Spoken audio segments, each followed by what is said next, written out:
Hello everyone, how y'all doing? Hello. How's it going, folks? Yeah, you're all very welcome to the stream. We got a Pokemon send-off stream tonight. I'm gonna be checking out some post-game stuff. How's everyone's day going? Oh, sorry, the music. Hang on. That's better, ain't it? There we go.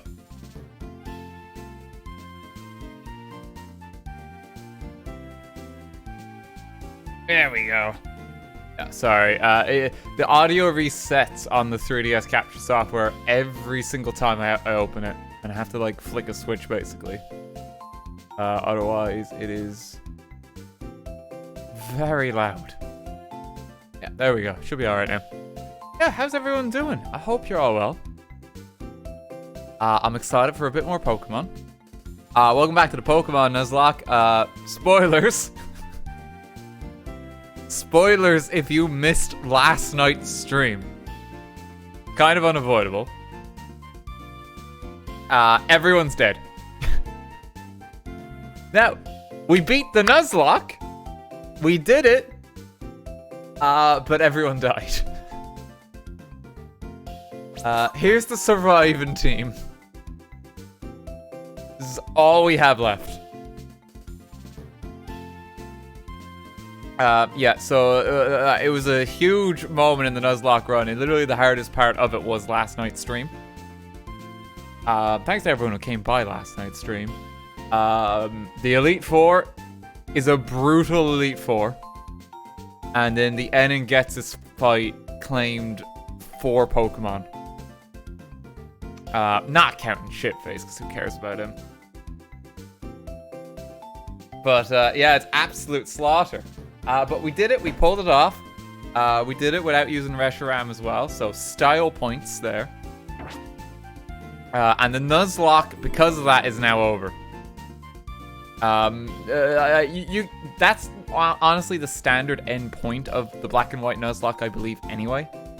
We're just doing an extra stream today because we want to check out some post-game stuff. I just want to show off some of the legendaries, some more of the region.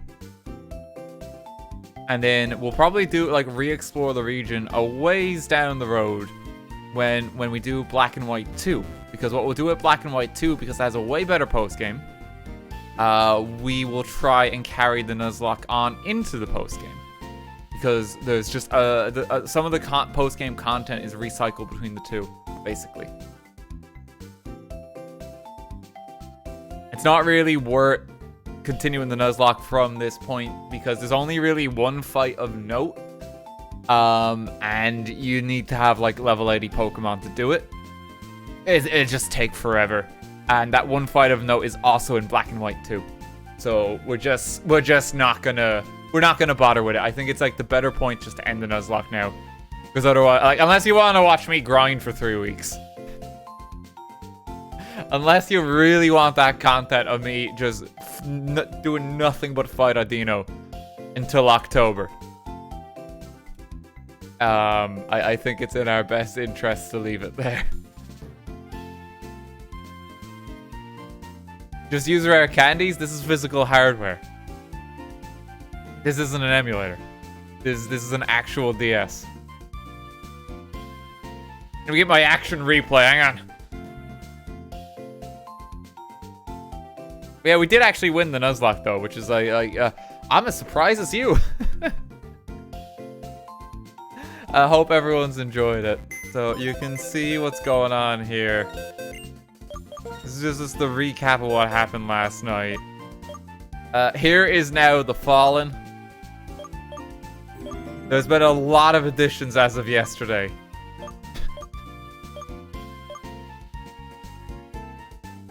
It was a fucking slaughter.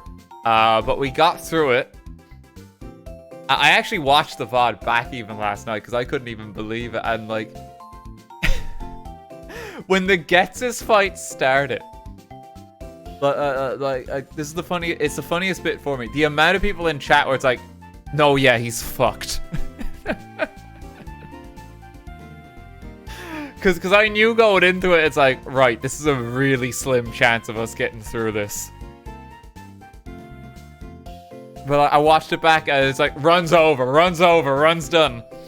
And honestly, I don't blame people for saying that. But somehow we pulled it off. We actually successfully completed the Nuzlocke, which I'm quite proud of. It's probably one of the harder things I've ever had to do in Pokemon. It's up there with like the red battle for me. We beat red like with a lot cleaner than I think we did the Elite Four in this game. Which really just puts it in perspective. Oh god. Okay. So let's just adjust our team. Now that we live in a post-Nuzlocke world, it's finally time for shiny level 100 shiny Dialga. Shine. We'll get him in the team. A level 100 Pikachu, sure, why not? You want to just use Darkrai? I traded over... Oh yeah, in case you're wondering here, so... I'm worried we're not going to be able to find this fucker in this game. Right? As part of the post-game. So I've actually traded over a Tornadus as well. Just so to make sure we can get that Landorus event. We might have to still go get him. The game may not let us get Landorus until we catch him in the wild. He's apparently on Route 5, but in like the Pocket Quantum Dimension. I also traded over a Clink that has charge, so we can see what's going on there. Let's start with that, honestly. I don't want to see what's going on there. Yeah, this is going to be post-game adventures today. We're just checking some stuff out.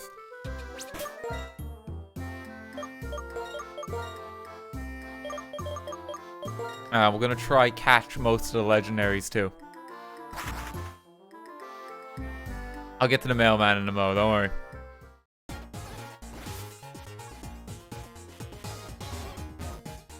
Enter levels in post-game insane. I mean, they pretty steadily go up to level 75, 80. So yeah, it gets significantly higher. No, that's the battle house. I think it's the one next door.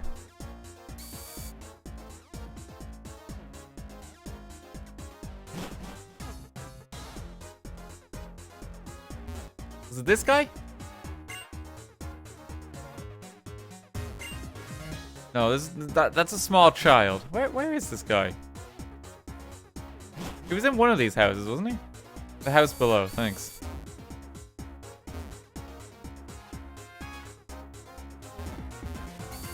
Are you still sticking to the Nuzlocke rules in post game? Nope, it's post Nuzlocke. It's in the title of the stream. That's why I put it there, just to kind of keep it as clear as I can. Post Nuzlocke. Nuzlocke's over. We beat it. Okay, I want to return to the past. I want to do many things over again. My father back created a machine to see the future. I'm making a machine to connect with the past. I don't have enough electricity. Heard that in another world, there's an Opelousas city that looks very old-timey. There's a Pokemon from that world that knows the move charge, the machine may work. If you're able, would you be willing to lend me a Pokemon like that? Okay. That's nice of you, but although your Pokemon knows charge, it's not from that other world. It is, though.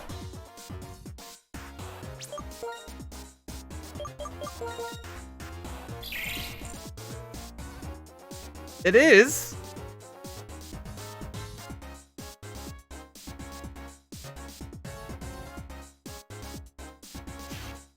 He cheated it in. No, I caught this earlier today and traded it. This is from my copy of Pokemon White.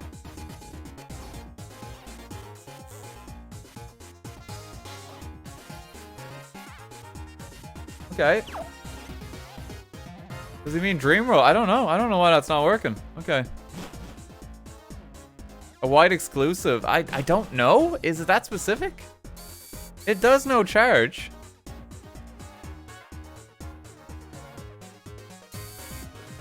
Was it white too? Maybe that's wrong. I'm pretty sure it was white. I'm pretty sure.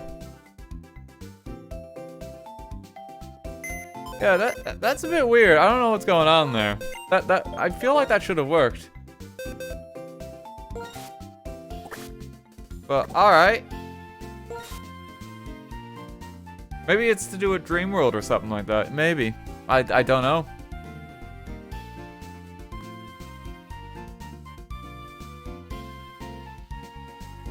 Can Thunderous learn Charge? I don't think so. I don't think he gets it, because it's like, it's not a TM, it's a level up move.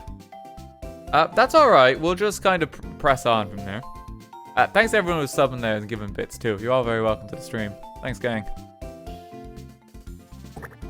Did you check your Pikachu? No, I checked my Clink there.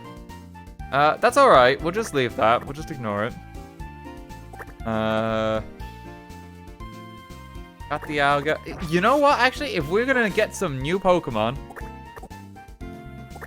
let's see what the mailman's got for us.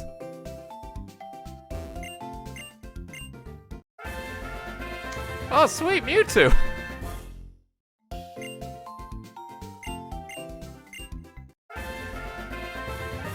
Cloyster? That's an odd choice. Had a second Pikachu.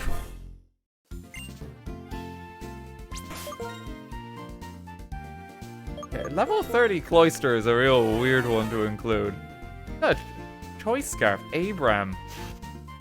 Oh, it's got Skill Link as well. I feel like this has to be based on a tournament or something like that. I don't think that makes sense otherwise. Choice Scarf Cloyster, yeah. Got hidden power too. I wonder what type that is. Here's a level 100 Mewtwo. Perfect nature, because of course it is. Pokemon Movie 13.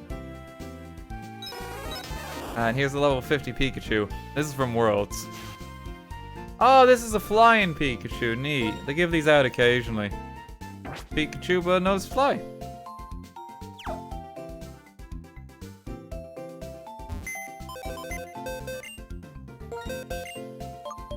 Okay, thanks, Mr. Mailman. Well, I guess we'll keep Mewtwo about. I'll keep the other Pikachu handy. There we go. So we got all the gang that we need to get us through.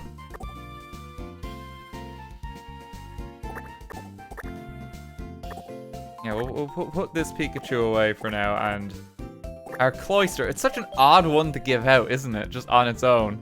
It feels so out of place. That's pretty cool, though. Free Choice Scarf as well.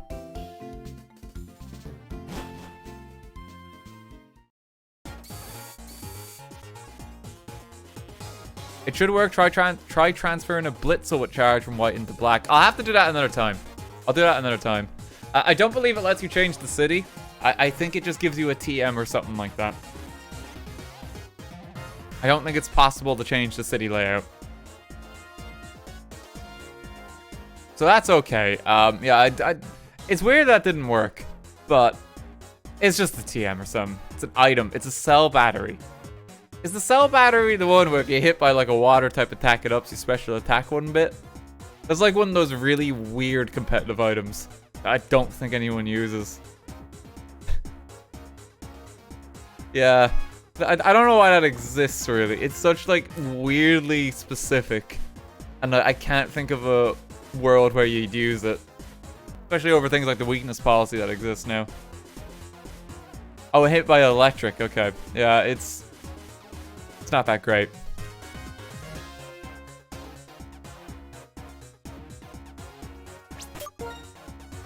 The worst weakness policy. Okay, you want to go hunting for Tornadus? I think I know where he is.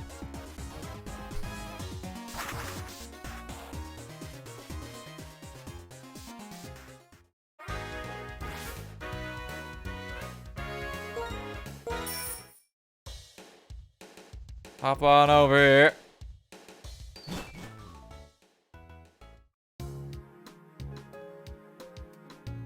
Oh, there's a Pokemon outbreak as well now.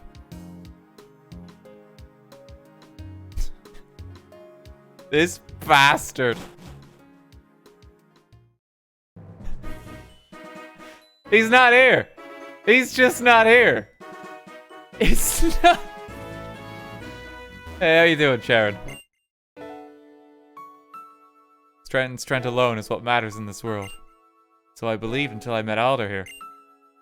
But winning in Pokemon battles isn't all there is to life. Once I learned that lesson, my eyes were open to many different things. We all have our own brand of strength, people in Pokemon both. The strength to make our dreams a reality. The strength to protect what we hold most dear.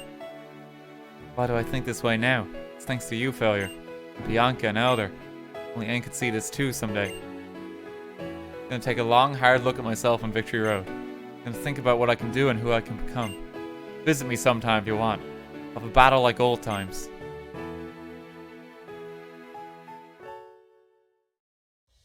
There you go. So, Charon's now moved to Victory Road. We'll get to have a rival fight with him soon. What do you think Tornadus is gone? Shit, that's not roof. Wait, what if I go out here now? Oh, I gotcha this time. Oh, you fucked up.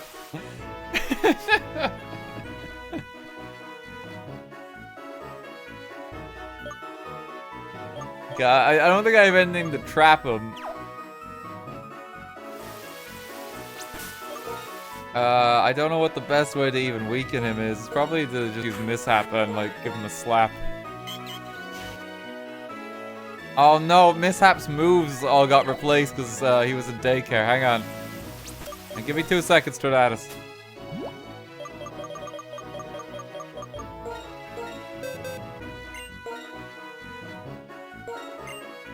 Yeah, just slap return on him.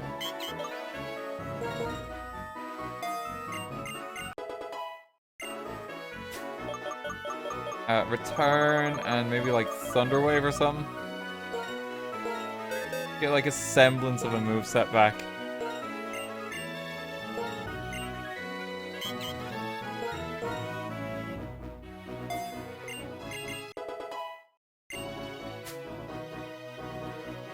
Okay, let's try that. Where are ya?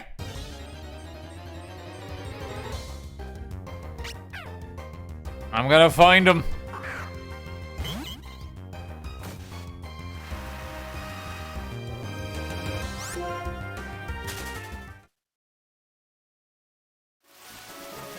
Where are ya?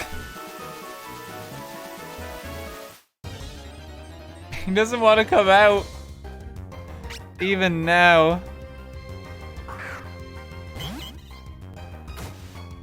For Pal, he's level 40, so it won't work.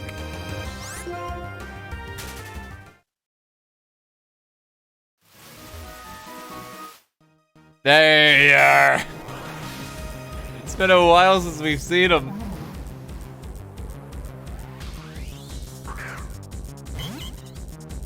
We meet again on Route 5. Okay, slap him with the return.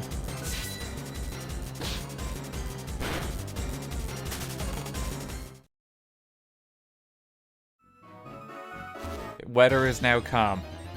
But it's okay, because he's going to come back to Route 5.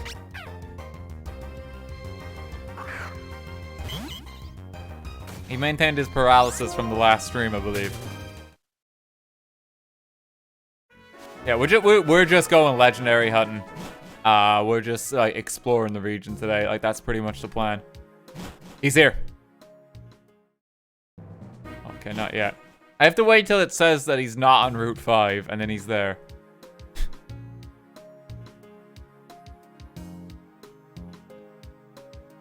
God damn it.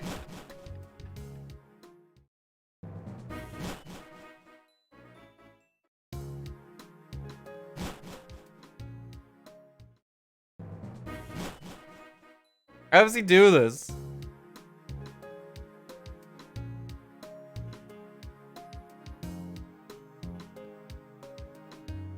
Route 16.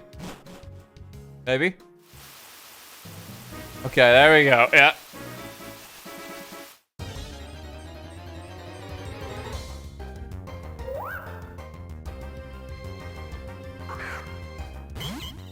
It's been outplayed.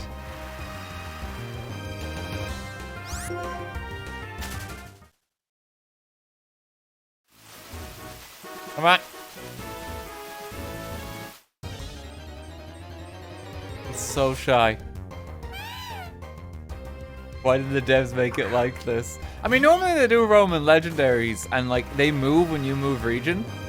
But here it just seems particularly funny because, like, the moment you step outside, like, suddenly the flash hurricane is gone. Oh, god damn it.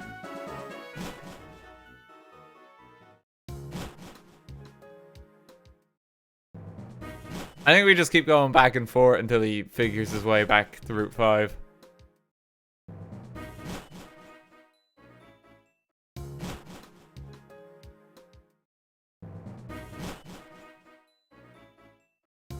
He'll figure it out.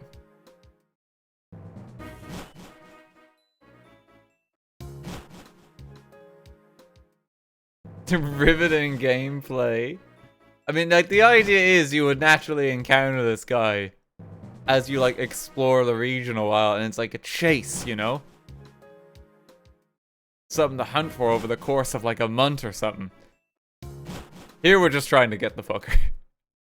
Like, come on. You've had enough. He's been at Route 5 every time, hasn't he? I'm gonna read the sign this time.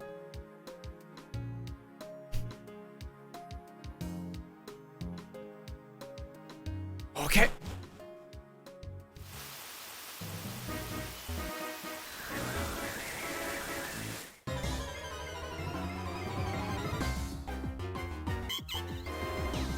Not quite. We know how he works now. Yeah, we're gonna get him. We'll start by getting him, and then we'll move to, like, the sages, and we'll get to some of the post-game areas. God damn it. He's just taken off.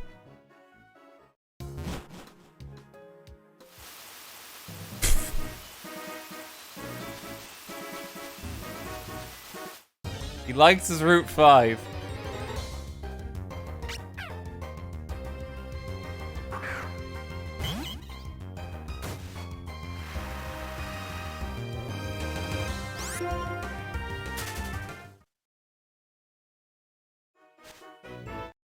God damn it.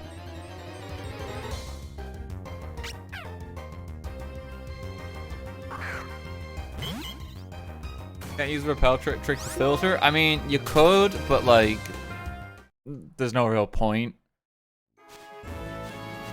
So we already have the Pokemon we need to weaken them. It's just kind of changes the odds a bit, but, like, we don't have a specific Pokemon for it. Just gotta wait. We'll get it.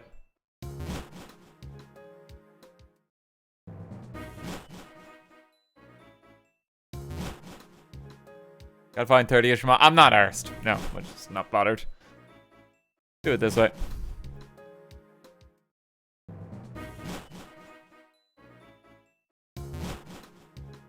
He'll show up. There we go.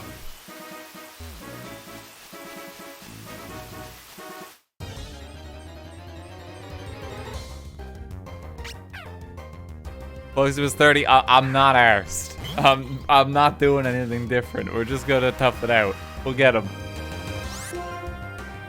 There's no need. We'll get him when we get him. Can't run forever.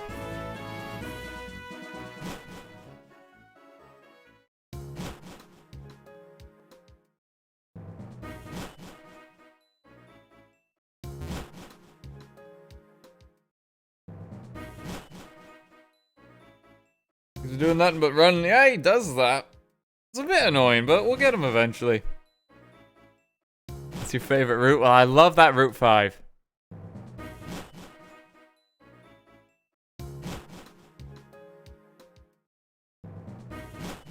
Yeah, he'll come back here soon. He always does.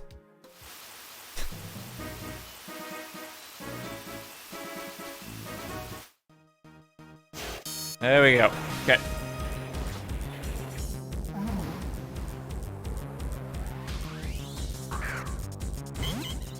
I'm not gonna murder him, am I?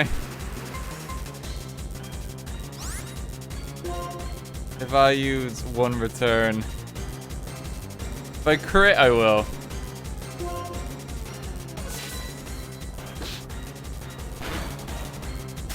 Yeah, we're good.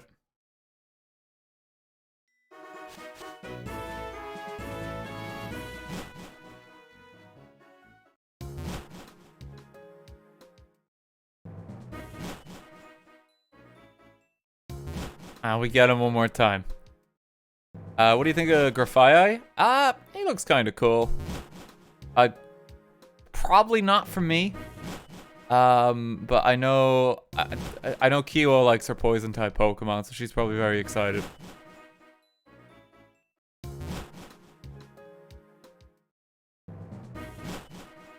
Normal poison's an interesting type. Just never had that one before. It's always nice when they try something new.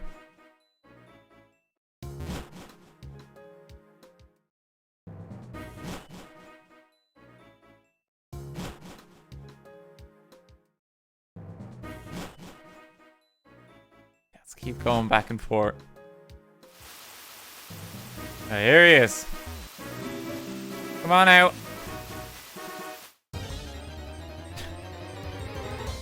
I just want to say hi again. I'm a big fan. Akita, please.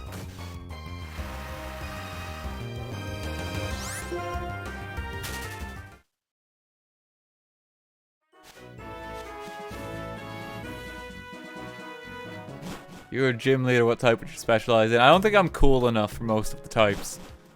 But probably normal. I'd be like the guy with like the 2 Bidoofs and a Babaro that you fight in the first gym.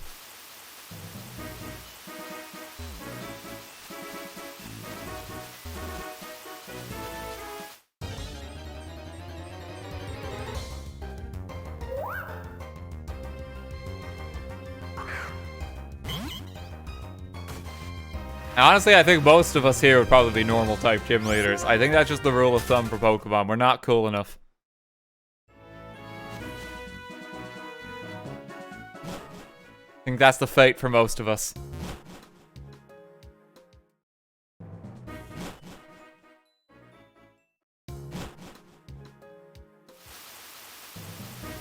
Okay, what I can do, I can save it while it's raining.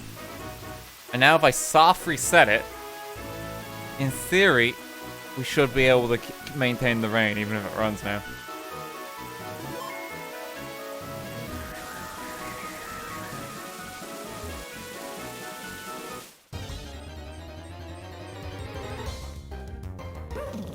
See if this works in a mo. Just see if it's even ran yet. It might not have.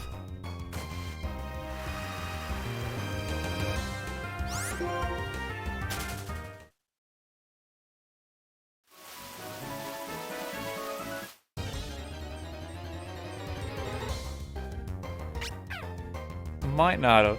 I love how people keep coming into the streams like, post-Nuzlocke, you lost! I keep spotting that in the chat while I'm streaming. You have little fate. We won! We won!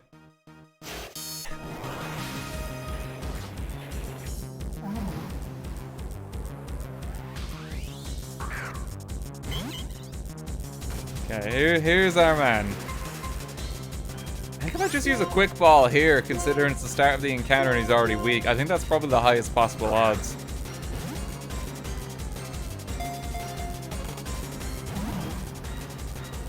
Okay. So now, we can just reset it, in theory, and he should just be there again.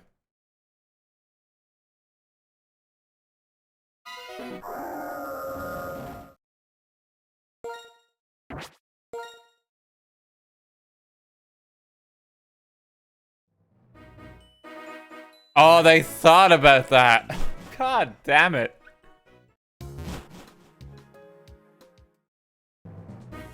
That's just mean. Why would they do that?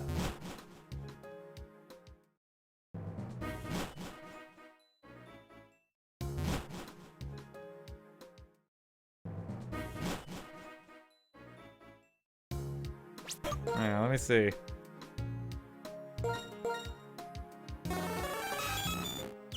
I feel like something I had mean look. I think my Darkrai did. Let me go get my Darkrai. Hang on.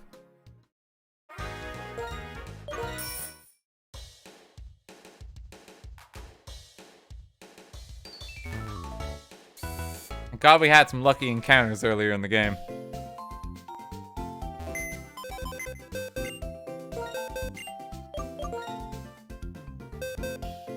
I just want to get this guy so we can get to, like, the rest of the post-game. No, he's got Nightmare. He doesn't have it.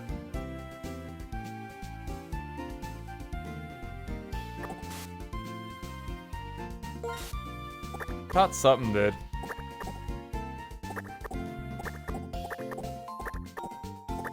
I've already got a Tornadus as well. That's the sad thing here.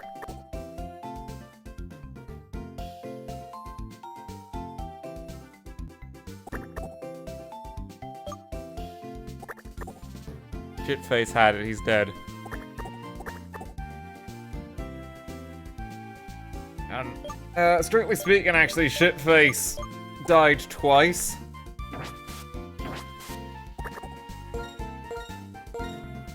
Which means that he's additionally dead. There we go.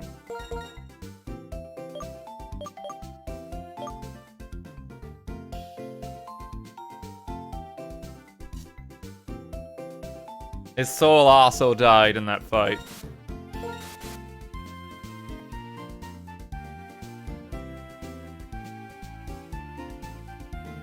Yeah, I guess I don't have anything to trap it. I just gotta keep going.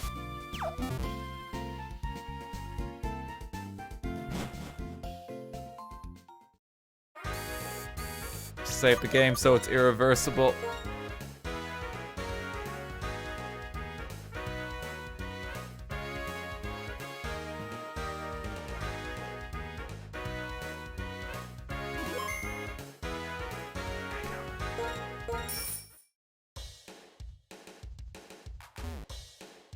The Violet, I took the Violet off.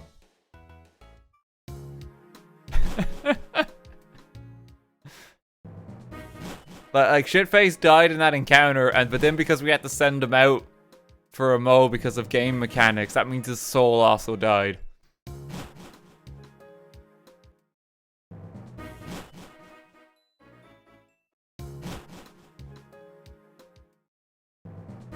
So I'm glad we dealt with that, yeah. Bob, thank you for the 500 bits. Thank you very much.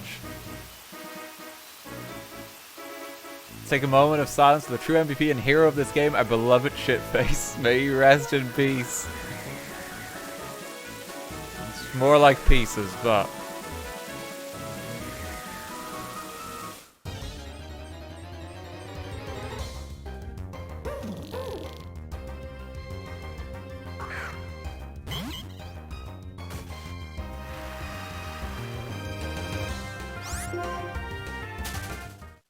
yeah, it's a bit mean that we can't save it before the encounter. God. I could just leave it for now.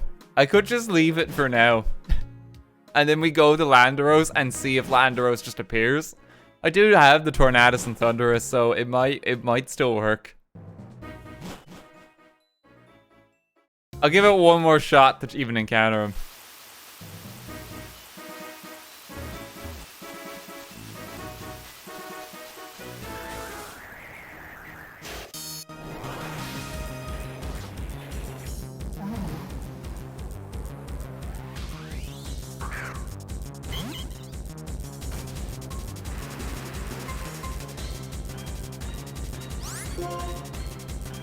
Try it again.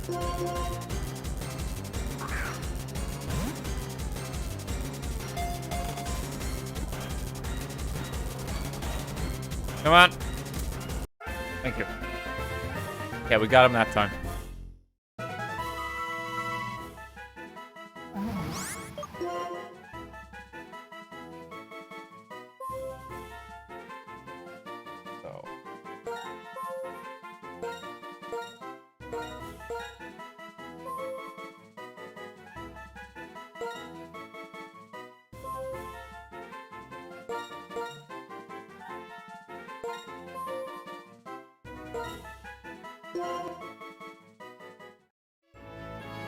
Seems appropriate.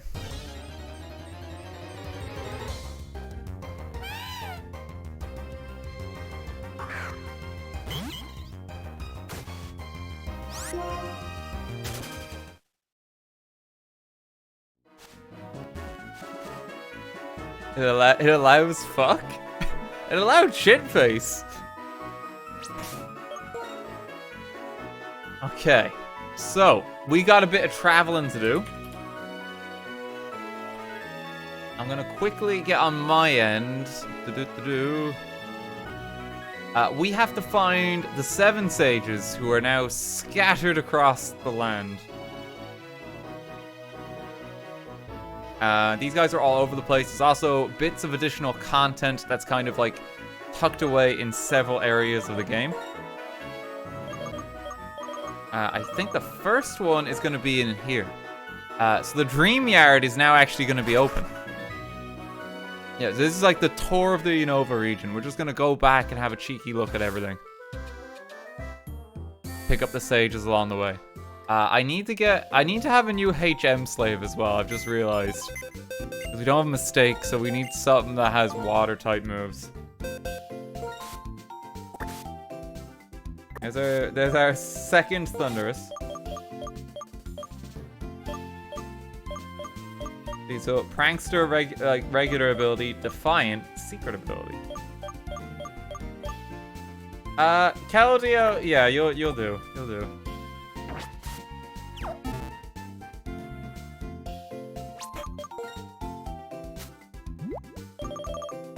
Yeah, we just need Waterfall and Surf on something. Can't learn Waterfall, really?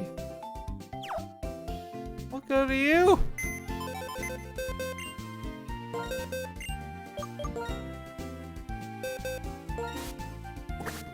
Actual water type as well. Surely Cloyster can learn it. God, it feels wrong to overwrite those moves. Those are going to be really hard to get. Razor Shell is just a standard move it gets, yeah? I can get rid of Hidden Power, and then if I can get rid of Razor Shell, it's fine.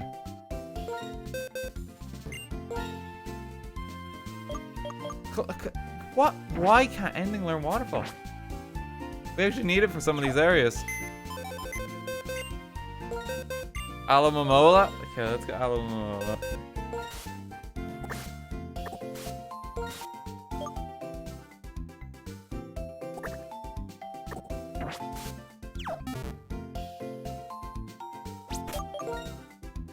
Okay, one more try. There we go. Because we need something that's going to be able to learn Waterfall, Surf, and then we actually get access to one more in this game.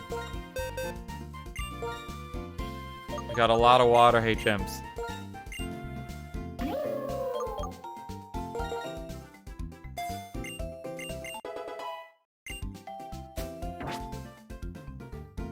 Okay, there we go. Complete with Dialga. We have Dialga and Mewtwo to tour us through this land.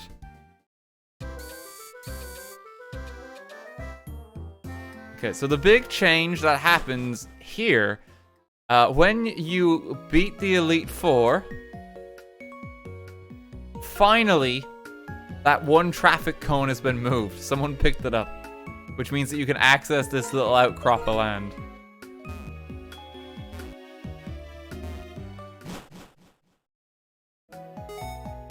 Technology is finally here.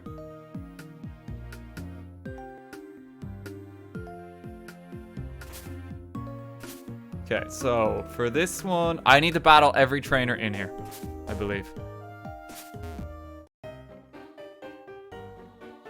Someone uninstalled VLC, basically.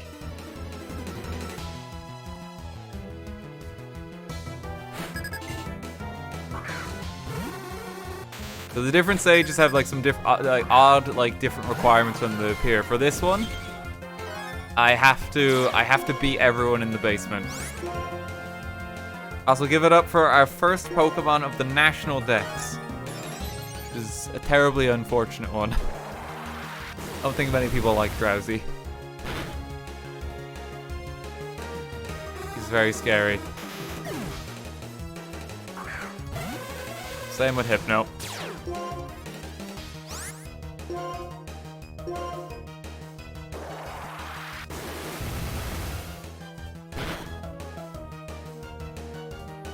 No content creator whose favorite Pokemon is Drowsy. I'm very sorry for their existence. Must be tough.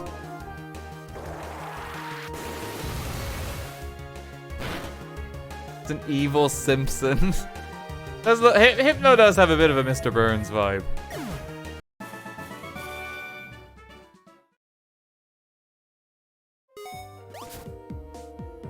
Come on. There's a lot of trainers down here.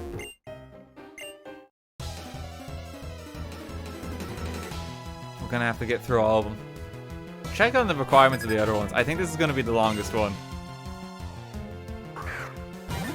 We only have to find 6 of the sages because Getsus is technically one of the 7 sages. And we got him already.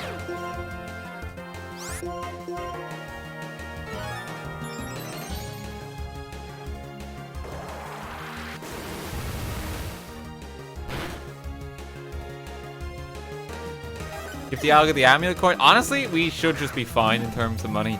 We don't need to really worry. We're kind of just going through the post game and we're just having a look at stuff. There actually is an unbelievable source of money coming up in this game too.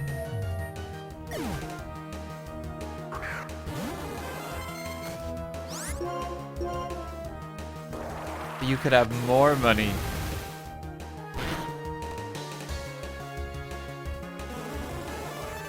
My God, you're right. I think we're fine here. It's a little item. It's just cool having a little extra area to kind of go to. So that patch of grass you see in the back, if you visit this place on a Friday, it's kind of like an odd homage to Lapras in Gold and Silver. Musharna will be sleeping in the grass that you can interact with, and it has its hidden ability.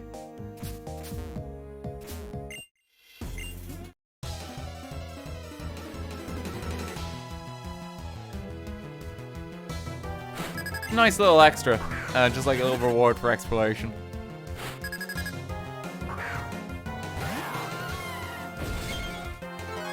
Tomorrow's Friday. Like the date on our DS is like out of whack.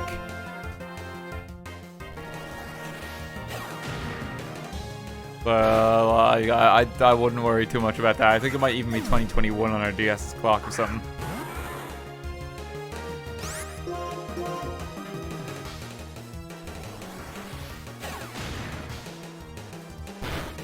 Dialga looks past its expiration date. Getting a bit moldy there. Leave Dialga alone.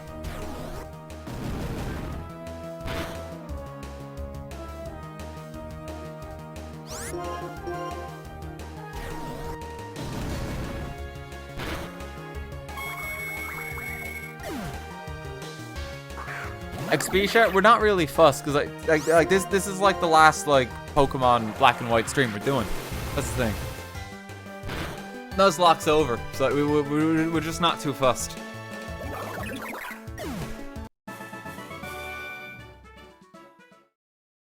Like, this is the last. This is like an extra stream just to check out some of the content.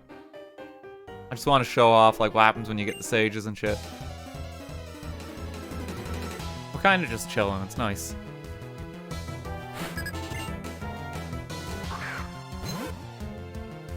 It's over, Rip Nuzlocke. No, we won. We won. Not Rip. It's yay. We did it.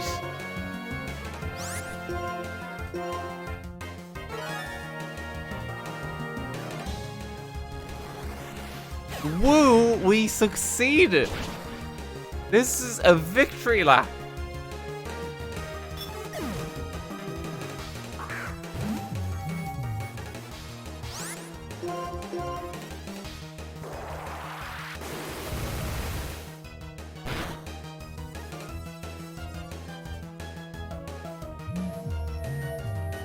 I think you need to add beat the Nuzlocke. It's like everyone is dead, but we won.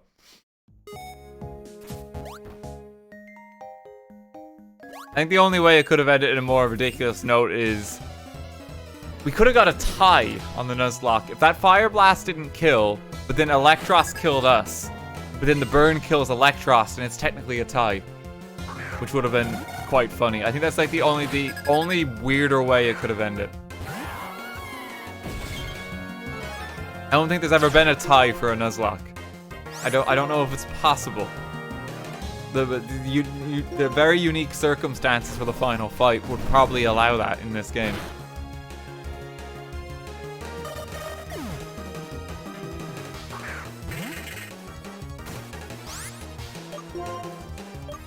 I guess actually you would still win because you still technically have Pokemon in the boxes. You just ran out of Pokemon in your party. Still technically win then, yeah. So, but if that happened and then you have no Pokemon in your PC, then that's how you get the tie.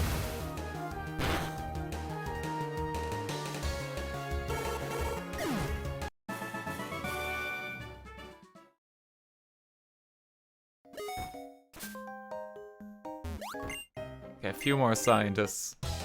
I love how many of them are just like down in this basement with like no computers or anything. Like, this is just what scientists do.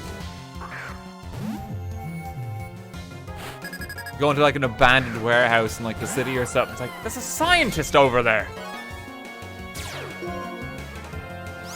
It's their nest. Yeah, it does feel like that, doesn't it? Just found like a colony of them down here. Hive.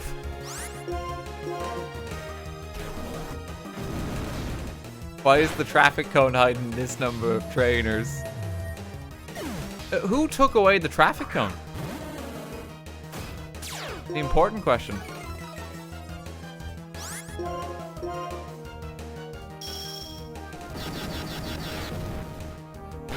Like, Getsus is just like, my plans for this region are ruined. Oh, I better pick up that cone now. Take this with me.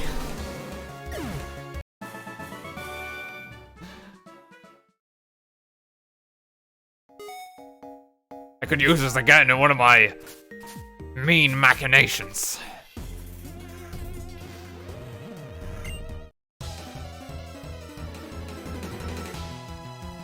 They were trapped behind the code. Yeah, these guys have been down here a long time.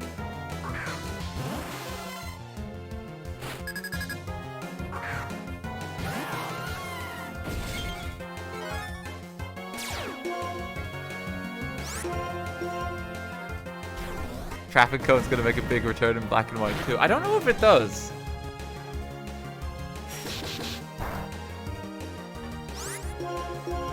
You do have the return. You do have the new. Maybe it one-ups the traffic cone of collapsed roadside. You get quite a few of those in Black and White too. Several of the routes in this game actually like basically they don't exist. And like there's been like landslides and shit that like just do them in. Most notable at Victory Road, it's like completely redesigned.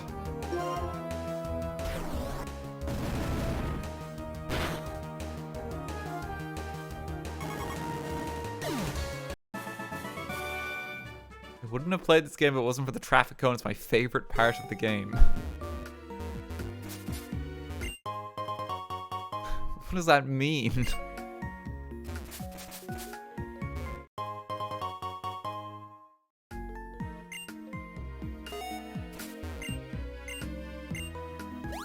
I got everyone, didn't I? I think I did. Scientists have been defeated. So, if we come back out here...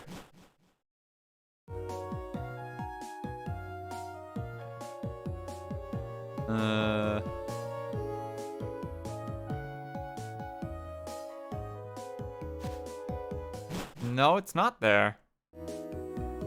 Hang on. Can I get to this bit of it?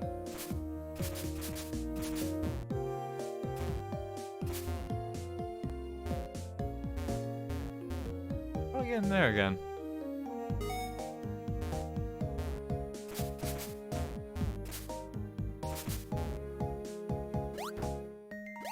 Oh yeah, there it is. Stairs. Okay. Here he is. Ooh, were you surprised? Oh, trainer who destroyed our castle, I was quite surprised by you. To surprise them, both Pokemon and people leave themselves open. But in a state of surprise, they can't use their powers like they normally would. Intention was to surprise people by making our castle appear and showing off the legendary Pokemon. At that moment, we planned to deeply impress people's hearts with the awesome power of Team Plasma and the brilliance of our new world. Now that I've seen the strength of spirit in you and the gym leaders, I wonder how effective that strategy would have been after all. Maybe that strength of spirit is what's needed to take Pokemon to the next level. Sorry to have wasted your time in this silly conversation. Take this with you. Yeah, so you get some actually like kind of quite good TMs off the 7 Sages. Every one of them has one for you. My Lord N's dream. You're the one who put a stop to that. Please don't ever forget that. Here's Looker. And now about Team Plasma. I am an officer of the International Police. There are so many things you must tell me at once. Shana is said to appear here. Extremeness makes you see dreams, but they are nothing but illusions. Dreams you realize with your own abilities are the real dreams. Accept my thanks. Now, Ghetsis notwithstanding, there yet remains but 5 of the 7 Sages still at large. What is it they are thinking? What it may be they are hoping. This is the information I pursue. Until we meet again.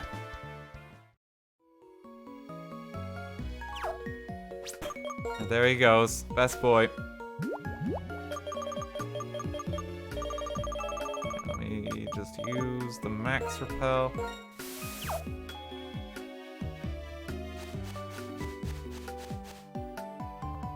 So we can hop around here.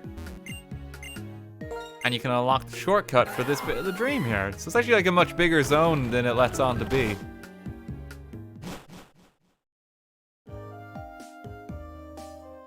And now you can access this patch of grass down here. Of course you get Dream Eater, it just makes sense.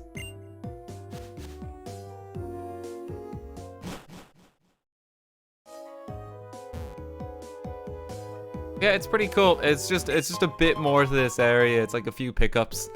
You can catch like kind of new psychic type Pokemon here as well because it's the post game, I believe. Get access, I think, to the double grass there.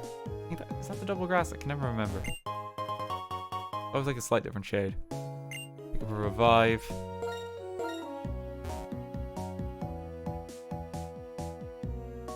Yeah, that's the first area down. Okay, so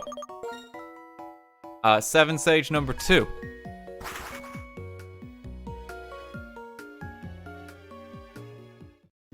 Wait a minute, did you lose the Elite Four battle? Yes, I did. Yo, it was a hard-fought battle. But after Ghetsis pulled out the 4th shiny Charizard, there wasn't much I could do to win the fight. I'm pretty sure the guy had used an action replay. They all weren't supposed to be level 69 like that. And his character sprite kept coming into the battle, and he just kept furiously dabbing. I didn't know what was going on. It seemed very poor sportsmanship. It's definitely a bit avant-garde for storytelling in Pokemon, but you gotta respect the bold decisions they made. Like, best story in the franchise by far. I'm happy with my Nuzlocke.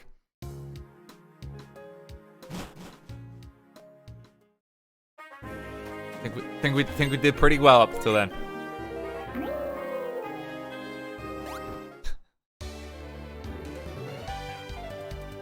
If people ask at this point, I'm just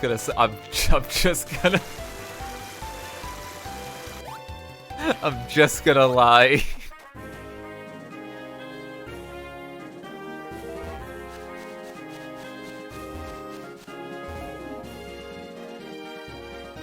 I didn't expect them to have Mega Mewtwo X. It was a bold move. You know, Mega Evolutions aren't even supposed to exist in this game yet. And then he had a Dynamax for his final. Not a Charizard. Smells of the sea here. This place has the same ocean smell as where I was born. Ghetsis wandered the lands of this world all over, collecting knowledge of all kinds while searching for like-minded people.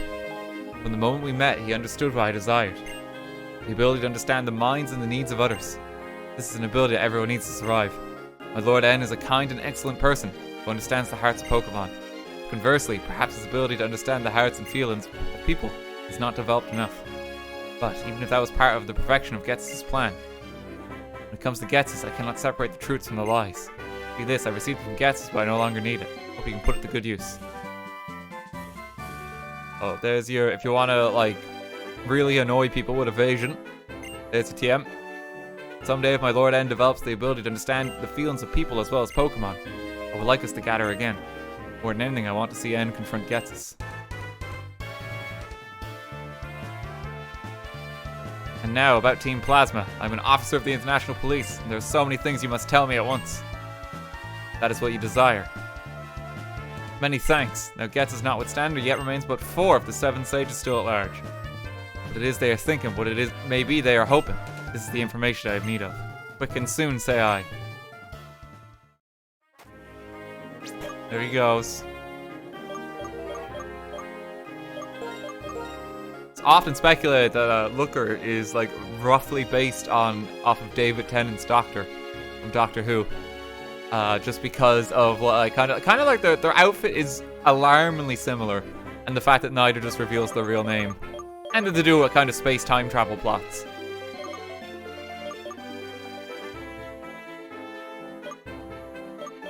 Okay, the next one. We had the Driftvale. I think I just need to restore my power points as I go here as well.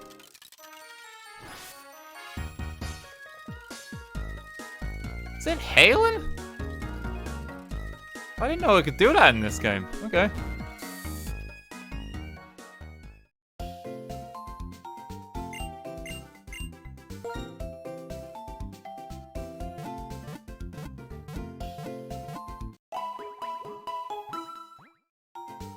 I thought that was exclusive to Black and White too, because a theme of those games is a bit colder. Yeah, I'm surprised it's actually doing that here. Nice though, cool detail. Must be because it's winter. Makes sense as well because the cold storage is out here.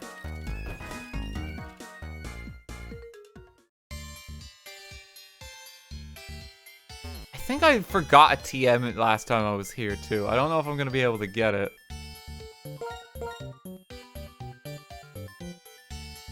Yeah, there it is. How do I get that? Scald, yeah, that would have been a very good one to pick up earlier in the run. Because Scald has a 30% chance to burn, which is like just... you get it quite often.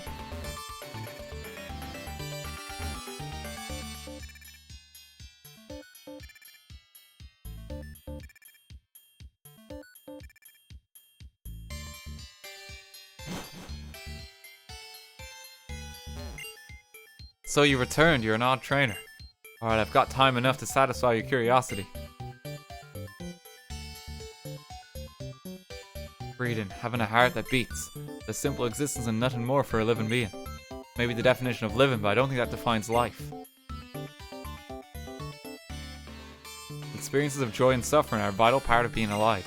Ghetsis gave me the sensation of being truly alive. What did he mean to accomplish? That isn't what's important.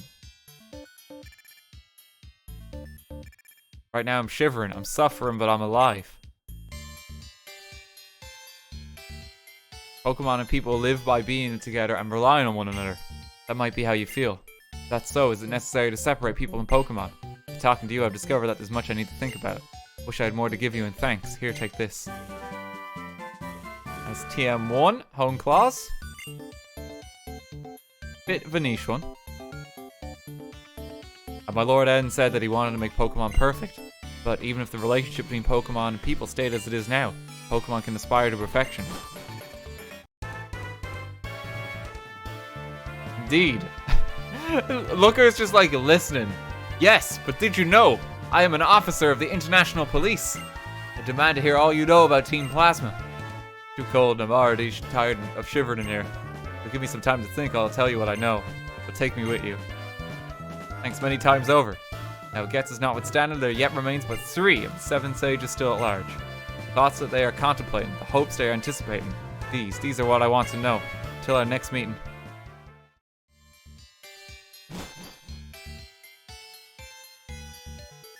Okay, the next one's in the Relic Castle, and we got a fun pit stop to make there too.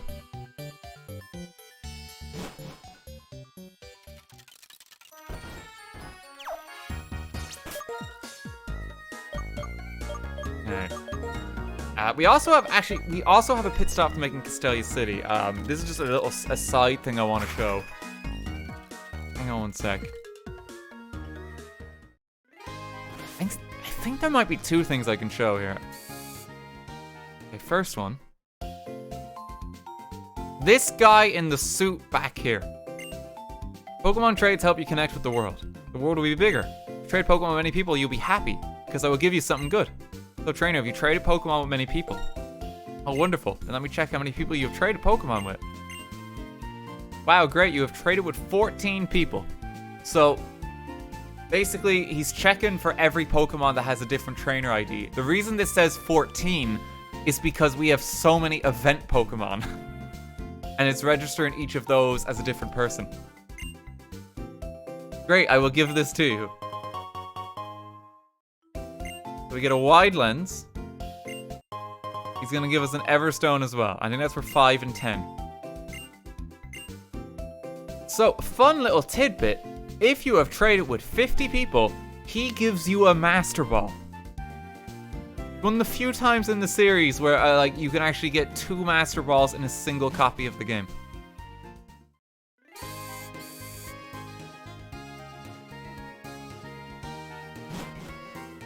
It's actually quite significant, and it's a hell of an incentive to trade.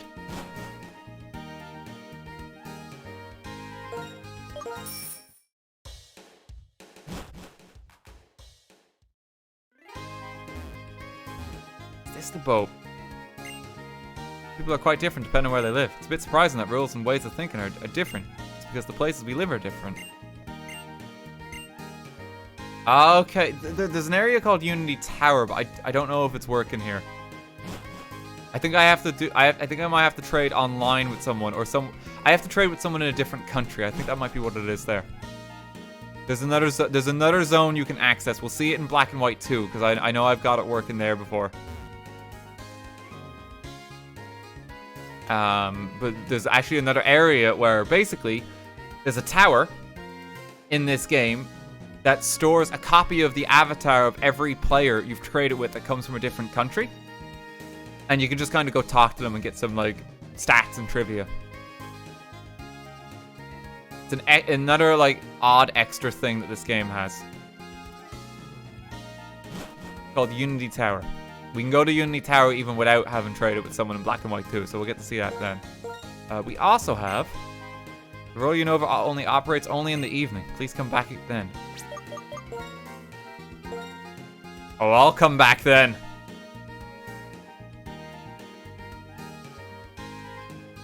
Just you wait.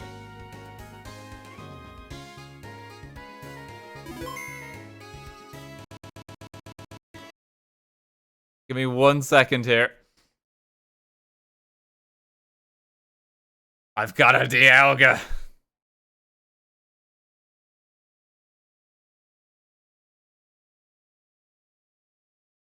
The music went ham. It lags out a bit with the capture card whenever you close like a DS game.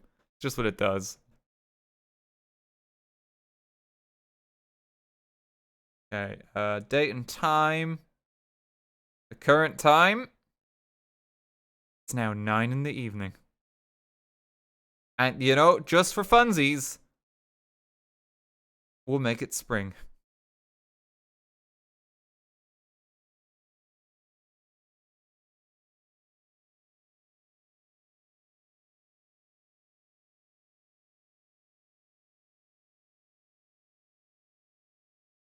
Okay, give me 1 second.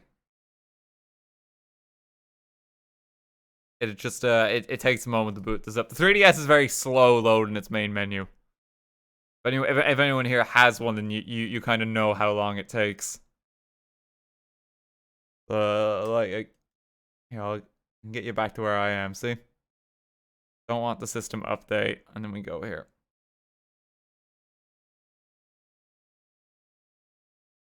It's a little bit slow, but it gets there. I need to adjust the audio now. There we go, because it likes to reset a lot. Ancient technology, basically, yeah.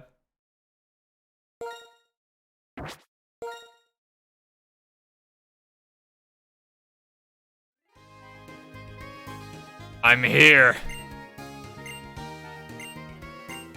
Oh, I think I need to reload the scene.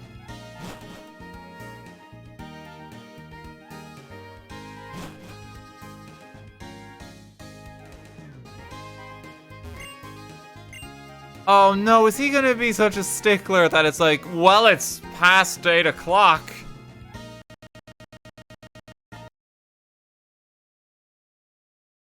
Okay, give me 2 more minutes. I'll set it to 6.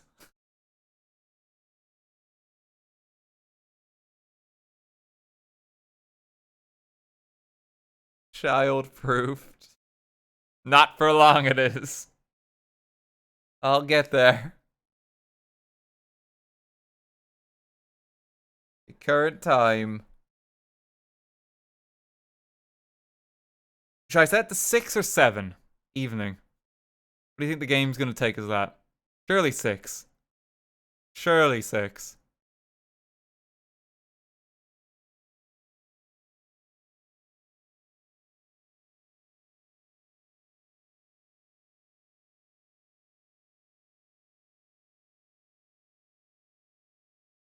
I'm just waiting for the 3DS to load one more time. How are all of you?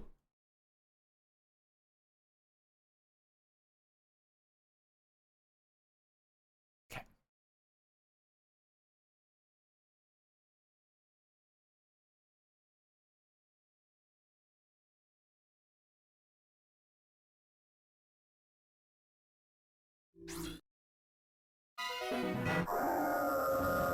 There we go.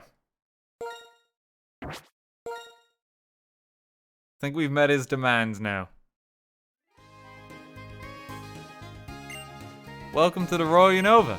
The scenery is exhilarating, the battles are exciting. The ticket is one grand. Would you like to get on board? You're leaving the port shortly. Bon voyage.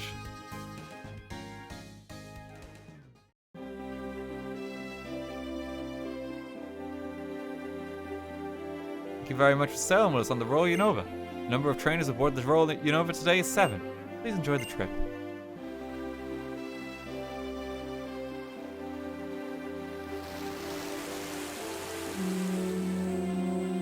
There it goes. Royal Unova's renowned observation deck is just ahead.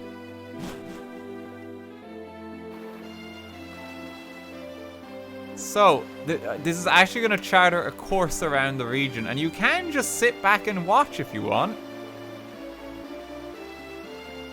You don't have to do anything else if you want to. The ship will actually just continue to sail while you're here, see? You get a cruise. Basically goes under all the bridges in the region. A lot of cabins, it's a big ship. I'd like to give you advice because you need help finding trainers.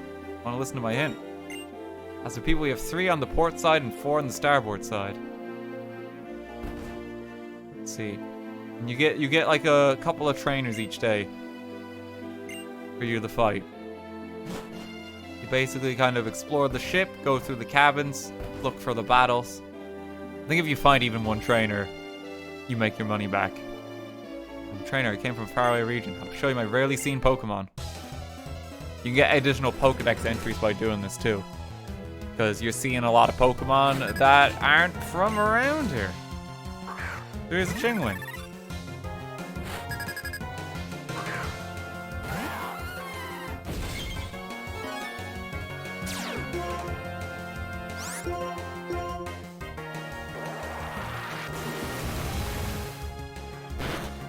End may be the king of Team Plasma, but failure is the king of the world. What a world we live in. There's a Wormadam as well. But you can get some unusual Pokedex entries just from doing this. Quite cool, and there's actually like a huge range that it pulls from. Some of these Pokemon are now available in the overworld too.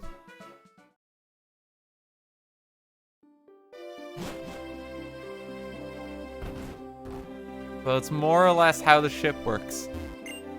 I make up my mind whether to go to the observation deck or battle some trainers in the cabins. I guess like to like to tell really long stories and they just keep talking until they hear a whistle. Oh yeah, so there's certain people here who can like eat away your time, I believe. Some of the trainers you encounter will just talk your ear off and you lose time on the ship. Kinda adds a bit of randomness to it for the amount of trainers you can possibly get. Yeah, I'll go just blast these fuckers into another timeline. Get off the ship!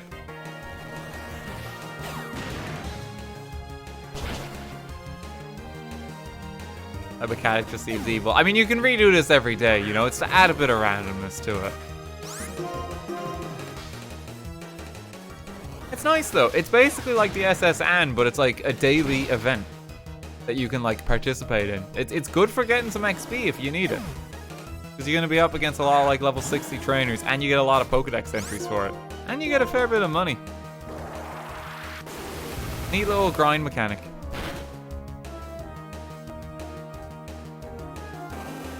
Did you use items during the Nuzlocke? No. Yeah, like he gave me 12 grand. That was even without the amulet coin.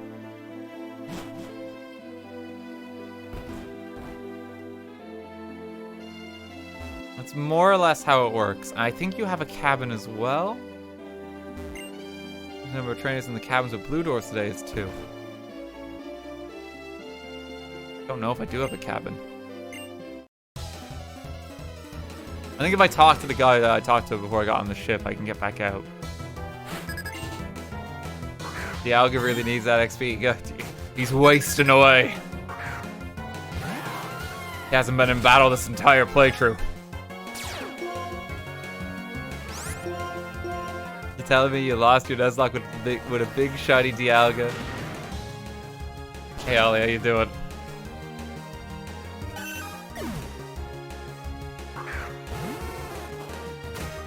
No, I had actually 4 Dialgas on my team when I went to fight the champion.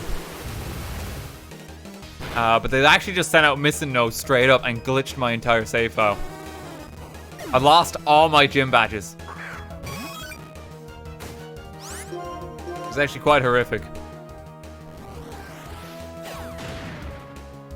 And like the 2D sprite of Mr. Miyamoto came up on my screen. He said, "Go fuck yourself," and then I got set back to the title screen. Really avant-garde for Pokemon Black and White's writing style, but you know, you have to appreciate the effort. They really tried some new ideas.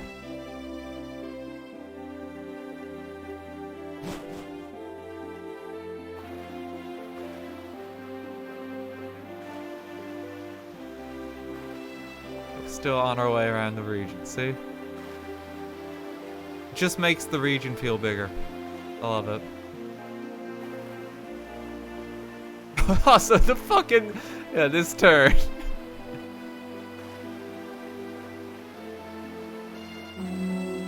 Let's just whip around real quick. The ship is nearing the port. Would you like to get off the ship? Certainly, just a moment, please.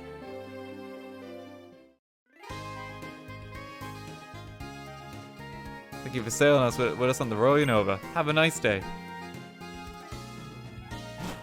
Yeah, so fun little like kind of battle mechanic, way to grind XP in the game. Just cool that it's there. Next 7 Sage then. I think we need to go to Nimbasa.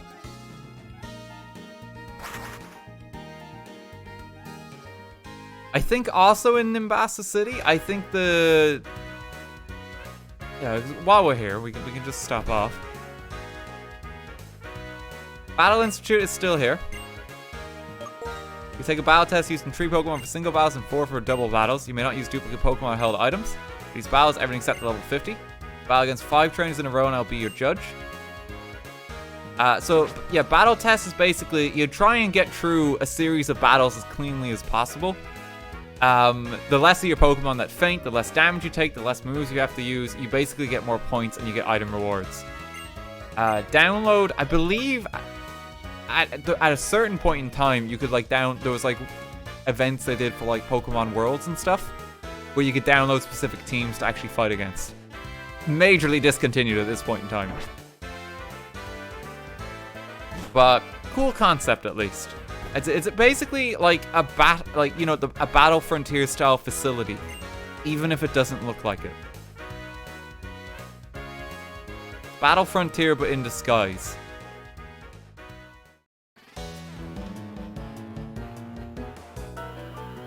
And then at the gear station, I believe the super single trains are now unlocked. No, okay, you have to, so if you beat the single train, you can now get in there. But I think before, if you beat the single train, this will still be closed. But I think now that we've done Elite 4, you can unlock it. I'm super single too. Oh no. Yeah, so this is basically this game's like version of the Battle Tower. You can grind those out all to your heart's content. You get to fight the Subway Masters if you get really far into it. You need like 21 wins in a row to get to them. It's pretty cool. It's just like a more visually appealing, like kind of Battle Tower. That's how I would describe it. Over here, you notice it's been getting warmer out lately. It's really nice. Hey, want to hang out for a while? If you have time, we could have a battle. Sound good? So, depending on the season, you now have a Ferris trainer. Well, a Ferris wheel trainer that you can face. These change depending on the season. I think these might have been available a little bit sooner in the game, but we haven't been here in a while. Probably why it's level 25 here. Say hello to Dialga.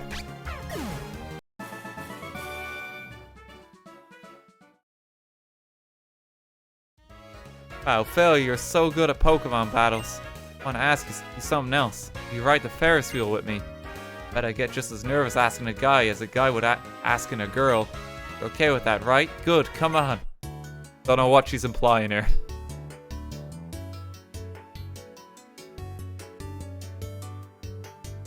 As I thought, it's high. I may be getting scared.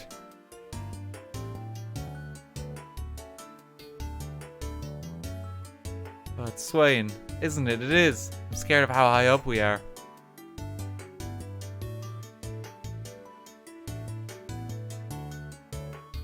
No, this is my limit. Here, sit a little closer, okay?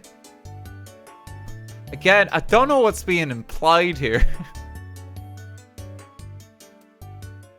Whoa, that was fun.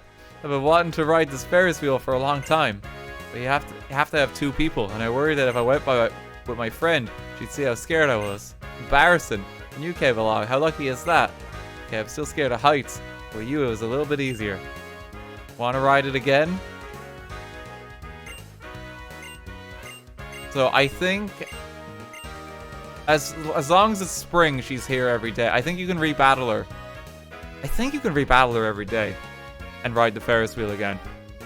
But the trainer there does actually change depending on the season, I believe.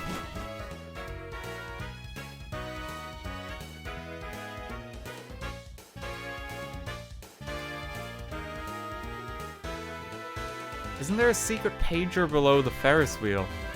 I think that's in Black and White 2.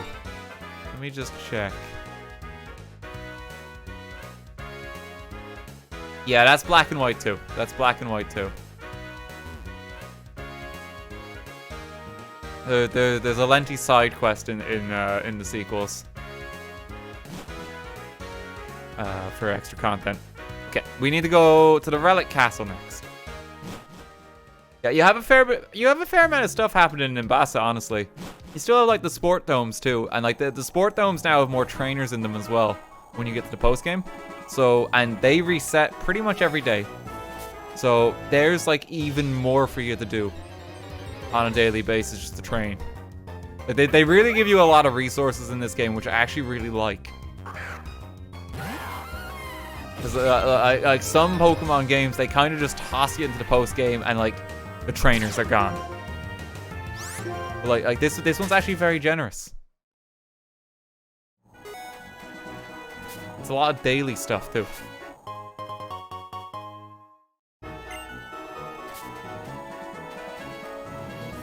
Okay, we need to get to the bottom of Relic Castle now.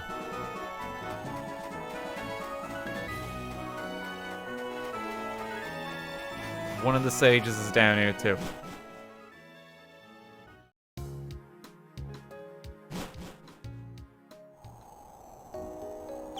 Okay, let me just use a max repel here. We have so many of them.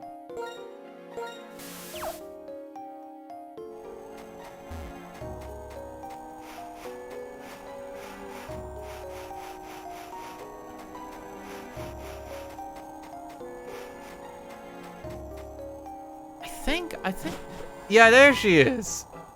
I was just about to say, I think Professor Juniper shows up here. Hi there, Failure. I heard about these Pokemon statues and I came to look into their origins. I've learned that each of these Pokemon statues is actually a real Pokemon. It's called Darmanitan. It's sleeping, so it's become like a stone. When I quickly measured how long they've existed, it was amazing, about 2,500 years. Seems like they went to sleep that long ago. That means they've been here since before this place was in ruins, when the Relic Castle was flourishing. Perhaps they were guarding the city. These Pokemon, they're either in a state of hibernation or meditation, so if you wake them up, they'll become active once again. The item that wakes up Darmanitan is actually this Rage Candy Bar. That's why I'll share one with you too, Failure. So again, you think this is a post-game event, but the game actually does have a Rage Candy Bar, as we found out, hidden away in Icarus City. So you can actually get one of these Darmanitans super early into the game, compared to where you're supposed to encounter them. Which is really cool. I'm headed back to the Pokemon Research Lab. Be seeing you. So we can awaken a second one of those if we want now. Okay,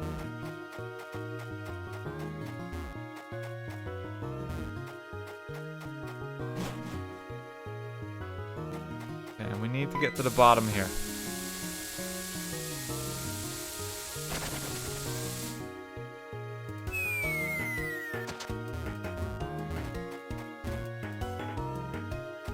Random question, Dan, what Pokemon would you be? I mean, if I'd settle for Bidoof, honestly. I think that's okay.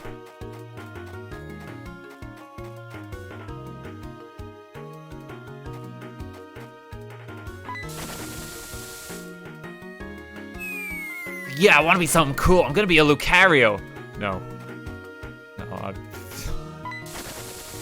It's always like one of the vanilla, like, normal types. That's what you get. Okay, so if we look here, from the post game, the sand has filled up, and now we can finally access this door.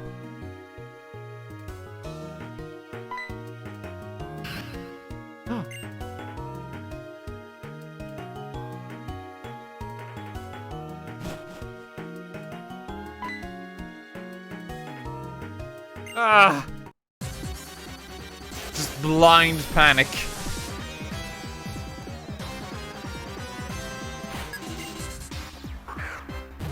He's been down here a while. The strongest grunt in Team Plasma, though. You gotta give him credit for that. Like, level 64 Crocodile. This is stronger than the entirety of Gets' team.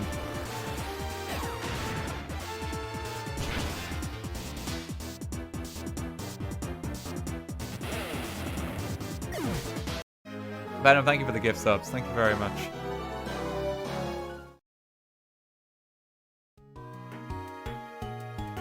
Ryuko of the Seven Sages is looking for a Pokemon inside Relic Castle. I was his lookout so he wouldn't be interrupted. Stupid, stupid, stupid me. Plus weak. Did I mention stupid? All adds up to nincompoop. Oh Jesus, he's not taking it well.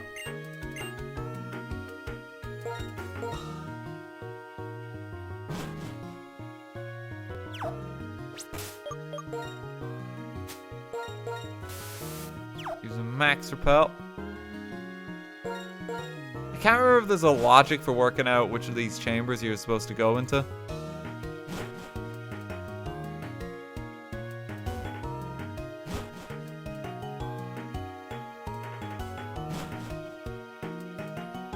Might just be a lot of rooms. I mean, we found them. It's planned to catch the Pokemon called Volcarona that lives in this Relic Castle and present it to Getsus. The Shadow Tree had said that Ghetsis is gone somewhere, right? 7 sages. They always said we were complete when the 7 of us were together. Now I don't know the meaning of those words anymore. Guess I don't mind, even if we were being used, but the dream is over. I no longer need this. Ghetsis gave it to me, but I have no use for it. It's calm mind.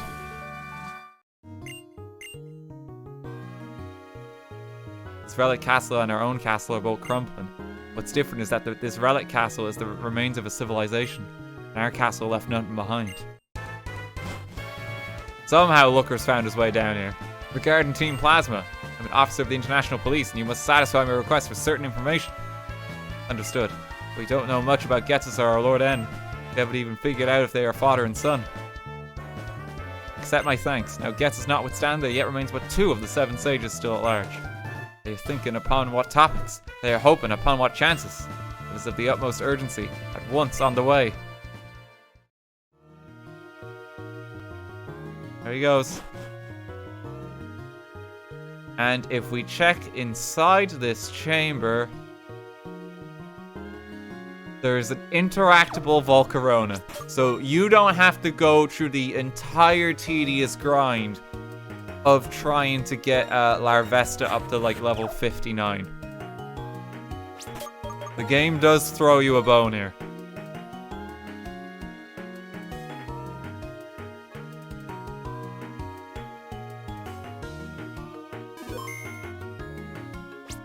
Actually, just let me check one sec. Can Dialga learn Thunder Wave? Probably.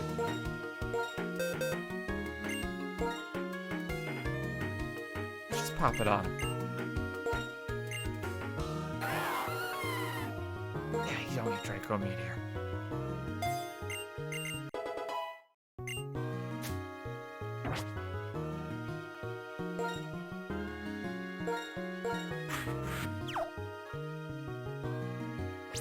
Yeah, we'll save it here because we want to catch this. We don't want to accidentally kill it.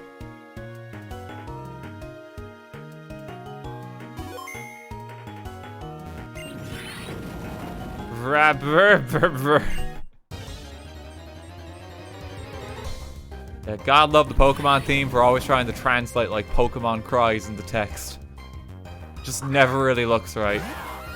Yeah, this is a level 70 Volcarona as well.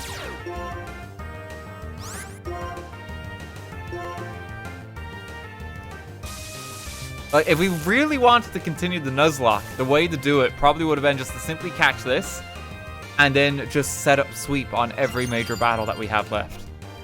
Volcarona does have the amazing setup move that is Quiver Dance. I think I can take one strength.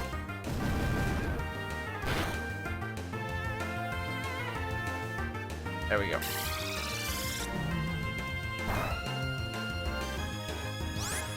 Yeah, Volcarona, it's an absolutely amazing Pokemon.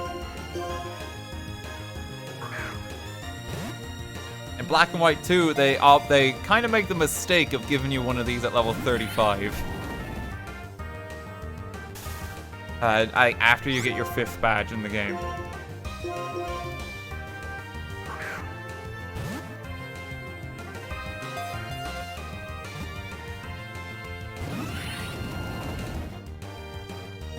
This counts as a cave as well, doesn't it? Pretty sure it does.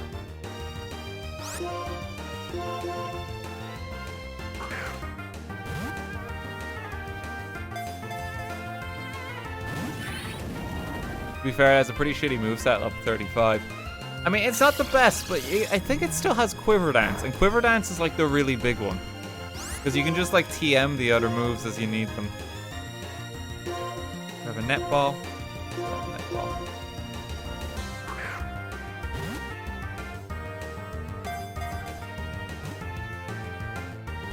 Harder than Reshiram to catch. I think this one has actually quite a low catch rate, yeah. It's putting up a fight. We'll get it though.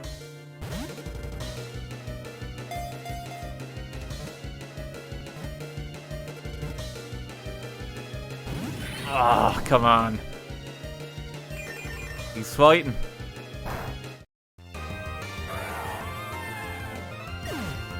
Well, there goes another one for the Nuzlocke. Oh, Jesus, I thought it couldn't get any worse.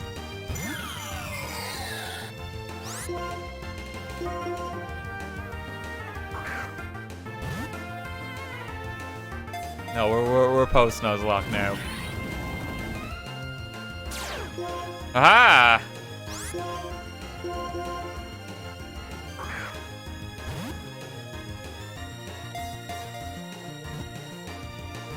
Come on. There we go.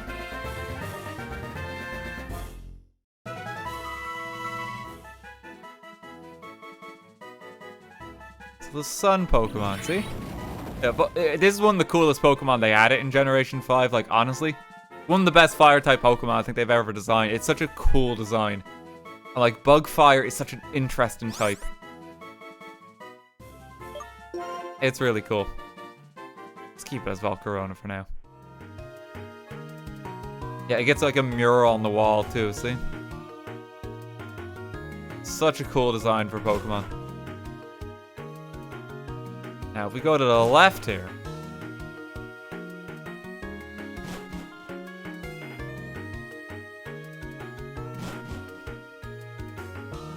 And we go left here.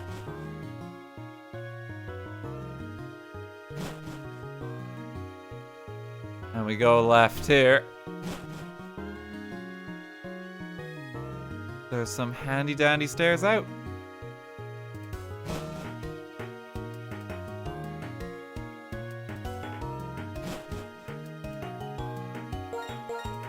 Keep this open, and now we're gonna climb back up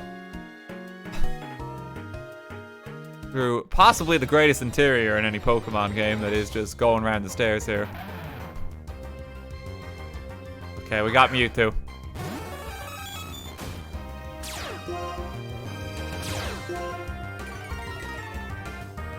Oh, this has a nerve. I thought it was normally pressure. This is like hidden ability Mewtwo. Alright, sure.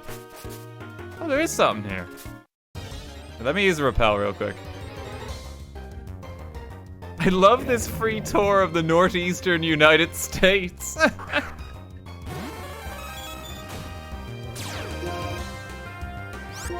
You're welcome.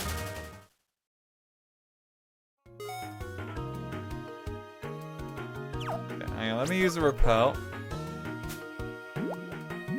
And let me just flick on a light, because it suddenly got very, very dark. Winter's setting in.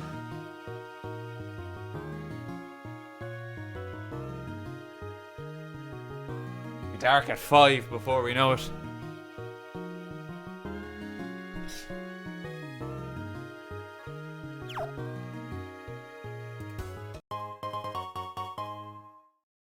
You get a PP Max down here. Oh, that's actually amazing.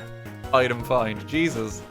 I didn't even know you could find them, like, kind of just randomly as an item. I thought they were, like, pickup exclusive or stuff.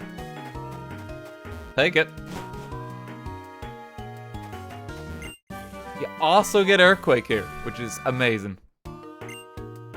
Like, one of the best moves just in Pokemon in general.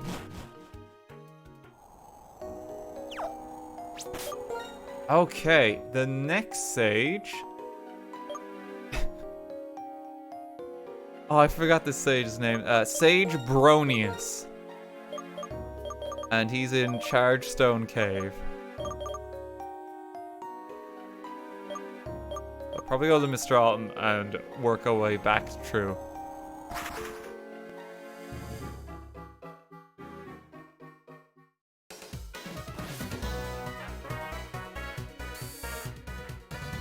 We'll heal up Dialga as well real quick. I could probably put that Volcarona just on the team in case we want to use it. It's honestly, like, so good. Yeah, come the Black and White 2 run, we probably will end up using Volcarona. One of my favorite Pokemon of this generation. Serious nature. Oh, actually, with that said, I can't really swap in because hoverboard. I know Volcarona can learn fly, but our hoverboard's been so reliable.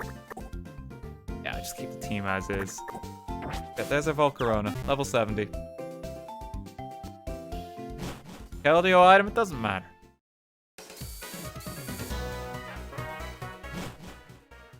Came with that item.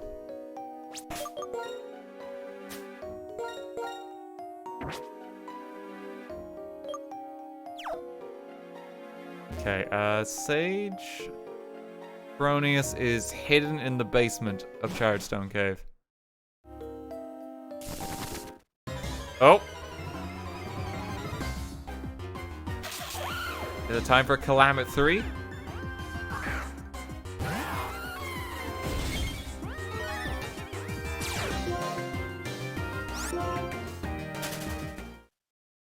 I don't think we have enough characters for Calamitry.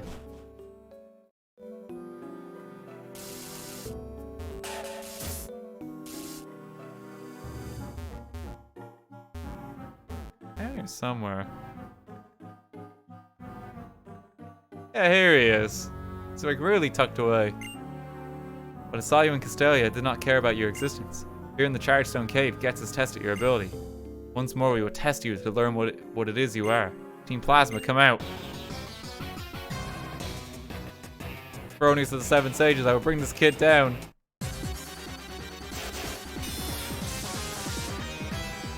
Just a few surviving grunts of Team Plasma.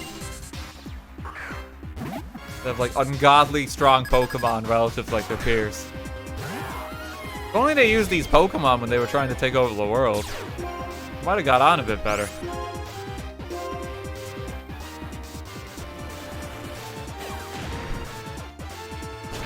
Okay, say hi to Shitface when you arrive in hell.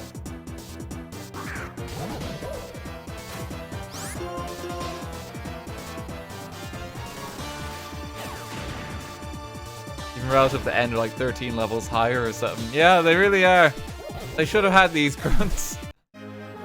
They're way stronger. This kid is the real thing. Because of you, I'm now X-Team Plasma. Being an X doesn't sound cool, does it? How are you going to make it up to me?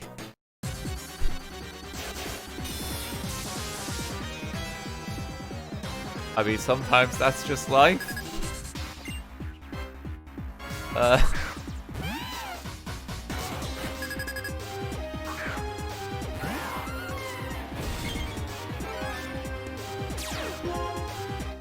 Okay, let's kill our cat. I'm sure she'll feel better then. No.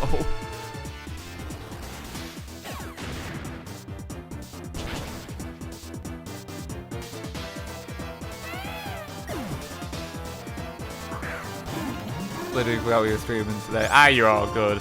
I think a lot of people are like also going to be back to like uni and like, well, college and school and shit, you know? It is September. A lot of people are like, there's a lot of people who are just back to work or back to studies this time of year. Hope it all goes well for you.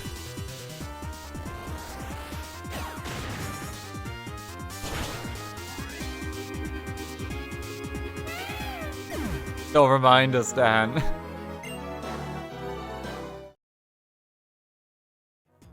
I'm always working, okay? I don't get a summer holiday.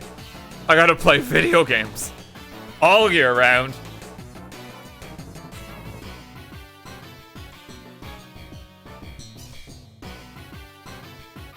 Next Team Plasma member becomes an ordinary Pokemon trainer. That was that moment. This is that moment. Pokemon of our Team Plasma are also fighting for their trainers. It's so obvious I overlooked it. Thank you for reminding me of that. Here, I'd like you to take this. Oh no.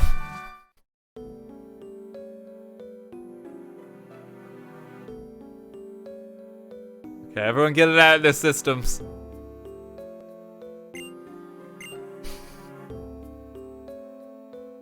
Pokemon do their best for their trainers, even when they are injured. Wonder whether my Lord N understands what that means. On the topic of Team Plasma, I'm an officer of the International Police, so you will be wise to share all you know. Those who left Team Plasma and are behaving with respect and understanding toward Pokemon, them please forgive. However, those who won't interact with Pokemon in a kind and honest way, even I will never forgive them. Truly, I thank you. Now, Getz notwithstanding, there yet remains but one of the 7 sages still at large.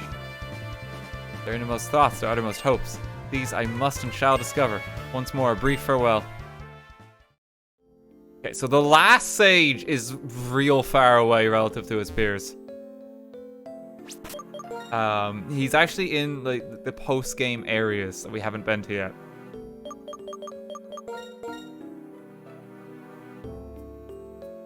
Let's hop on out of here.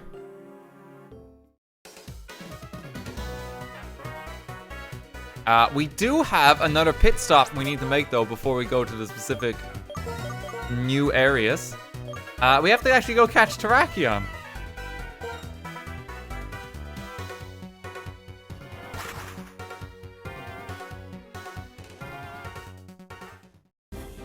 We kind of just left it a wayside earlier.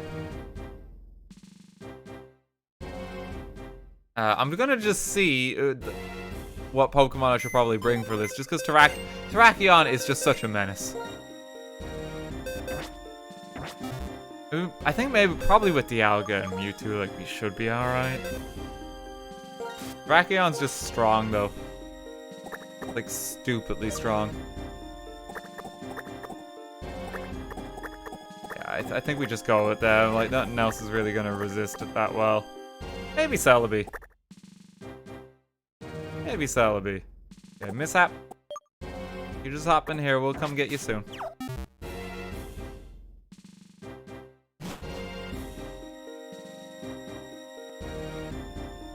Yeah, Terrakion is thankfully, he's near the top of Victory Road.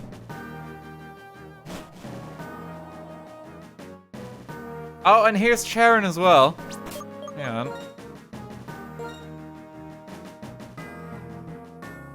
So he's relocated. I mean, you want to get revenge on Charon with shiny D level 100 Dialga. Failure, it's difficult, isn't it? When you confront yourself, you have to notice things about yourself that aren't too flattering. Of course, no one can get away from themselves. Marshall. Oh, we got all the murderers gathered in one room, eh? My mentor told me you were here, so I came to see. Listen, even if you lose in battle, if you surpass what you've done before, you've bested yourself. Take the opportunity of a battle to look at your opponent, look at the Pokemon involved, and look at yourself. Those Alder's words.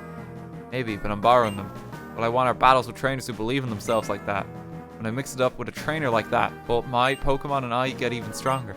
Well then, I'll be waiting for your challenge in the Pokemon League. Guess that's that. Okay, failure. Accept this Pokemon battle.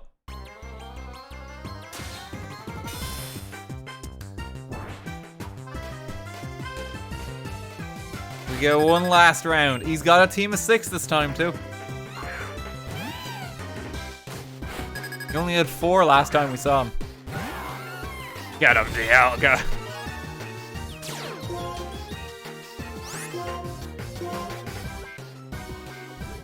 It's the only move you're getting in.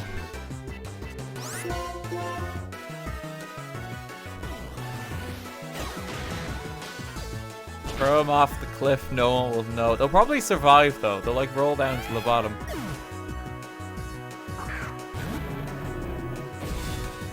Did he have a Gigalith before? I feel like that's new.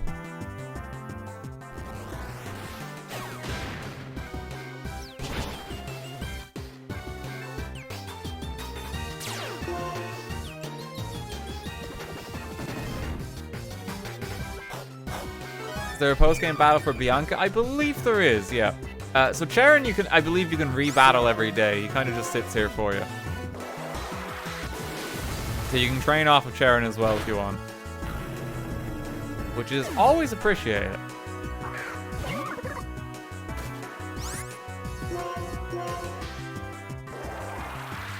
Bianca is fightable on weekends. Okay.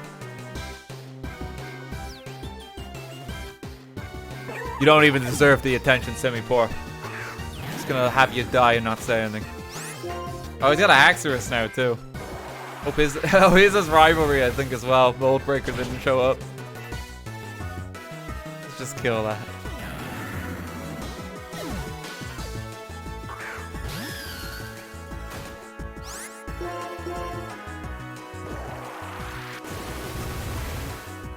Superior. Don't think anything's gonna survive the out. Okay, alright.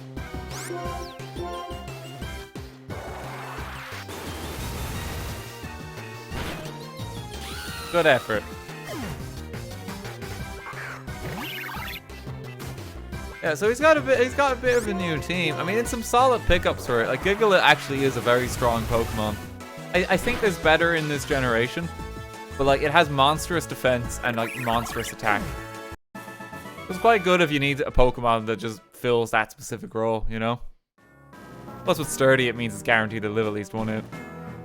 You battle many trainers of Pokemon like this, I can learn what kind of person I am. It will open up my path. I'm sure this path will lead me to become the person I'm meant to be. Pokemon will always be with you and me as we go down our paths. Our important friends, Pokemon.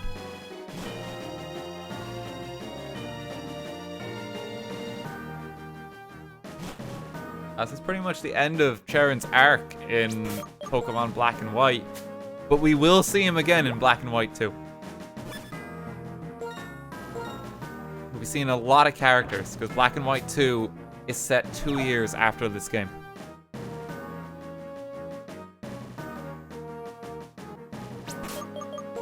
Terrakion.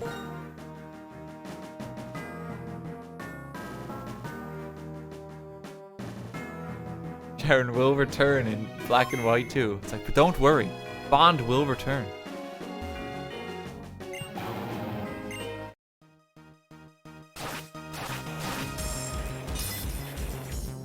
Yeah, this is the most menacing of all like the Musketeers or like the Swords of Justice. Like, Terrakion is easily the strongest of them all. Like, rock fighting and like super high attack and speed. It's like, it's an actual powerhouse. You would see this guy run a lot in competitive back in the day just because he was so damn powerful. And it would almost be in your best interest to have a counter specific for Terrakion in competitive. The most common one would be Landorus Therian. Because Landorus Therian also has Intimidate as an ability.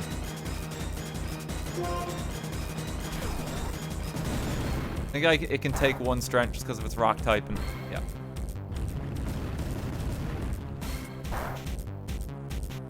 I think we just start tossing balls from here.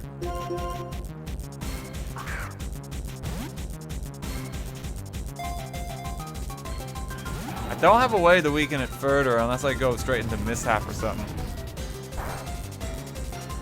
Let's see. Use fucking Genocide. I don't think that's gonna go well. Leaf Storm will kill it. Switching Grief, but I want Grief to be fine. Yeah, we'll just keep tossing balls. We'll catch it eventually. Do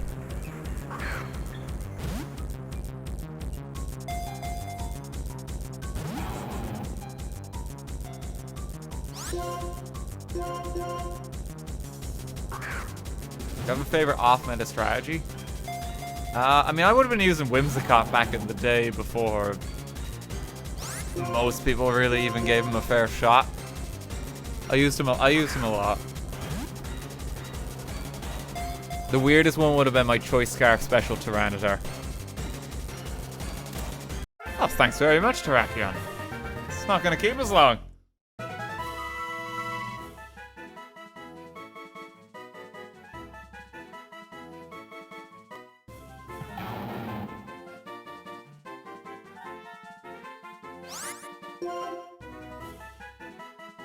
What do we call the other ones?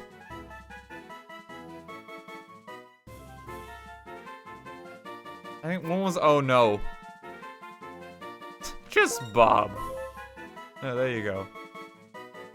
This is Bob.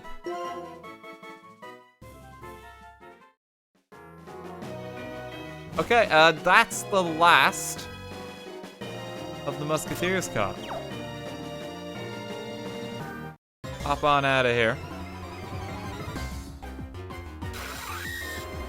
Oh yeah, that is Durant as well. It's actually a very good Pokemon that you can pick up here. It's deceptively strong.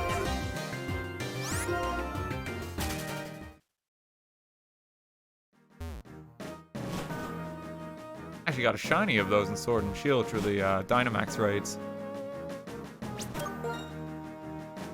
Okay, because we actually got all 3 of them, we got another pit stop to make in Icarus City. We will get to the new areas soon and, like, kind of tour them. Like we're doing it all tonight. We are doing it all.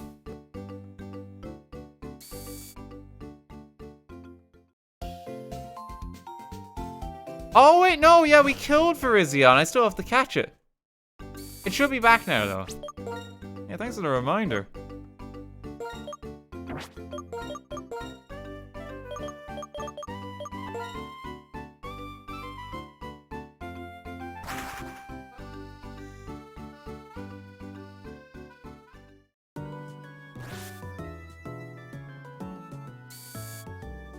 I'll just load up my party with everything else we need.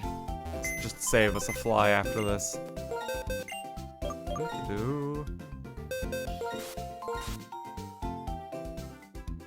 Okay, so put Celebi away. Grief. No, Grief's gotta stay with us no matter what. Okay, we're gonna need Keldeo. Need Terrakion. Timid. Oh, it's taunting me with the natures at this point. There's like nothing to be salvaged with these Pokemon. Jesus Christ. Timid lowers Terrakion's attack, which is disastrous. That's absolutely not what you want. Does increase its speed. Just you wait, my special attack Terrakion strat's gonna get yous. Oh, yeah, and there is another, there's a little tidbit here. I don't think we'll be able to do this because we lack the Pokemon that's needed for it. Yeah, I'll just describe it as we go to Virizion. In this game, there's a trainer where you can trade, like, the pre-evolution of, like, Whimsicott or, like, Lilligant for the other. Because they're exclusive between Black and White. If you do that, then after you beat the Elite Four, you actually get to battle them. And they use the Pokemon that you traded to them. And I believe if you even nicknamed your Pokemon before you gave it to them, it actually maintains that nickname. And if it's a shiny, I believe it maintains that. Which is quite cool. Okay, so it's like a trade battle that you get in this game. Neat little detail.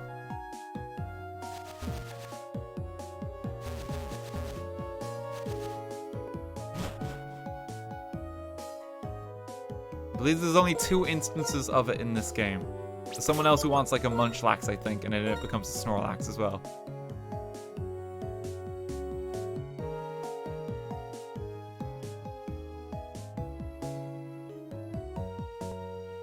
Nickname it Traitor. Okay, for this fight... I don't know how I really weaken this thing. I think I weaken it first with, like, Cobalion. And then I just move into Dialga and paralyze it. I did save it there, yeah?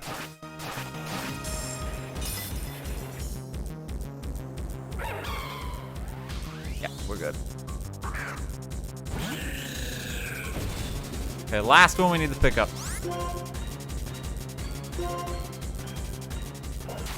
It's going to really hurt.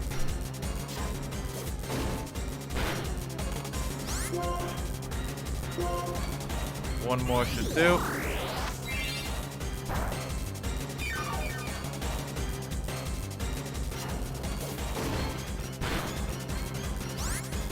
Could be cheeky and go for a retaliate.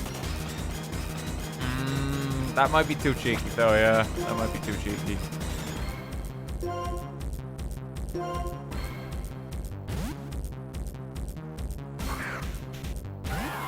Okay, send in Dialga. He offs it again. Yeah, I want to avoid that if I can. This will do pretty much nothing from here. I think even if it uses like Sacred Sword, we should be mostly okay. Paralysis.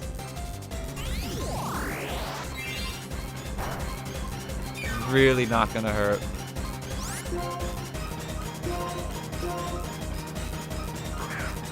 Dust balls work here? I think we asked this before, first time we fought it.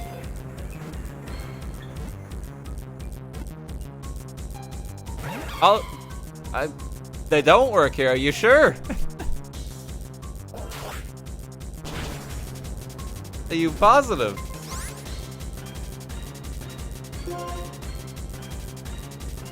If it's night, it works. It's coming up to 7 in the in-game clock. Is that late enough in the day?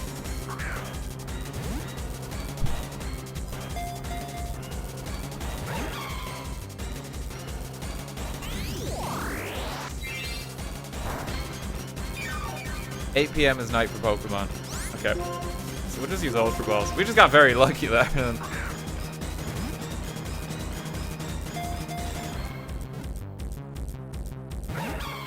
Okay, get tossing.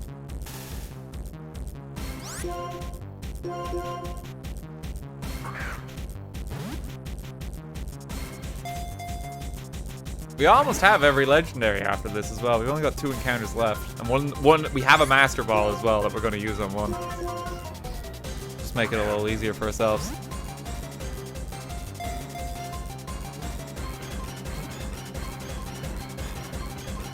There we go.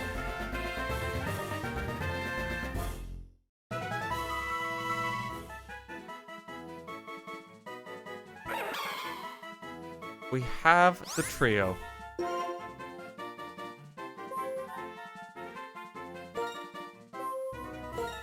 I gotta call it wireless.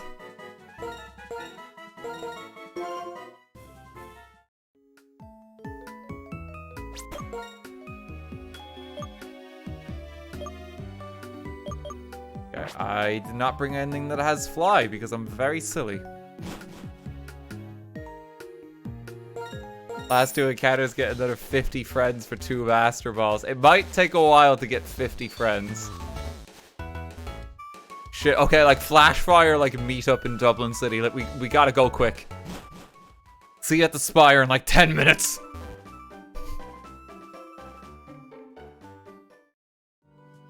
I don't think we're gonna be able to orchestrate that.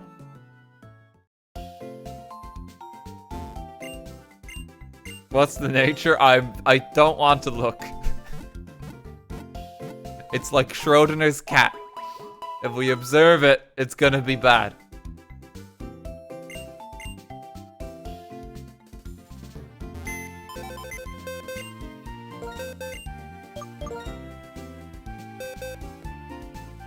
Let's take a hoverboard. Always keep Grief in the party. Because Grief always stayed in the party with us. Kept us in their party.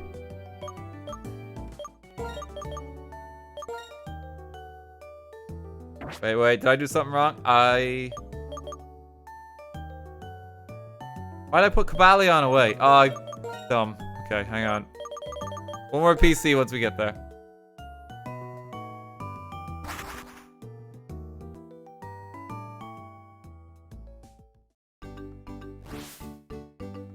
It's all nature's until you observe it. Like, exactly.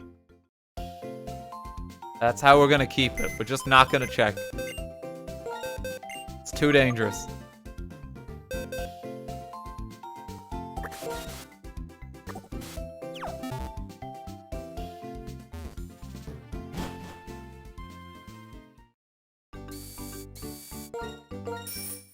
Okay, we got one more pit stop. We finally get to see the Keldeo event, which we have not got to do.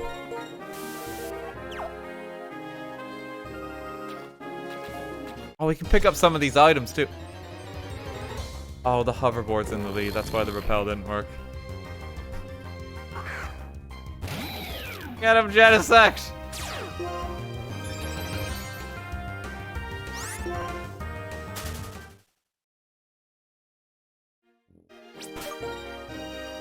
We just, there we go. Now the rappel works.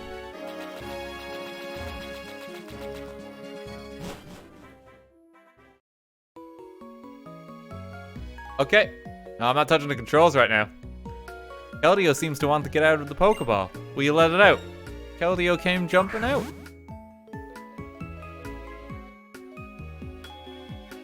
Oh, that Pokemon, it couldn't be. Bright red mane and a lush tail and a single noble horn. It's exactly like the old legend. Keldeo and the 3 legendary Pokemon of the Unova region, Cobalion, Terrakion, and Virizion. This forest has a special meaning. It seems like it would be best if you knew this story as well. You might listen to an old man's story for a moment.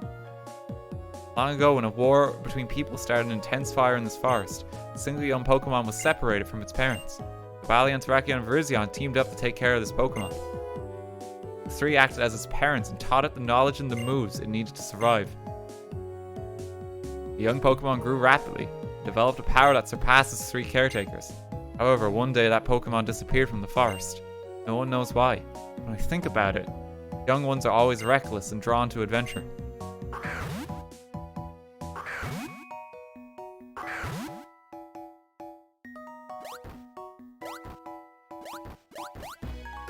Looks like they are all happy to see one another again. Wonder if those 3 are trying to teach Keldeo something. Valiant, Terrakion, and Virizion trying to teach Keldeo the new move, Secret Sword. Teach Secret Sword to Keldeo. So, the signature move of the trio is Sacred Sword, which is a physical fighting type attack.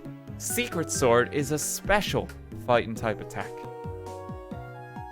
That still does physical damage. A real interesting one. So it factors special attack in, but it hits them physically.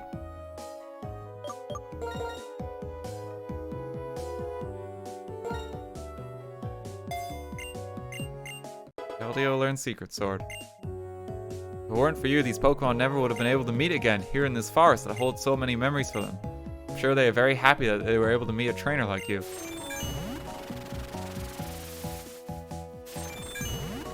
It'll take a while for them to all come back. Yeah, that's really cool, ain't it? Another interesting little tidbit about Keldeo, Keldeo is one of the rare mythical Pokemon that's now available in a mainline Pokemon game. Because in the Sword and Shield DLC, you can capture the trio of Cobalion, Virizion, and Terrakion. And when you do that, if you bring them to a certain area in the DLC, Keldeo actually appears. So you can pick one up there too now.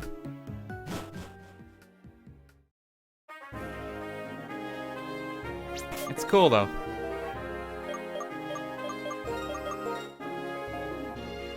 Okay, Deoxys is another one from the Alpha Sapphire and Omega Ruby remakes. Okay, it's finally time to check out what's going on over here. I think the loop we're gonna do...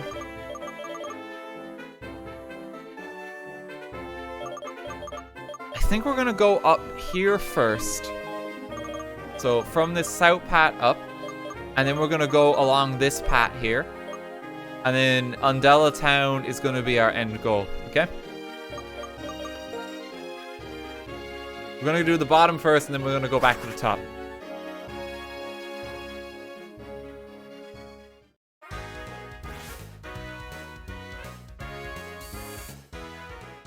And we need a few more things just for the first bit of this journey. Let's drop off the Musketeers first.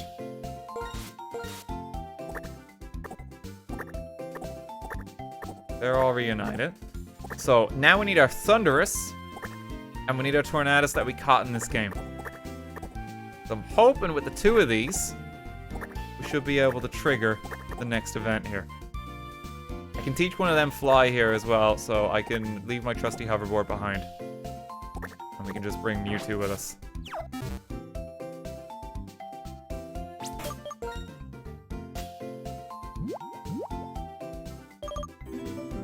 Fly.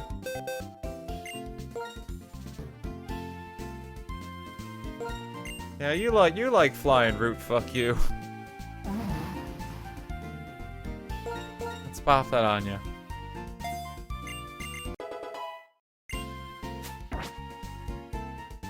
Kanakura, thank you for the 500 bits. You're not the only one having nature woes. In my Black and White 2 Nuzlocke, I got Snivy, Pawniard, and Girder, all with calm. Oh, God love you.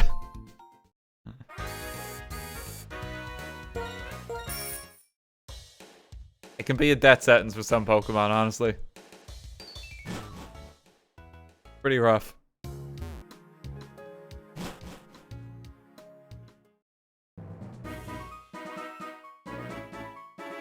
Okay, so we should be able to enter the bridge here now. And it should be working. I am me, you are you. Really don't know what to do when someone suddenly says that, do you? Awesome, that just made my day. This vending machine gave me an extra drink for free. Carousel inside the gate. Well, I really don't want to get wet and dirty. The vending machine thing, sometimes when you buy a drink, it actually just chucks out a freebie. You get a twofer.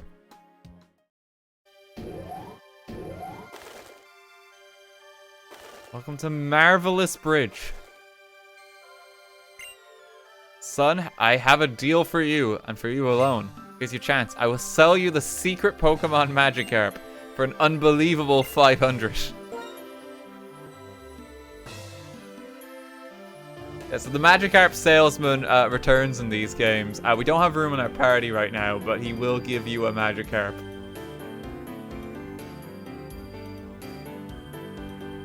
But I believe... I think... Hang on, let me just check one thing. Oh, no, it doesn't have its secret ability. Never mind. It doesn't have its secret ability. It is actually quite rare, though, because I think this is the only way to actually get Magikarp in this game. So it actually is very rare. Oh. You, huh? Getsus is gone. He went off somewhere alone after we rescued him from the castle.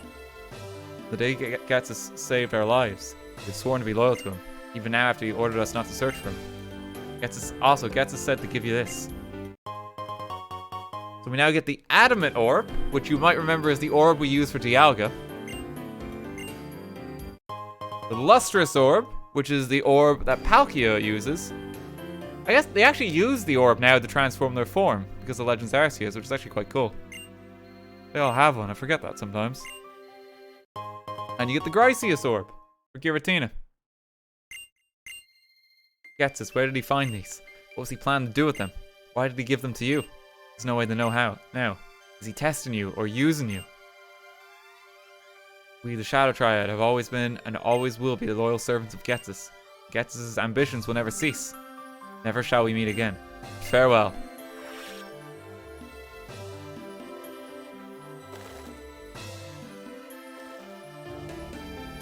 We got this guy here too. Such magnificent scenery. Oh.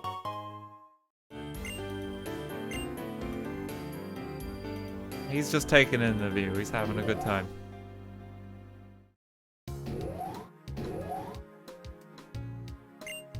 Marvelous Bridge really is mind-boggling, so I'm taking a rest. He's dedicated his life to the vending machine. Everyone needs a hobby. Don't you want to try a triple battle? No. No, I don't.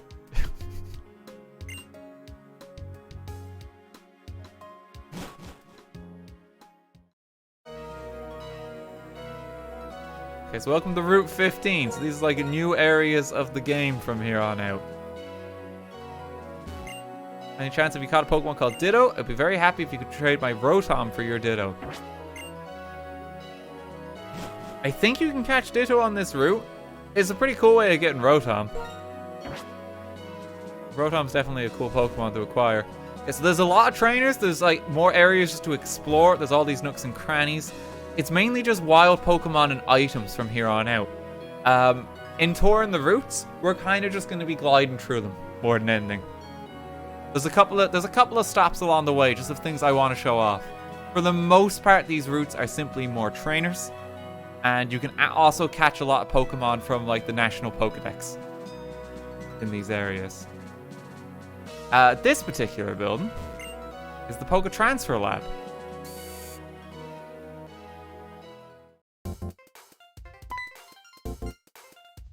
Hi, hello. You came here. That means you're a visitor. Oh, no, you came all the way here. Ah, you are a trainer. Are you in the middle of your journey? Ah, this is your trainer card. What? You have all the gym badges.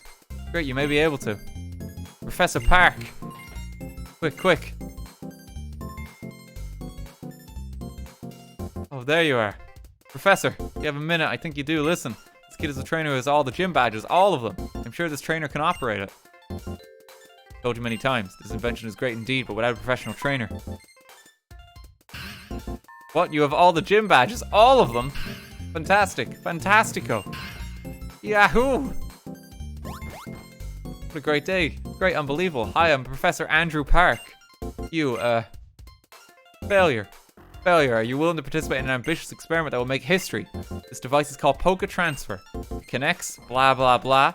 Call DS system, meanwhile, blah, blah, of molecules, and then while evoking, energy particles will, and if the frequency, as you see, with faraway Pokemon, the alpha waves, following which reach convergence, spectacular results. Put it more simply, if you use this device, you may be able to bring Pokemon here from other regions. Just for safety's sake, the Pokemon you're transferring shouldn't be holding anything, so make sure to take their items first. So you're a fantastic Pokemon trainer. Will you participate in the great experiment of the century?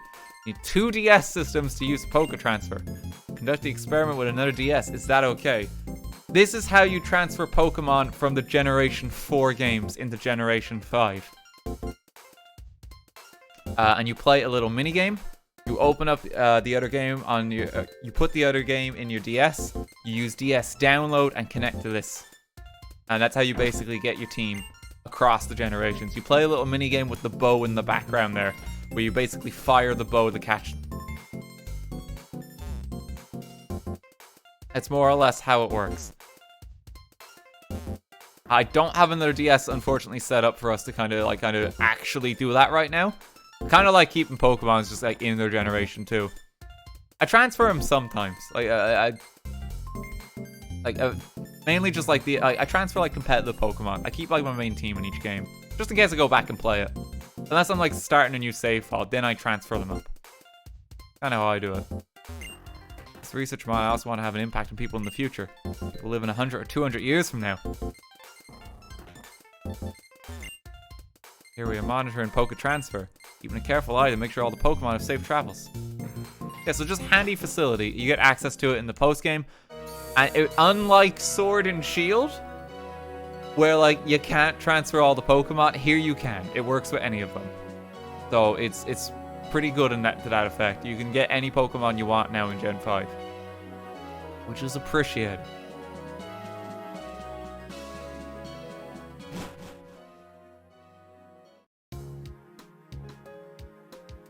Okay, so we can run on through the gate. Welcome to Black City. So this is this game's exclusive town. If you're playing Pokemon White, you get White Forest as the area here. There's a little bit of stuff going on here. There's a lot of skyscrapers that you can kind of just run between. And this is like your main hub building. Oh, it's all really expensive. These things must be great. I want this and that and this thing over here. Hello, welcome. May I help you? Yeah, so Black City has, I believe it has some of the more expensive shops, and you get access to more shops to buy basically Pokemon evolution items and like odds and ends. The prices are super expensive for a lot of this shite. You probably do not want to purchase a lot of it. City of dreams, greed, and more greed. I'm Black City's boss, so I'm a whirlpool of greed. The city is filled with vibrant people who are like big piles of greed. Try defeating 10 of the people outside, then I'll respond to your greed. In Black City, you have trainers that appear in the city. I believe more trainers appear depending on who you essentially street pass in these games or people you trade with. Basically, every time you have an interaction with someone else in Pokemon Black and White, they'll show up in Black City, and you can then fight them to a battle. If you fight enough people to battles, you unlock more merchants for the city, which lets you buy more evolution items. It's basically how it works. These little huts can actually get bigger in size depending on the amount of encounters that you have. Even these small ones can actually kind of grow a door, if you will. The city expands depending on the more people you meet. Street Pass didn't exist, that was 3DS. No, actually, for this game it did. Pokemon Black and White have their own version of Street Pass. It's like the survey feature that we've seen before. They actually do have a system for it, believe it or not. It's kind of like a prototype for Street Pass. It's in the Seeger. So if you pass people and you interact with them, and you do surveys with them, they will show up in your city. And so if we go in one of these huts, you have a few to start off with, I believe. Fire this toy, I want a more fun toy. Oh, this child will buy you another. Want more toys, huh? I think this is a trainer. I want this, I want that, but what I really want is to beat you in a Pokemon battle. I think the trainers are standing outside for the moment. They also kind of just use, they'll use like kind of odd national dex Pokemon as well. So for Black City, it's a way of getting a lot of trainer encounters. You can also get a lot of evolution items this way via the shops. Now, that might sound all fine and dandy. The reason why it sucks is because in White Forest, the mechanic is slightly different. In White Forest, instead of battling trainers, you get to catch 100 different Pokemon that are not available in Pokemon Black. So we fought a Flygon here. The equivalent in White Forest is that you get to catch a Trapinch. And that's why Black City unfortunately sucks. Because you simply get the White Forest just completely overshadows it and gives you so much more of a feature. You get battles here and evolution items, but you actually get like 100 unique Pokemon in White Forest. Which, it's just so much better. It's so much better in White. Yeah, so it's a novel concept. It's a nice idea, but it kind of falls in practice just because, I mean, White Forest is so much better. You know, who's going to look at the two of the things and say, you know, I don't want Pokemon. You know? No, I don't think anyone's going to make that choice. That's unfortunately why it kind of sucks in this game. It's only 30 Pokemon, but yeah, I mean, it's about 30 Pokemon, but when you factor in, like, all of their evolutions, basically, like, you get Trapinch, you get Vibrava, and then you get a Flygon, basically. So, you know, it's way better, because, like, there's such a gap between the two.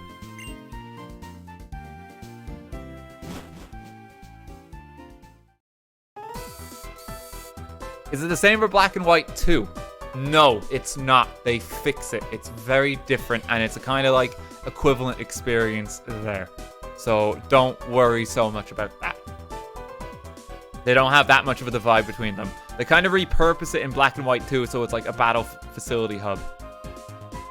They do away with the exclusive Pokemon, but Black and White 2 have more Pokemon in their regional Pokedex anyway, so you're not really missing out. And most of the Pokemon that were actually exclusive to White Forest are actually in Black and White 2's main Pokedex. So like, they do actually kind of retcon this and fix it in a very good way, I would say.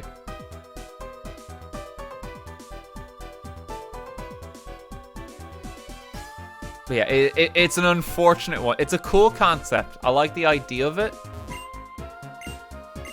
Just here's a bunch of random Pokemon trainers and you get new interactions depending on who you interact with.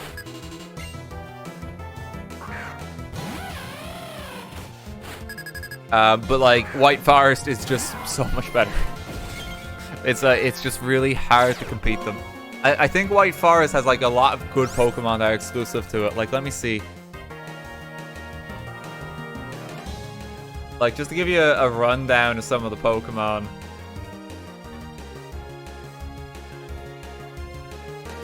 So like Bagon, Starly, Shinx, Budew, Azurill, Ralts, Magby, Elekid, Mareep, Togepi, Porygon, Ghastly, Magnemite, Machop.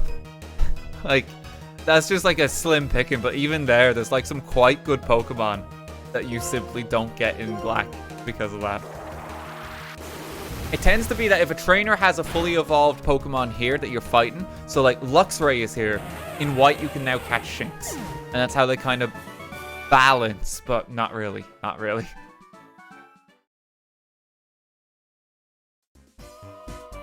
But like, they're kind of supposed to be equivalents of each other.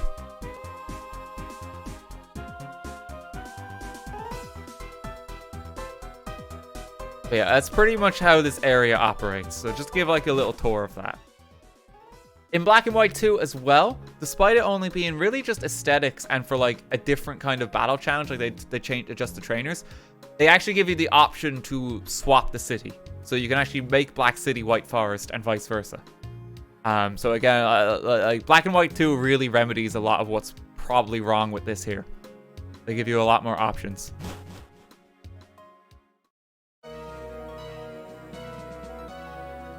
It's just important to note is, yeah, like, it's a cool idea, but it sucks in this game, and the reason it sucks is because it's too much of a version divide. It's way too much between the two. The trainers can also all eventually leave your city, and if you don't have any interactions with anyone, it actually just becomes empty. Which is also, like, kind of another problem, considering that, you know, not everyone's gonna have the Nintendo DS on their person these days. So the city actually does become empty over time. Because I've now interacted with it there, if I come back in like a month or so, there might be no trainers left. Which is, again, just another problem. That, again, they fix all that in the sequels. They repurpose it completely. Like, it's an ambitious idea, but it's one of the ones in Black and White where it's like, it just doesn't really work.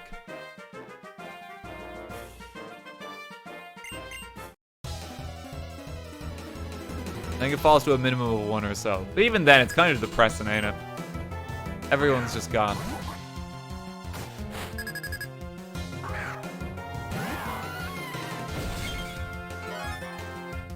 Probably the most dramatic, like, difference between versions I think there's ever been in a mainline Pokemon game.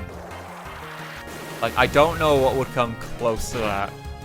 Arguably Sun and Moon with the time swapped, but, like, to gate that much content to one game is like, it's quite significant.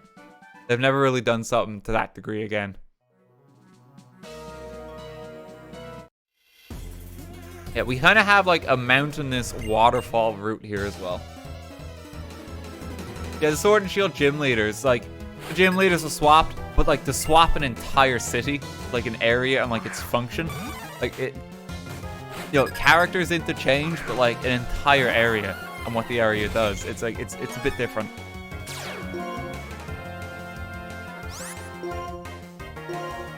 I'd argue this is the biggest one. I think there's a fair case for it. The gym leaders are weird though because it barely impacted the game. It was an odd one, yeah. I don't even know who the leaders are in Sword because I had Shield myself. I thought Alistair and Melanie were quite cool.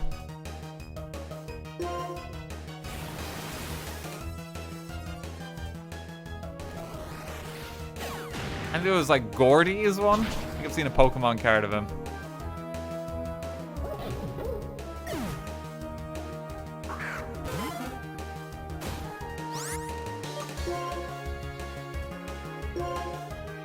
Let's just kill them. Gordy and Feet? What?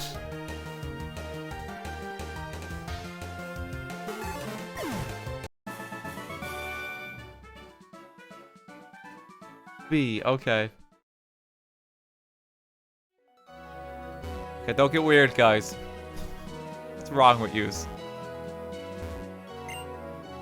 Shouldn't have said feet.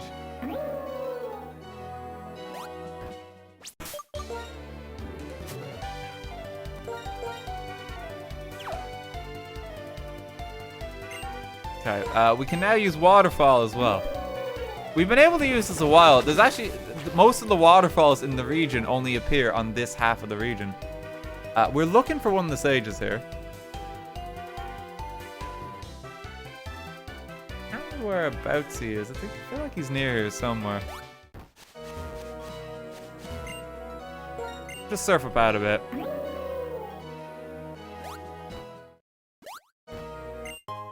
Which one of the Gen 5 games do you think will be remade, or are you hoping for a sequel like me? Honestly, like, the dream for me is not a strict remake, but it's a reimagining of Gen 5 that basically brings all of its assets together.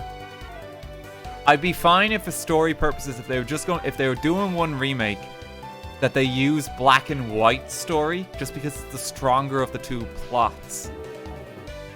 I'd understand if they did that, but it would be a crying shame if they got at the stuff that makes Black and White 2 so damn good.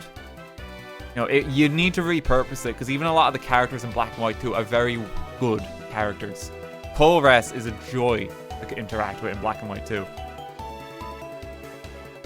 You know, I would like to see it reimagined if they were only to do one remake. Like, Pipe Dream is, yeah, they do Black and White, and then they do Black and White 2.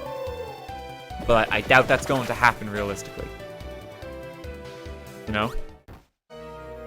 They would need to reimagine Unova and incorporate elements of both.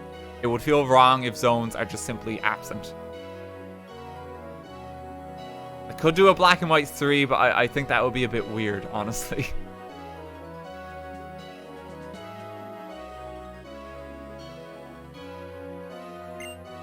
Greetings to you, strong Pokemon trainer who came to Dragonspiral Tower.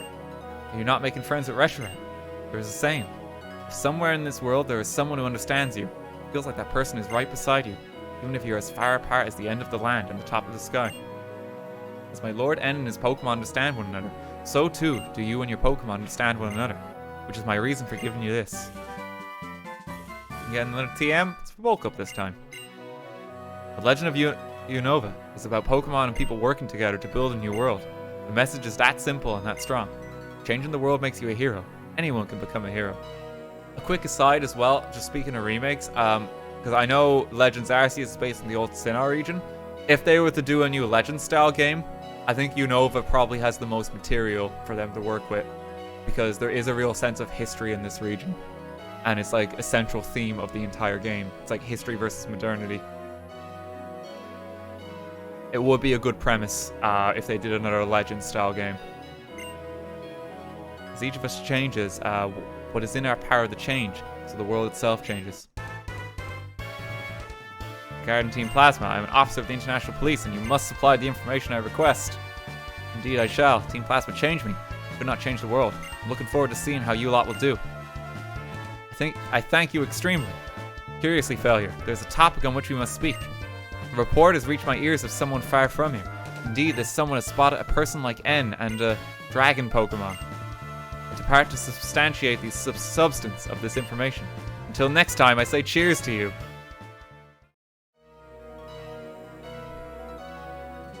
So that's the tidbit of information you get for capturing all the sages. You get 60 M's,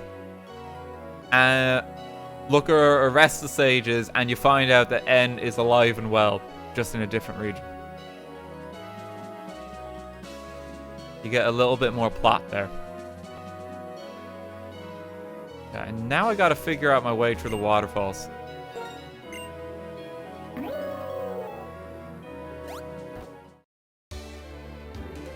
I love Looker as a character. He has a lot of relevancy like through Pokemon games. Introduced in Gen 4, he's like central to the plot there in Platinum. In Gen 5, it's more of like a cameo appearance because he's just showing up here. Gen 6, he has an entire post-game episode dedicated to him. Which is actually not a bad post-game episode too. Gen 6 is still lacking in post-game content, but like the episode with Looker is actually a very good part of it. He makes a very important cameo as well, actually, in Omega Ruby and Alpha Sapphire, like a seriously important one for like general Pokemon universe stuff. And in Gen 7, he also has an entire arc regarding the Ultra Beasts. And then in Gen 8, when the Pokemon Diamond and Pearl remakes came, they forgot to include him. Why?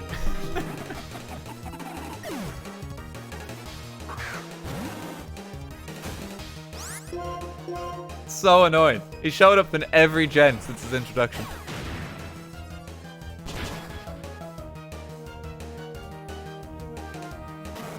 It's devastating.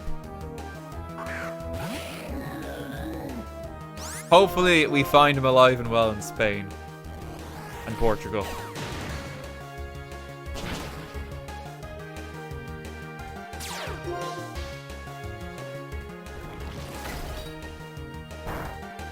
He had no reason to be in Galar, but even if he had a cameo in Galar, it would have been nice.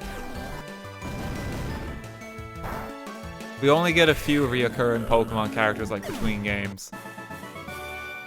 I think Cynthia shows up in Gen 7 in the Battle Tree, if I remember rightly. Give me another one who shows up in a few of them.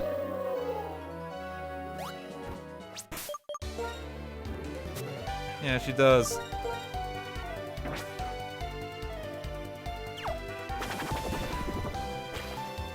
I think this is where we're looking for. Yeah, so tucked away in here. This is the Abundant Shrine.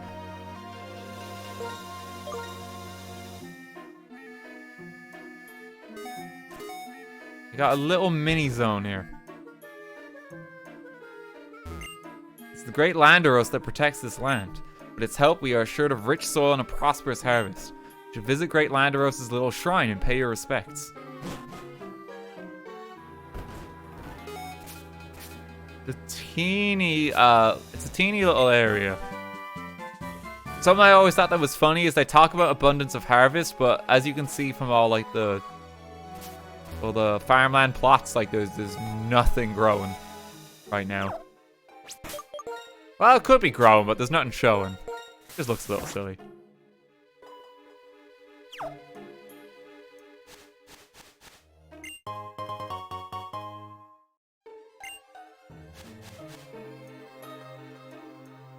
This bastard. Yeah, Landaros is somewhat infamous as a Pokemon. Because he would be one of the most overused Pokemon in competitive Pokemon's entire history. Landorus Therian specifically is one of the most powerful Pokemon that's ever been introduced for the format. And that's in like both Pokemon's official format and like the Smogon rulings. Like, it's very powerful. And you will see it constantly. Isn't it the most used mon on Showdown? It's probably top 10, if not the most used. If you wreck Great Landaros' little shrine, it'll cause a bad storm. That's not true. The Pokemon that brings bad windstorms is a different Pokemon. No, silly, you got it wrong. This is a shrine for Great Landaros. It punished a Pokemon that did a bad thing. If you wreck the shrine, it can't punish that stormy Pokemon if it comes back. It doesn't make any sense. If Pokemon does a bad thing, Great Landaros will come to help us, whether it has a shrine or not. You're the silly one. No, you're silly. Hey, wait. This little shrine is dedicated to a Pokemon called Landaros. They said it when Tornadus and Thunderous were whipping up storms that damaged houses and fields all over the Unova region. Landaros made them stop. That's a story from way long ago when my grandpa was a little boy. If Tornadus and Thunderous come here again, Great Landaros may come back. That's what my grandpa told me. Small weathered shrine. Tornadus and Thunderous are struggling inside their Pokeballs. So, Tornadus is exclusive to Pokemon Black. Thunderous is exclusive to Pokemon White. If you bring them both here...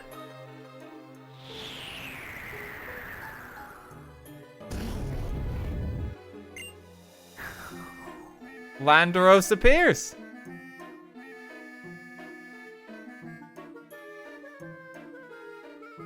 This fucker.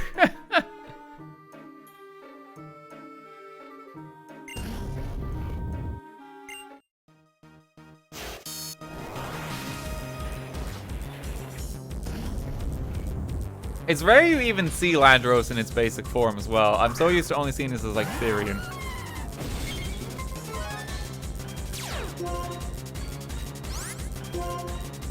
And in case you were wondering where we were going to use it,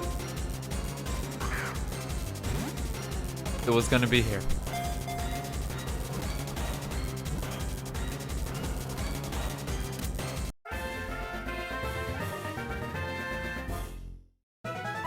So you get a level 70 Landaros for it. Lands visited by Landaros grant such bountiful crops that it has been hailed as the guardian of the fields.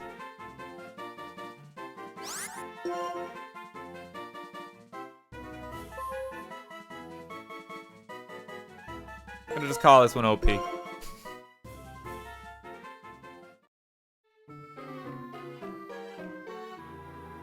Yeah, there you go. So that's another like legendary encounter you get in Black and White. Fun little tidbit then. Landorus, Thundurus, and Tornadus are all not available in Pokemon Black and White 2 for some reason. They wouldn't become available again until I believe, I think it's like Sword and Shield. It might have been Ultra Sun and Moon. Might have been Ultra Sun and Moon. I haven't played those ones. Oh, they're in Omega Ruby and Alpha Sapphire. Oh, okay. Never mind. Sorry. Apologies there. Apologies. Okay, they're available in like the all legendary Pokemon events then. Okay. That makes sense. But yeah, it's not available in Pokemon Black and White 2. And the reason is because Nintendo wanted you to use Pokemon Dream Radar to obtain the genies and also get the unique forms. This is the interesting bit. They're not available in Pokemon Black and White 2, despite Pokemon Black and White 2 being the games that introduced the Therian forms to Pokemon. So most people wouldn't really see the Therian forms until like the later Pokemon games, like Omega Ruby and Alpha Sapphire. Like a Landorus Therian in Gen 5 competitive meta was almost certainly always hacked, because who had the time to get it from Pokemon Dream Radar? No one would do it. No one could be asked.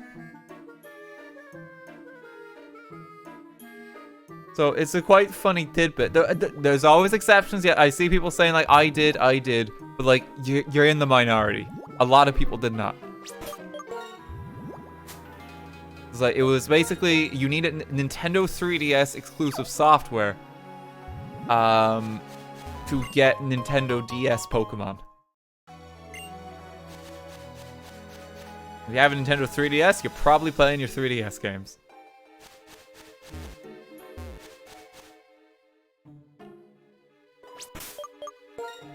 People lie on the internet. Chatters may be a bunch of hackers. It's true. It's true.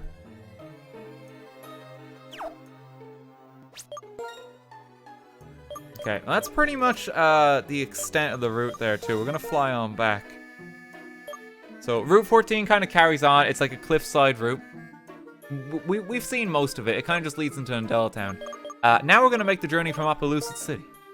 We're going to end in Undella Town.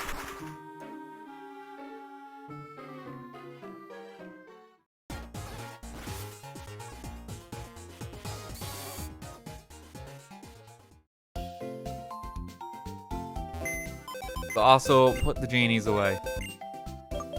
A little fun tidbit for you is that's actually my first time ever catching Landorus like that. I've never been able to do it, even in my base copy of Pokemon White. I might actually go and do that in my off time now, just so I can get it. Because I only got Pokemon Dream Radar and grinded out like Tornadus and Thundurus specifically for these streams. But I've never actually done this. Same with most of the Pokemon events, like even like the Genesect event and stuff like that we've seen on this playthrough. This is my first time ever doing that. I've seen other people do it. I've never done it myself.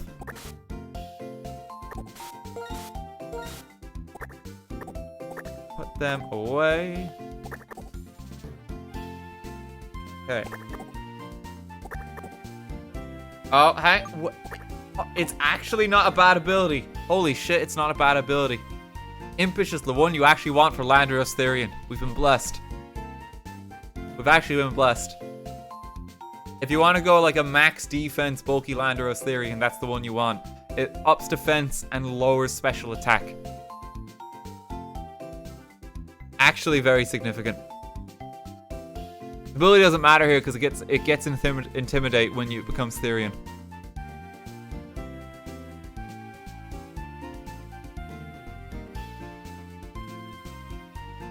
So that's actually fantastic. I can use that now if I transfer it up to Sword and Shield. I'll see all of you in the meta for Scarlet and Violet.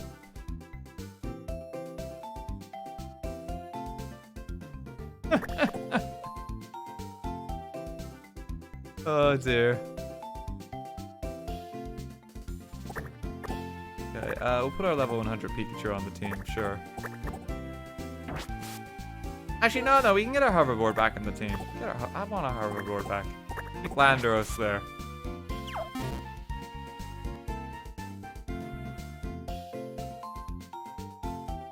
I gotta get Mishap, actually. Mishap's not on vacation anymore. Hang on. Let me get Mishap.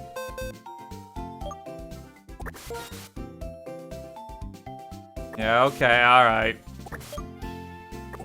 I'll put Landeros away. There you go. Mishap MVP.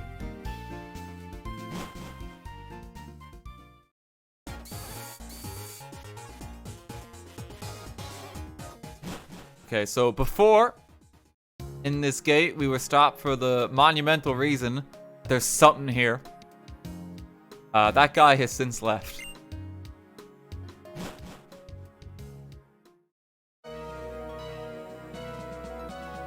I think we have... Ah, yeah, we're not gonna avoid him here. There's some very pretty routes this side of the region. We'll get to spend... Oh, he's speaking in French.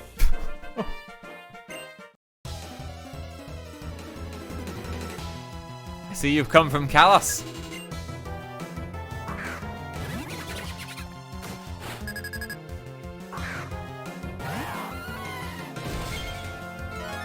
Kalos hints. I mean, I doubt it.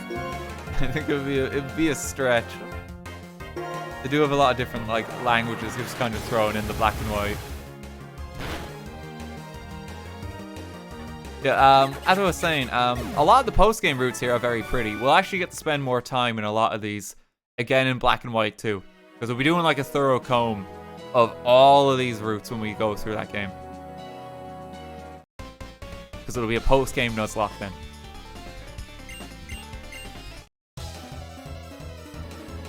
It's gonna be a very long Nuzlocke too. Just because of that. Like, stuff like the battle tree is gonna be quite significant. Or White Tree Hollow.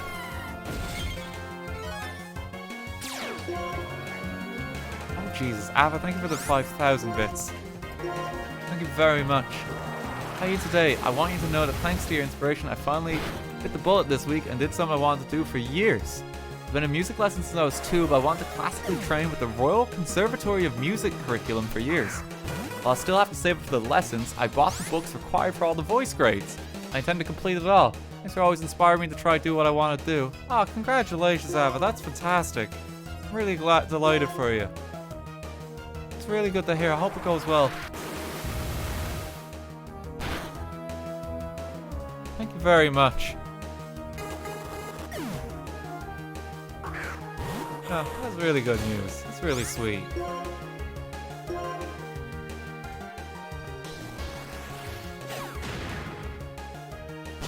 I like to imagine,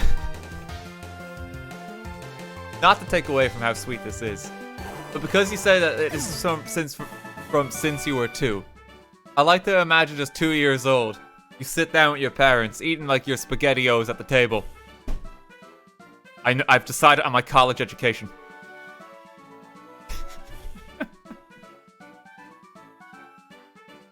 Like, oh, their first words.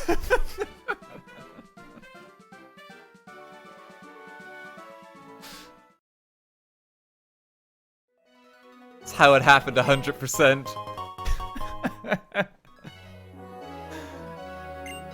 Puts down the sippy cup of apple juice.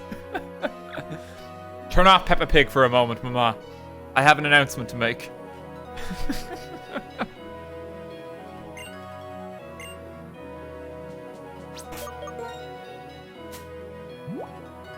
Oh, Jesus. Oh, congratulations, though, for real.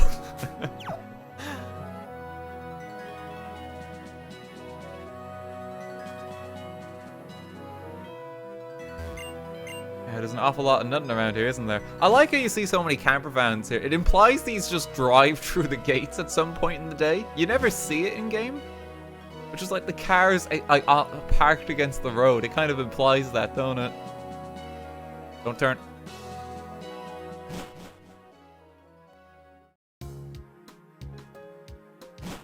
We just keep on our way. Here's a cool area. I'm gonna spend a little bit more time here. This is the village bridge.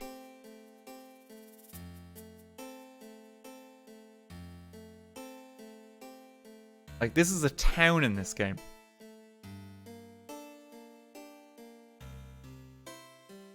And it's one of like the coolest looking areas in Black and White. We're gonna explore here a little bit.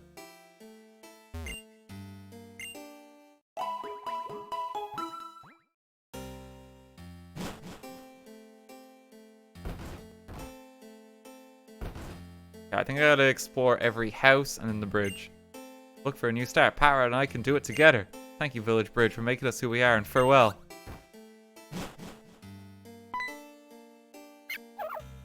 Oh! Well, there they all go. They've gone in search of Shitface. Extended family. Oh, a trainer. Let me introduce myself. I'm a member of the Hip Waders. As his name suggests, it's a fishing club. Want to join up and enjoy some fishing? Awesome, now you're the second member of the Hip Waders. Here we go, announce the official Hip Waders catch of the day. Pokemon we're fishing for today is Luminion. If you catch one, please show it to me. He basically gives you a fishing challenge every day. To catch something new with your fishing rod that you just got from Looker. It's all national decks now as well. We'll cross all the bridges in Unova. So, la la la. Can we hear it?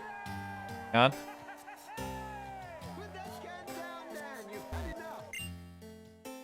on. Now, something's not quite right. This here microphone's all screwy. I can sing real good, promise. Testing. Check one, check one, check two, check, yep. Now, you're the first person in an awful long time who's hung around to listen and hear what I was singing about. Much obliged.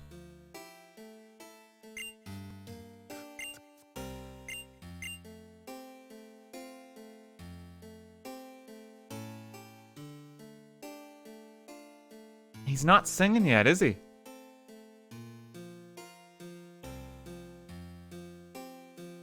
I think he will soon. Give him a bit. The music here loops.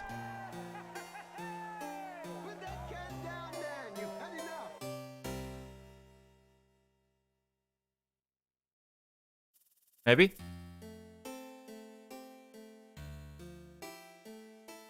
I've turned him off, have I? Oh, hang on.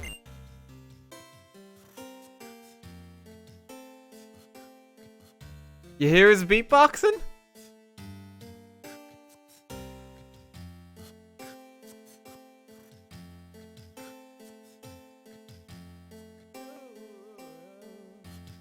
So he's just going ham now.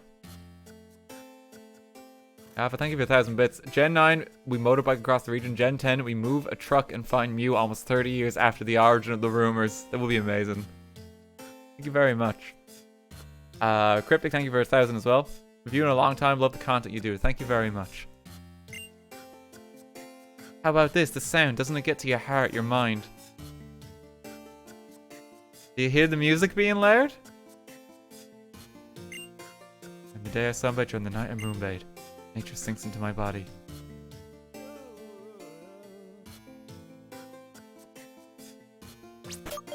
Yeah, we got a few more stops.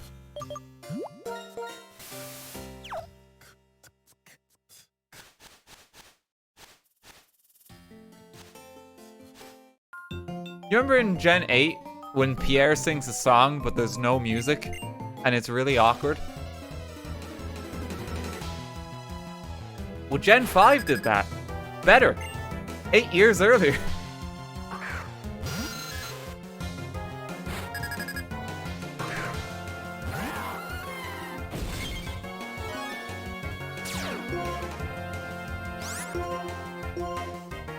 It's such an awkward scene when Pierre does that.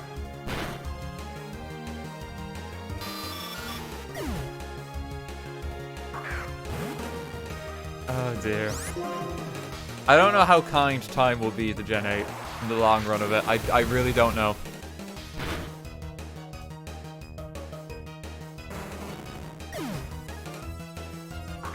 DLC still good. I'll advocate to that. Oh, wrong move. It introduced a lot of quality of life features. As well, just Gen 8 in general. But I think like you can extract a lot of those features and just have them in the next Pokemon game.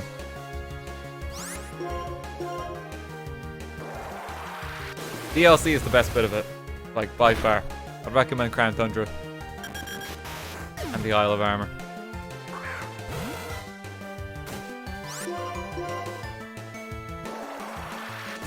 Does it in Masters EX2 is really weird because it looks like he's yelling at NPCs in the middle of the road. That's really awkward. I guess you gotta maintain it at that point. How many pets does this kid have?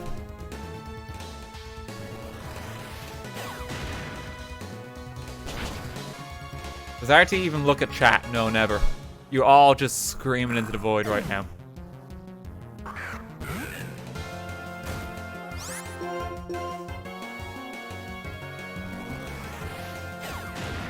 How many more kind of legends are RC said it will be sword and shield, honestly? I can see that, yeah. I think the biggest thing about sword and shield is like the quality of life stuff. I think that is the big bit of it.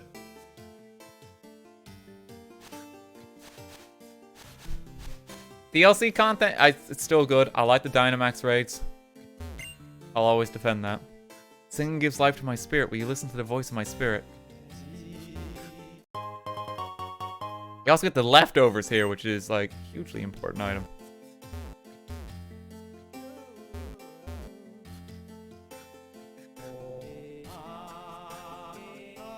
He's added on. You hear him?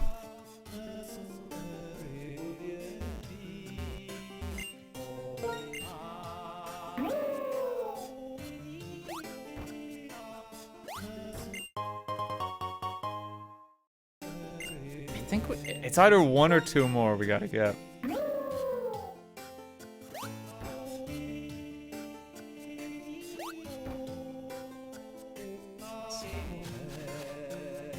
This guy.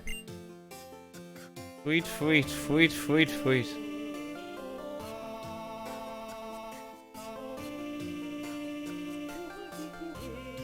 See, the music's come together in this area.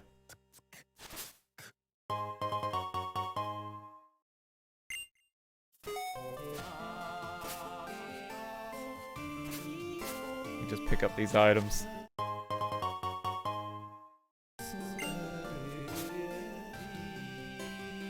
It's cute. Like, they didn't really have to make this area like this, but they just wanted to add like a lot of nice detail.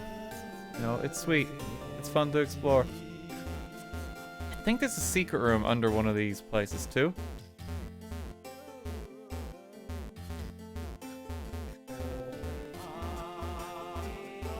Might be black and white too. It's on the other side, is it? Okay.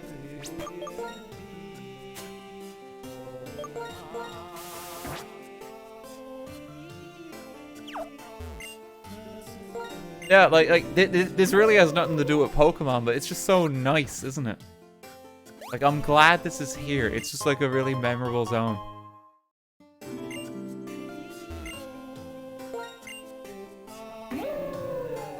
The dynamic music that they do in this game has always been quite cool.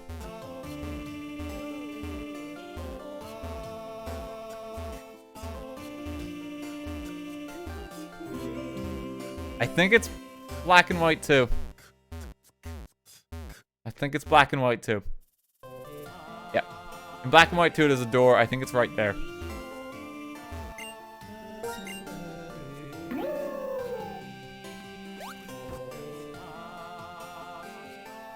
It has lyrics in Japanese, does it? That's interesting.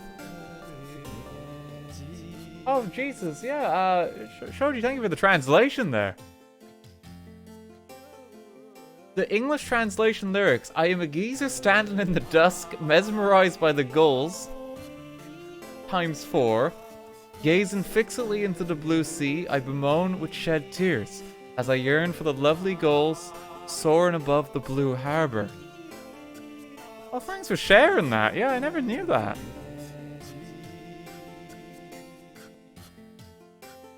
I feel like geezer might be a translation of maybe something else. Maybe there's not quite an equivalent word. Of course, referring to the Wingulls. Old man, yeah.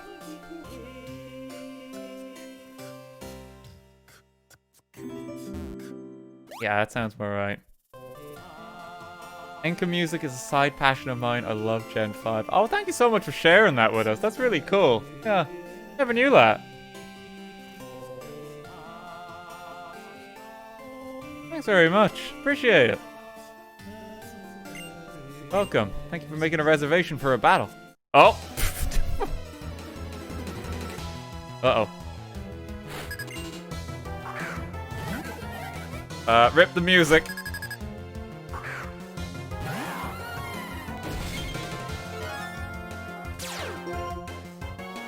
Old man geezer. We could translate it to boomer. That makes the song more impactful, yeah?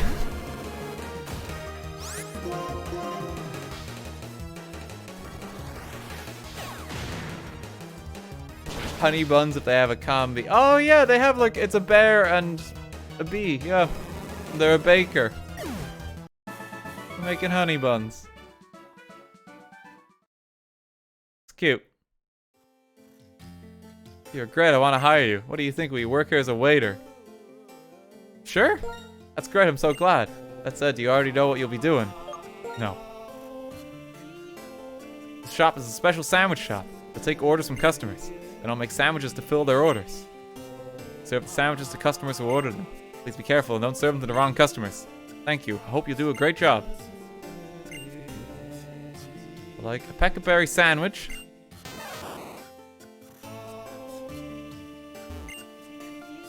Take everyone's order. Okay. Peckerberry sandwich. A large peckerberry sandwich. Cherry berry sandwich.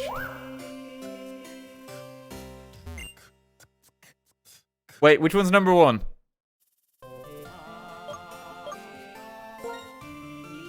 Which one is it treating as number two?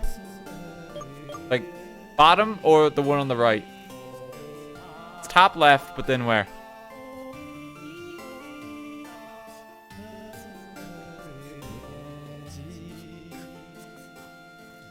Pecha. See, I thought it was Pecha. I've always said Pecha, but I said Pekka there because I was worried if I said Pecha instead of Pekka, chat were going to make fun of me for having an English degree and pronouncing a word wrong. I shouldn't have doubted myself.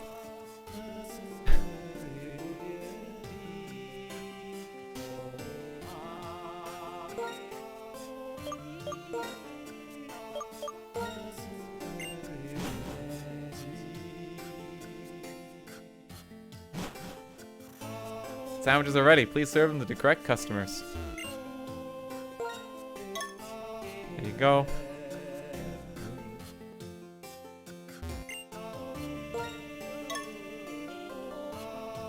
Flavors are divine.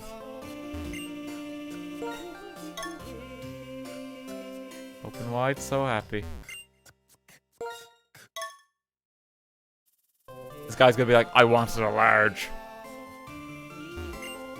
Give you a review. Your work was perfect. The customers seem to be satisfied too. This is a thank you gift. You've worked really hard. You get a lumberry for it. That's it for today. I would be happy if you could come back again tomorrow. It's just a cute little mini game to get some berries.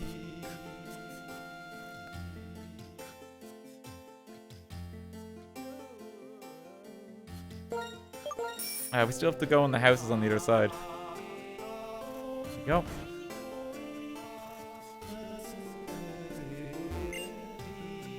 Uneven Hills Route 12, a great Pokathlon train. The Pokathlon is a very popular competition in Johto, where I come from. Cool to actually reference that. Soda Pop tastes even better when I drink it on the bridge. Often shower with Krokorok. Baker pays an exposure.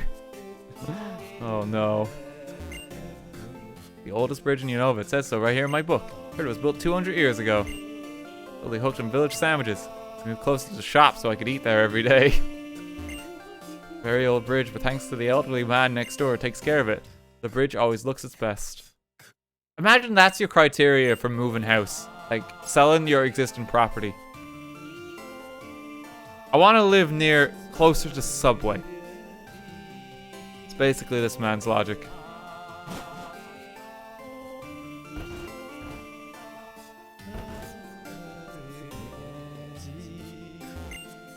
And this is a beautiful bridge. This old bridge was built when my great-great-great-grandfather was around. This is a unique sort of bridge. A long time ago, the river overflowed and all the houses were washed away. People built new bridges on top of the bridge, new houses on top of the bridge to keep them safe from flooding. Simple solution, but it's genius. Not even Subway, a jam sandwich shop. It's basically toast. That must be some damn good toast to sell your, like, whatever property you had. Like, so why did you move home?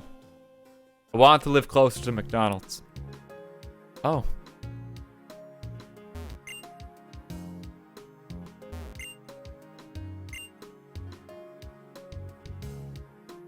Keep making our way. So we get like a grassy kind of meadow route here. It's very cute. Actually get some rain here. Jesus Christ, Abbott. Thank you for the 10 gift subs. You really didn't have to do that. I've already done enough. Thank you very much. Happy September, friends. Oh, it's that started, has it? Forgot about that. Me being professional streamer.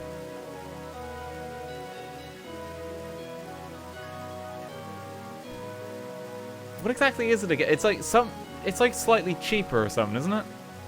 20% off subscriptions. Cool. Twitch professional. I didn't even pay attention. In my head, it's like March 2 years ago. 30% off here. Oh, sweet. Well, thanks everyone's getting a sub, yeah. I think it's completely on Twitch's end there. I think I still get like the same cut of like a standard sub. They kind of take a loss on like the price reduction.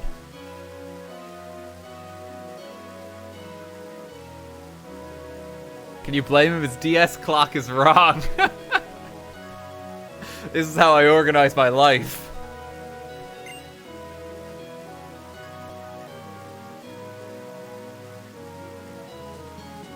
This guy is fucked.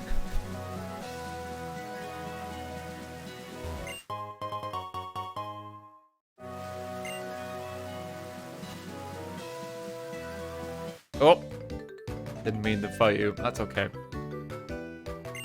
Yep, these are all just basically more routes to explore, more items to collect, TMs, Pokemon to catch. Crucially, just the Pokemon to catch. There's a lot of new ones on these routes.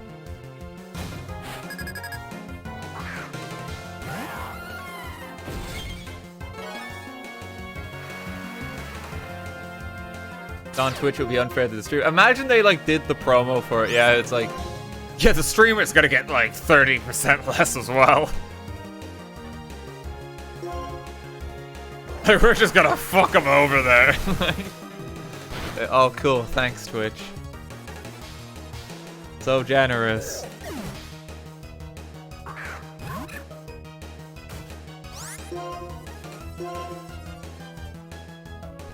Like, they just pay streamers less for subs this month in particular. It would be quite cruel. Why is Dialga level 100? We got real lucky on Route 5. I don't know what to tell you.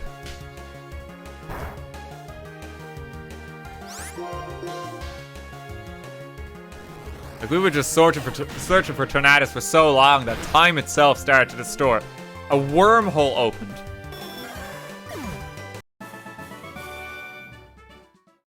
And Dialga just kind of plopped out. Yeah, Route 5 is wild. I recommend going there. You never know what you're going to find.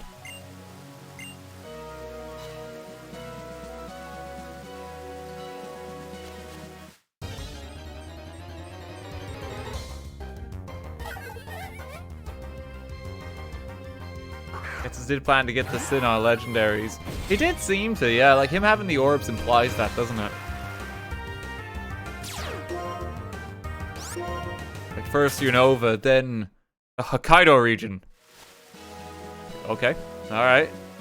Bold move.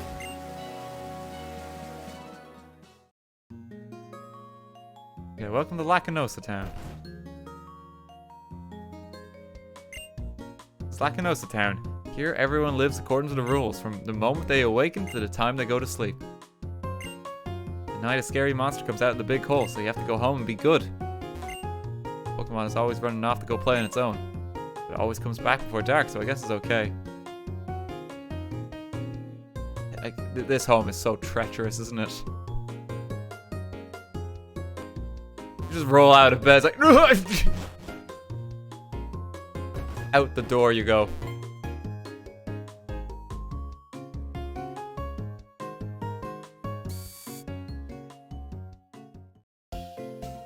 An anti-Kyurem stare, apparently. And no one goes outside at night. Oh, do you know about Gracidia flowers? Since early times in Sinnoh, people make a bouquet of Gracidia flowers to give someone to show their feelings of appreciation. So if you have Shaman, you talk to her, you can then transform its form. Like Shaman Sky. They have to hide in the Gracidia flower person in every game now. Which is cute. Which is cute. Every gym badge tells the story of a hard-won victory against a worthy opponent. I can look at a gym badge and tell you that story. Oh, I think is this the flashback guy? You got the insect badge with Audino, Victini, Drillbur, Duat, and Sandile. Yes, it is. Oshawott, Panzer, Purloin, and Patrat. Tranquil, Duat, Drillbur, Panzer, Timpole, and Purloin. Ah. May the fallen rest in peace. Except Shitface. He can't rest whatsoever, because he has been claimed by the Void.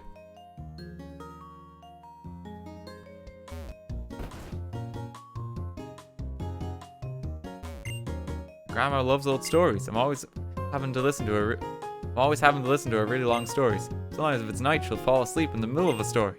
It's okay though, she's not only healthy, she's a free spirit of Grandma too. What do you want now?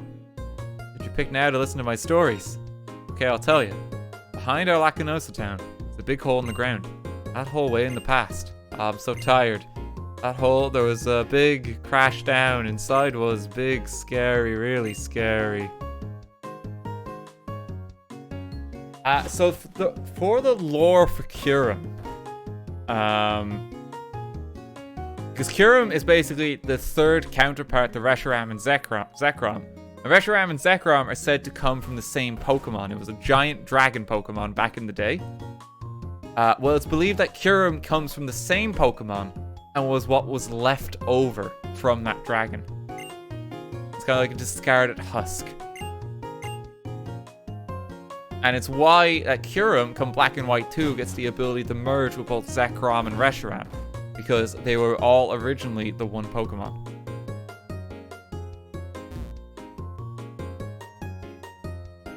That's how Kyurem kind of fits in with the others in this game. There's not a lot to do in this town, by the way. You might be spotting. There's not a lot of buildings to actually go inside. Just a few interiors.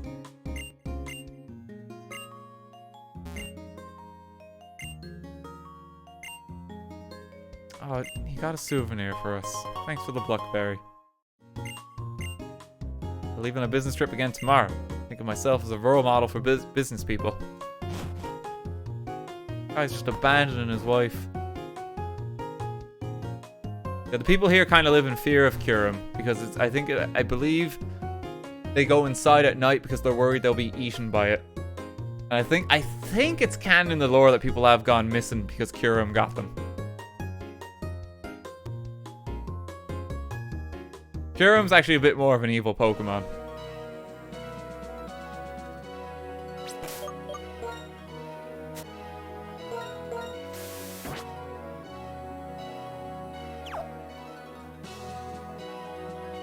Come on, turn. Yo. I don't have anything that has cut right now. I'm sure it's not important. I'm sure it's fine. This Wingull looks like it lost 3 grams on Route 13. I wish I could help it. Oh no. Oh, I don't know if there's anything we can do. Wingle's having a bad time.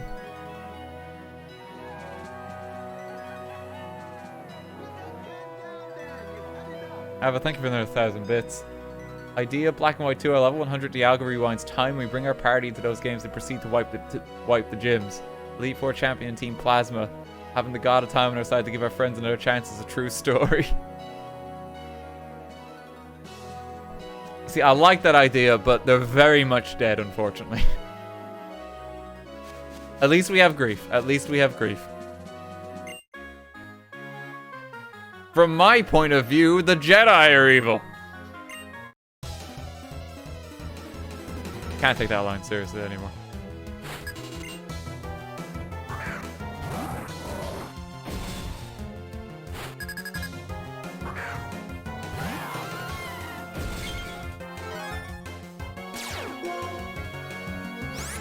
This guy's just out here painting.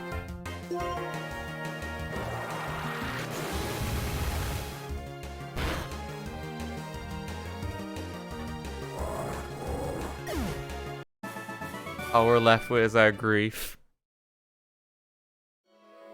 It's so sad.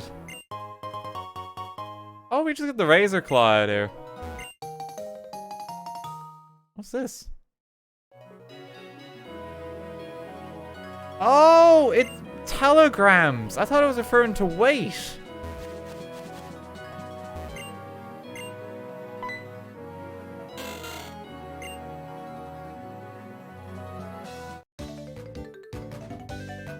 It's been a while since I've done this. Okay, let's find the telegrams for Wingle.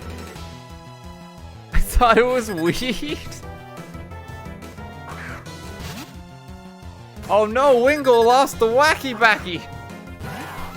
What are we gonna do now?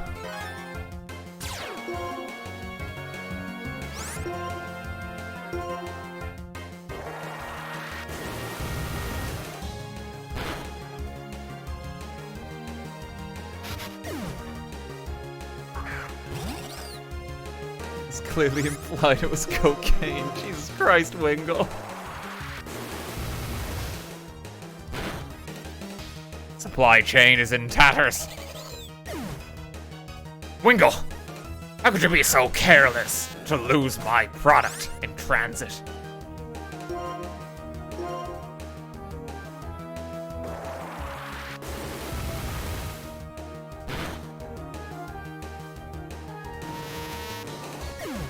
Oh dear. We gotta cook Pelipper.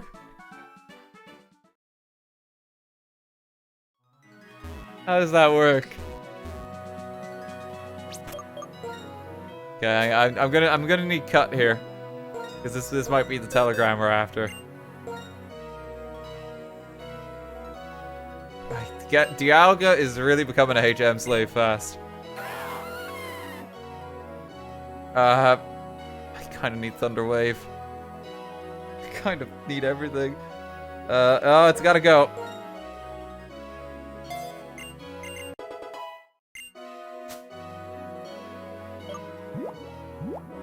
We got a Max Repel active as well. Yeah, we do. Why don't we play Strength? It's a HM. You can't.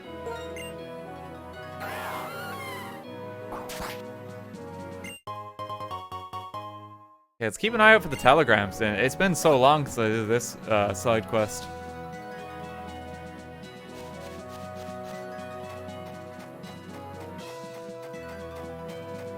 This route has a lot of height to it as well. I think if I go up that path to the north there, that will lead me to where Curum is. So we're gonna hold off on that just for now.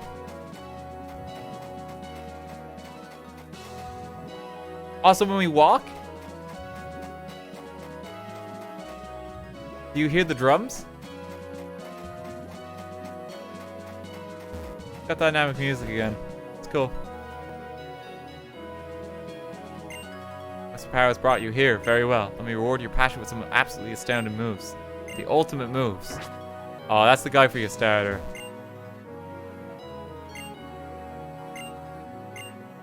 Yeah. It's like Hyper Beam equivalent, basically. They're always kind of terrible.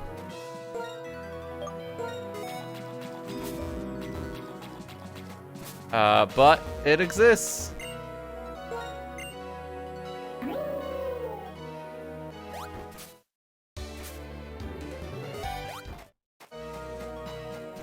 We got a guy living out here too.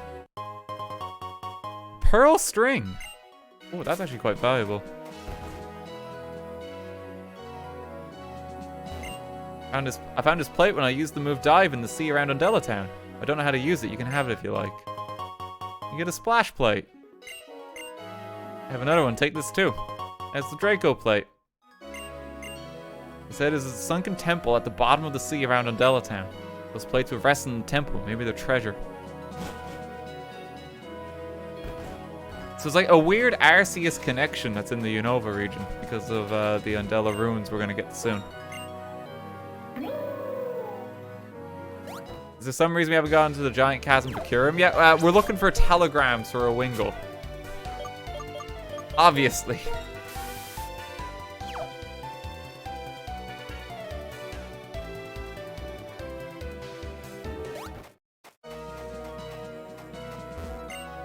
Am I doing a hunting for treasure? Treasure hunting is fun. Sometimes things are buried in the sand dunes. Actually, I just found some. The same one as I found before, so I'll give this to you. Oh, we get a second Razor Claw. Okay. So he finds random treasure and he just gives it to you. Did that old man back up there? Did he have one of them? Someone said that he might. Looking for a gram, are you?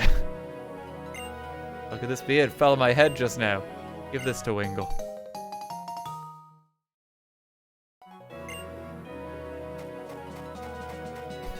It's fucking Walter White here. I have the product you need.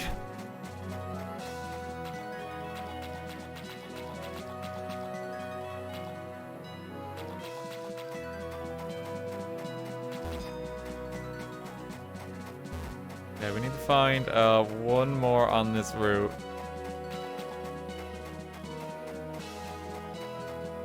I really can't remember where it is. This is also a big route, as you might be seeing right now. Okay, that's to Undella Town, so we're not gonna go in there just yet. Oh, we might have to have an encounter now. Alright.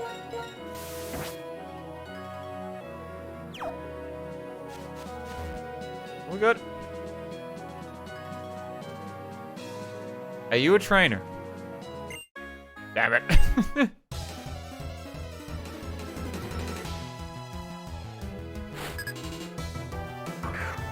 Would Walter White have like an all like kind of poison type team? Maybe some dark thrown in there for good measure. Have a Cryogonal because that's like his blue product. I think that has to be on the team somewhere.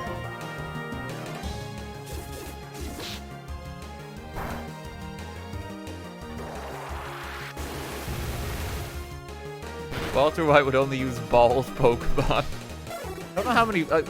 I mean, we got Execute and Executor. There's some options. The eggs.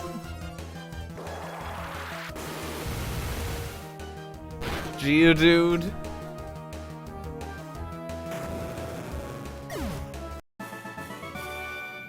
Are we reopening the ball timeline? Maybe not. Maybe not. It's a rabbit hole. I don't know if we're ready to go back down that yet.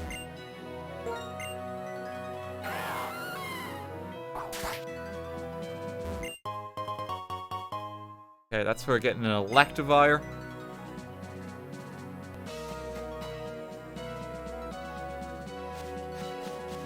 There's the last telegram.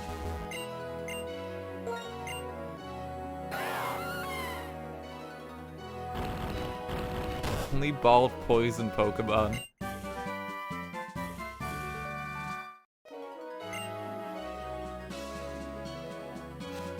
It might be out on that little island in the water. Let me just check there.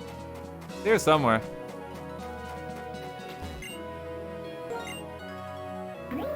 don't know if anyone knows. I don't mind if someone doesn't. I just want to say like, hey, it's here.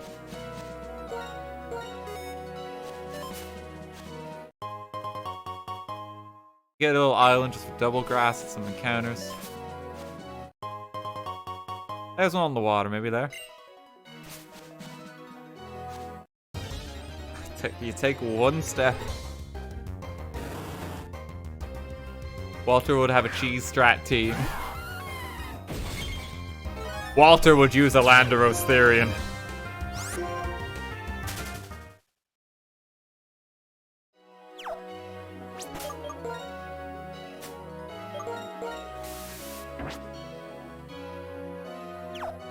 He'd have the meta.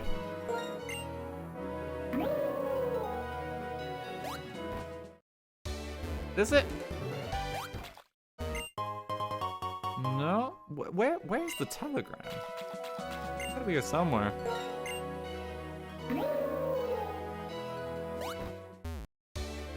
Apparently from the lady with the umbrella. Thank you.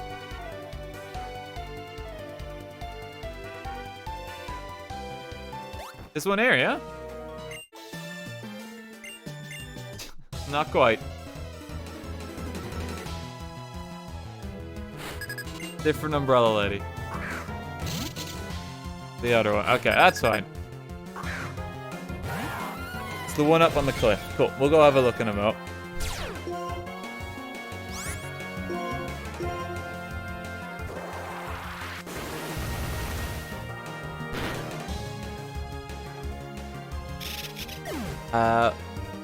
Koji, thank you for the 100 bits again. Do you think we have organized crime groups dealing drugs? I can imagine Team Rocket using Bertada to move crack around Celadon's.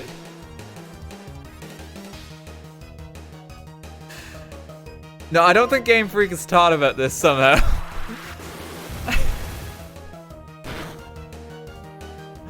I don't think this was incorporated into their designs. I'd be quite surprised. And now an announcement from Mr. Miyamoto.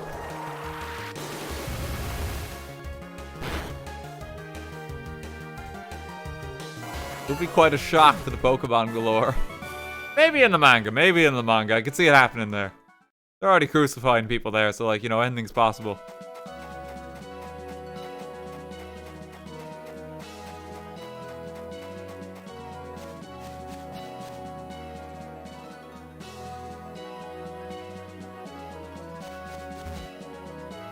You guys, wait, what? Where was this person? Another parasol lady. Was she up here?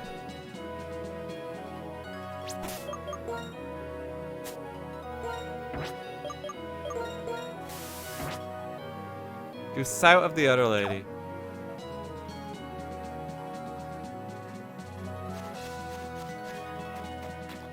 Thank you.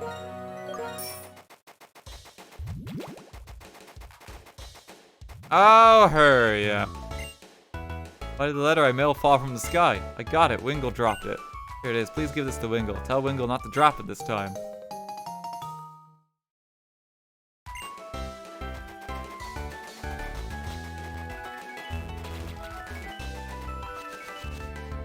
There we go. That be the gram. Let's show it to Wingle. Got them all. This helps Wingle a lot.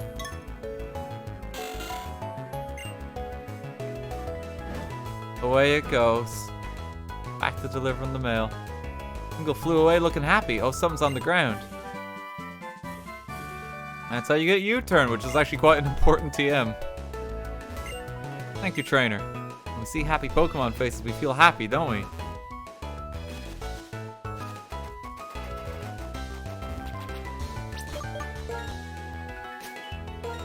That was probably someone else's post there. Someone's not getting their Amazon order.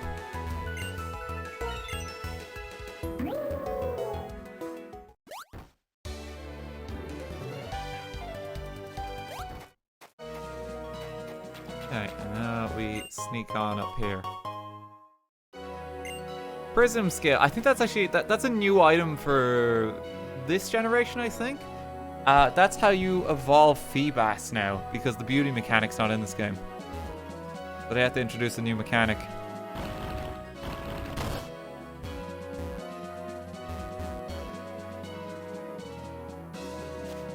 And here we are, giant chasm.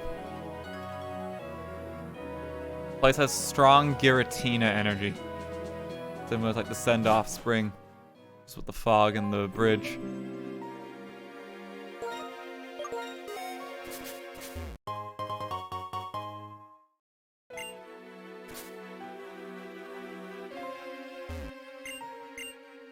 This is where Ditto is, yeah? I believe so, yep.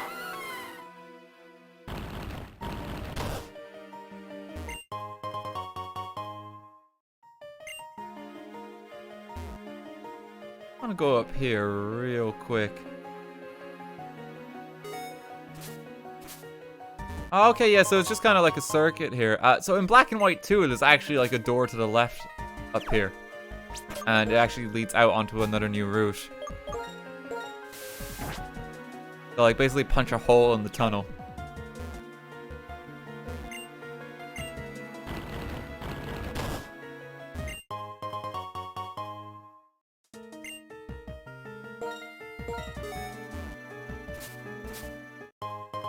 Just grab everything as we go. You can also catch Metagross in the crate. That's pretty cool. Comet Shard. Oh, the guy who loves stone's gonna love that. That sells for a lot.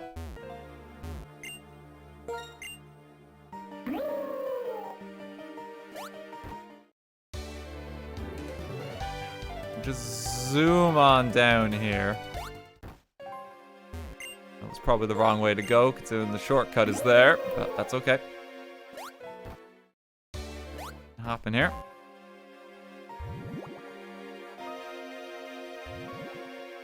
Gonna have to just go around now. Okay, I chose poorly. We don't need that shortcut. We got everything there.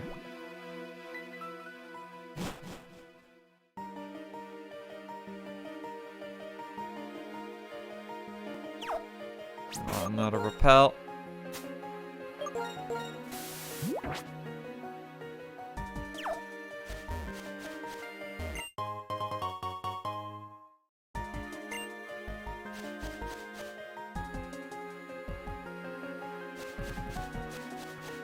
Just run on through here. So you get like another surprise little forest area in the chasm, which is cool.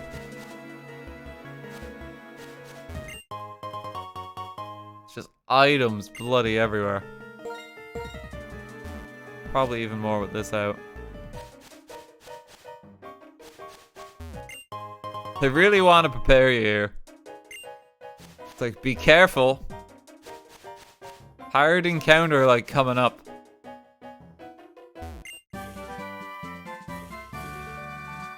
You also get Ice Beam. That's a very important TM.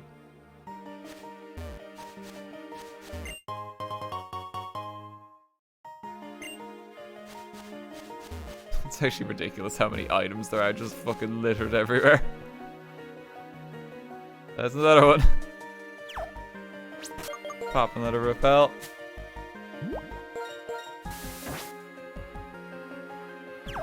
Yeah, there's a lot of new Pokemon you can catch in the crater too. There's a second TM, Jesus. You're really gonna want this.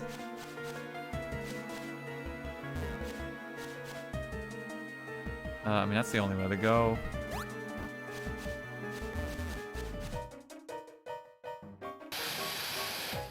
And then when you get to the center,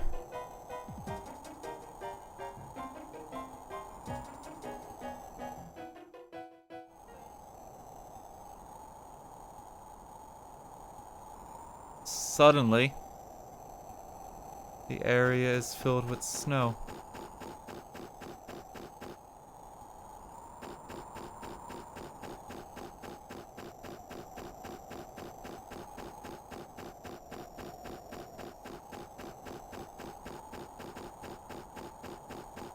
Let's go up here.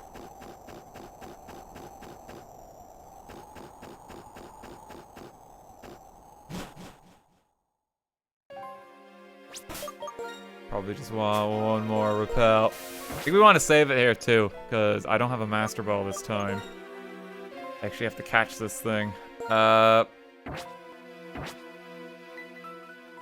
Mewtwo, you're gonna learn Thunder Wave today.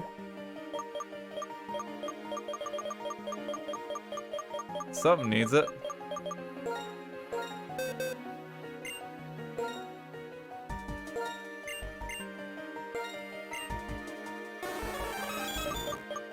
Don't need Heal Pulse.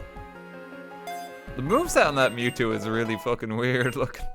I don't know what's going on there. Hurricane as well. Okay, here it is. Cure him.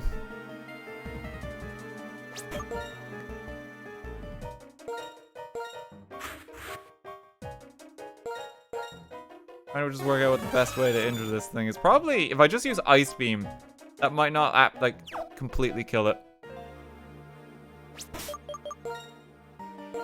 Save it again after teaching T-Wave.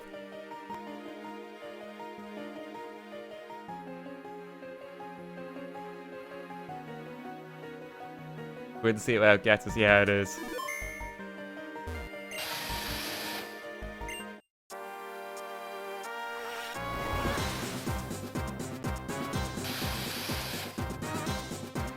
Okay, Dragon Ice, level 75. So this is the highest level encounter in the game, as far as wild Pokemon are concerned.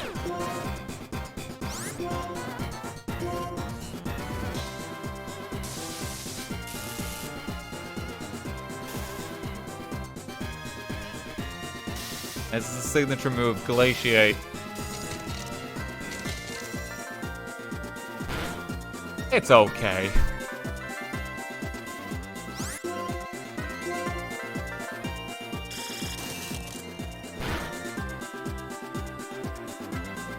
Okay. How do can I weaken it more from here? Not with Mewtwo.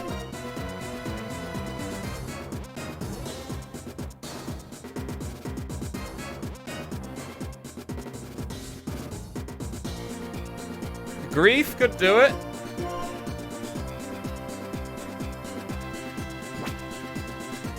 Just a little bit.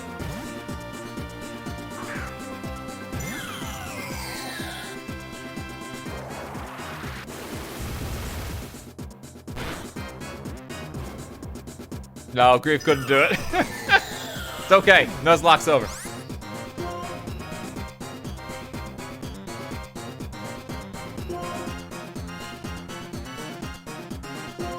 He's not dead. Could use Cut, yeah. Got him, Dialga.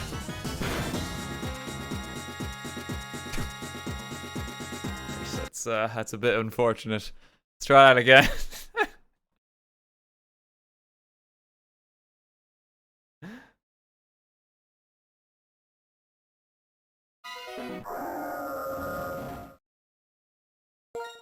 It was too big a cut.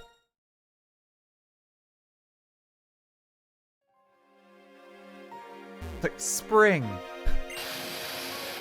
Jesus Christ!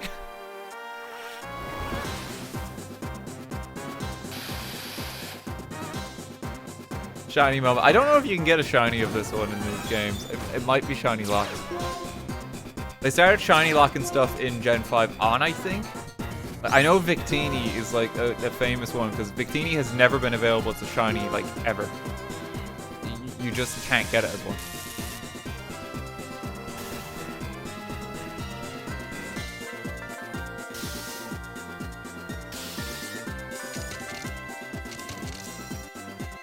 You can get shiny Zekrom and Reshiram now, and shiny Kyurem now, because of the Sword and Shield Dynamax raids, I believe. I've been shiny in for Zekrom for a long while. We've done many a stream searching for it. We'll probably get some more in before Scarlet and Violet come out. It's got Endeavor. That's really mean of a move. Especially for this kind of encounter where someone's going to be trying to catch it. That's actually very mean.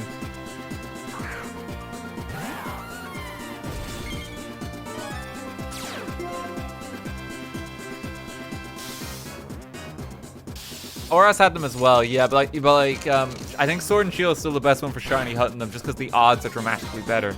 It's 1 in 100 chance, which is like the highest it's ever been for shinies, unless you count like chain fishing mechanics and shit like that. But like for legendaries, like that's damn good odds. I should have bought some more balls.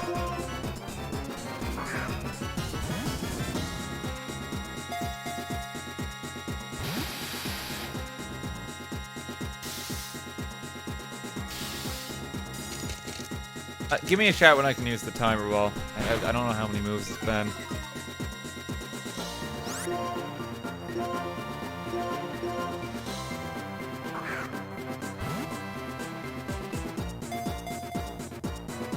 Durham isn't shiny lock, neither are the swords. Oh, okay. It must just be like Reshiram and Zekrom then, and like Victini. As far as like wild encounters go.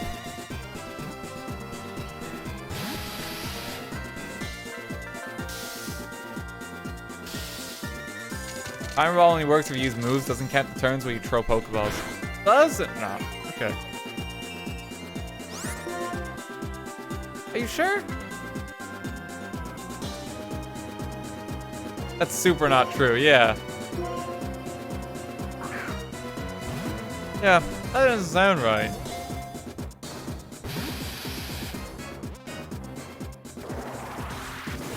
God, he's putting up a fight. I'm gonna just like heal Dialga here as well. Just because they're probably like the best thing for tanking hits. Wait a minute, he used an item!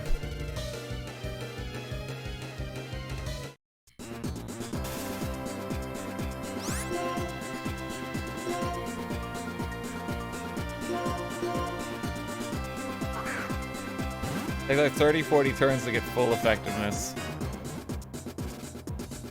I mean, we can start using them, even if it's not full effectiveness, but just when, like, it's better effectiveness, you know?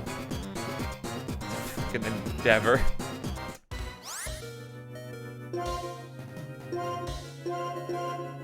I just have to heal Endeavor off each time.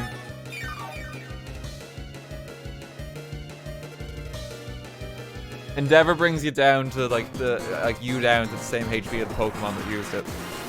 So because Kyurem's so badly injured, it's gonna really hurt me.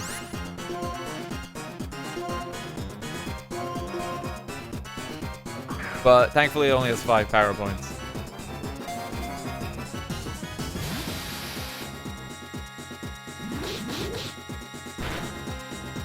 We're using the Master Ball and Landorus?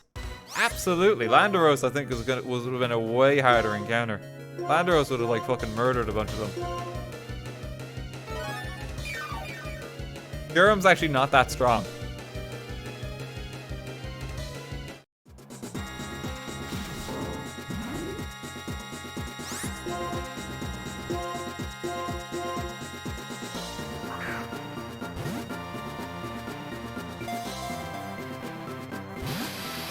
Just a bit stubborn.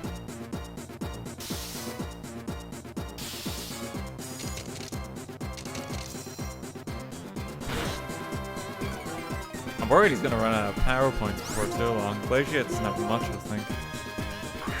Endeavor doesn't have much. We're gonna use Timer Ball now? Cool, I'll start throwing them.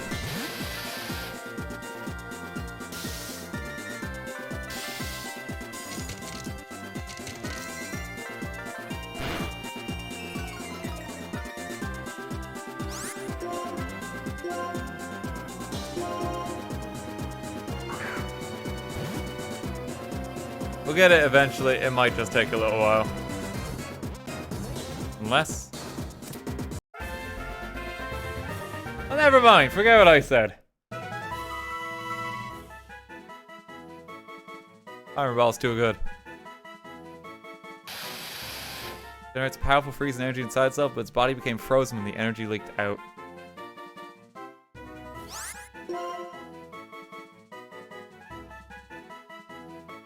Okay, we need one last nickname.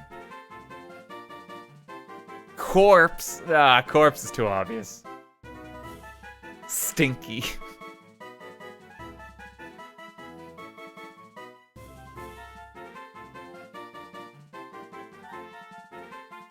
like Sniffles.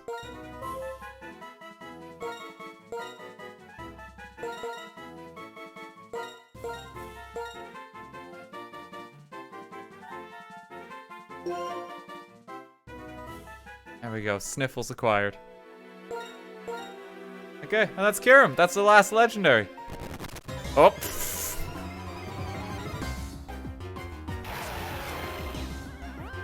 Hey, Pedro, how you doing? Wanna get another one?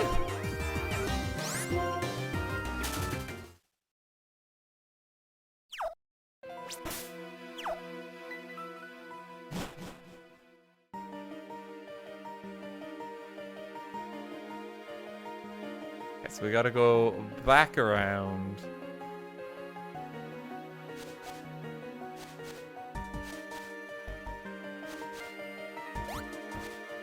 Go.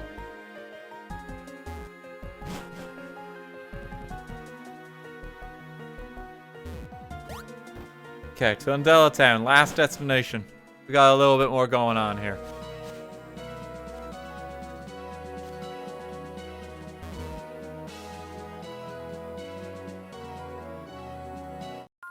Oh. Everyone will stop us along the way.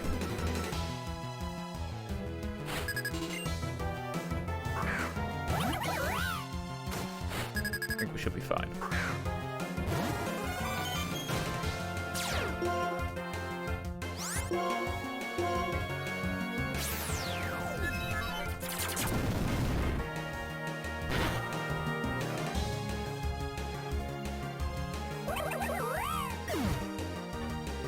Oh, we do actually have one other stop that I forgot about. There is actually, I think, one other spot we gotta head to.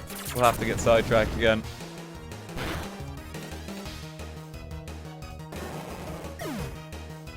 I have like a checklist in my head.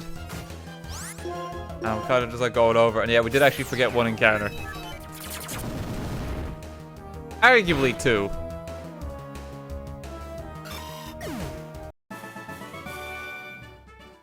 We can go through them quickly. We can go through them quickly. We'll get to Undella soon.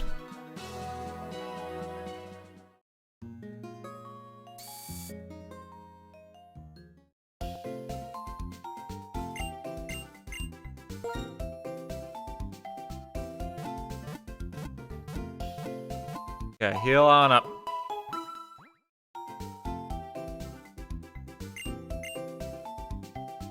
Okay, first stop is Castelia City. Did you encounter Volcarona? Yeah, we did that earlier. I think it's either one or two fights we have here. Let me see. It's one in this game. Okay. We gotta beat Game Freak.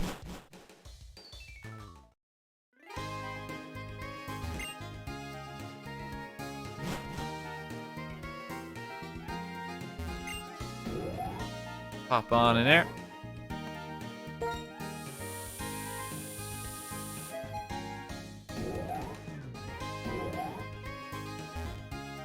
Okay, so where is he? Is this guy? Snorlax. No, I'm the planner. Yeah, let's go, man. You become strong, I can tell. Do you want to have a battle with me?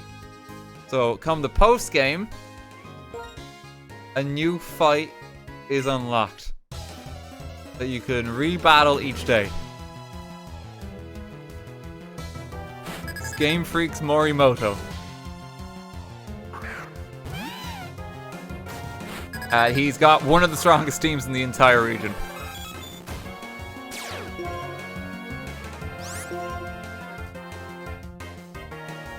Actually, oh, I don't have fighting type move. Okay, Ice Beam it is.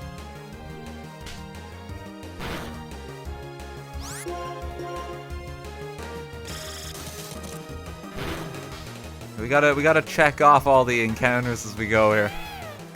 Forgot about a few of them like this. Of course, because Game Freak is crazy about the monkeys.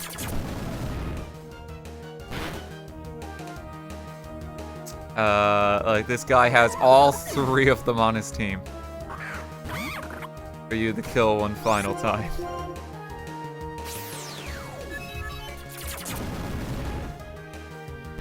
I love these Pokemon so much.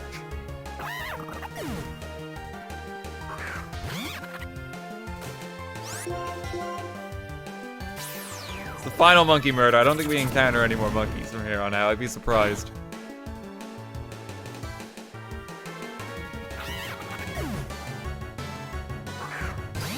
Got a Zebstrika as his ace.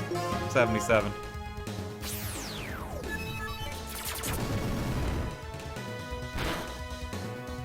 I think Mewtwo's just gonna one-shot kill everything. I don't think we have to worry too much.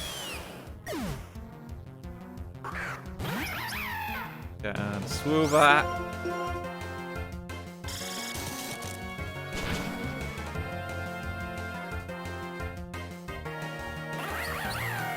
Good fight. I'm the strongest and greatest, just kidding. He has to say that. Think about battles very thoroughly. I lost, but I learned a lot from you. Besides, it was fun. Come back again tomorrow. So he'll battle you every day. Just super end of game in fight if you want it.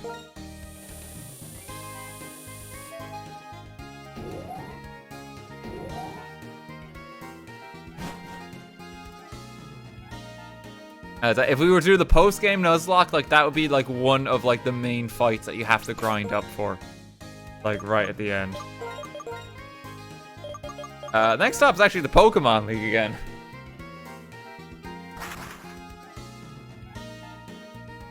Yeah, we're gonna do it all. We're gonna do it all. The last Pokemon stream, we might as well. We still got Undella Town to explore.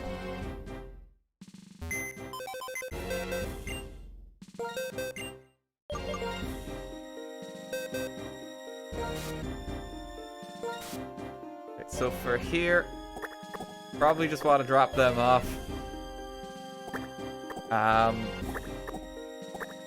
Probably stick our fucking Landorus on the team. That seems fair.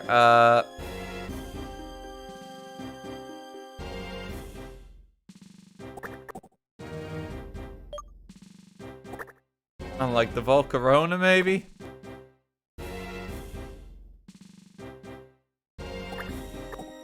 Pressure Ram's only level 50. It's either it's Volcarona or Kyurem. I don't think anything else is a high enough level. Or this one Pikachu.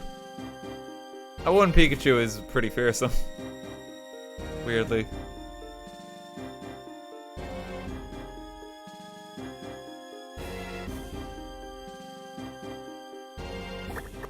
Grief and Mishap are just coming along for the ride. They're just here to kind of like pick up their proof of beating the Pokemon League, because they did survive this already.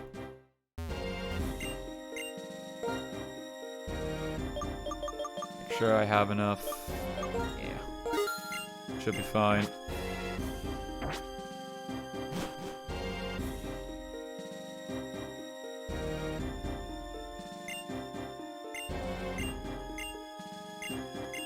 Yeah, and he's just standing to the side now. And just lets you freely enter. Okay, I think I just need to quickly reteach them a move or two. Yeah, Dialga's making me sad. Let's get Dialga, like, a move.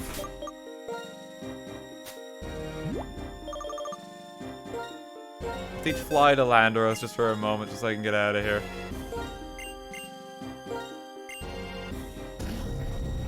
Don't think you need Fish or Landorus.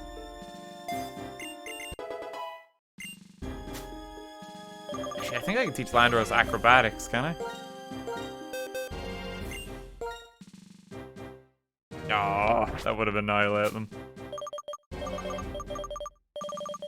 I have Flamethrower?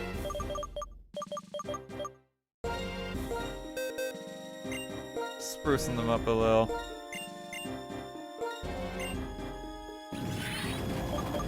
Has Heat Wave, but I think the payoff is probably just better. Do it like that.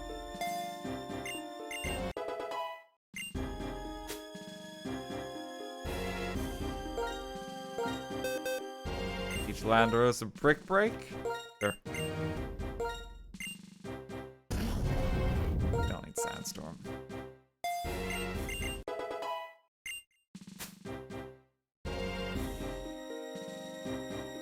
Okay, let's just quickly redo a move for Dialga. Just so it's not locked behind so much. And then we're going to do a quick sweep of the Elite Four again. Shouldn't be nearly as bad this time around.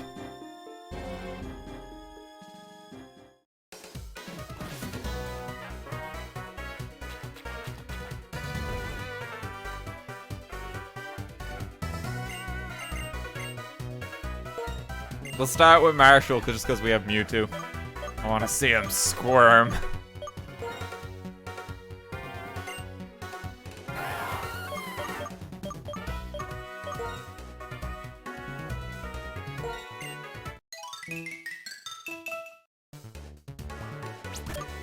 And I'll even give Grief an XP share just because he's been so good.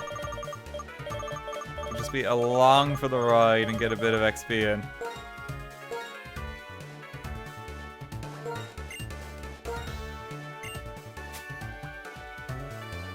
Yo, Mishap, yeah, you get some XP too. Hey, okay. Level them up a little. Yo, Mewtwo's gonna hold the Lucky Egg.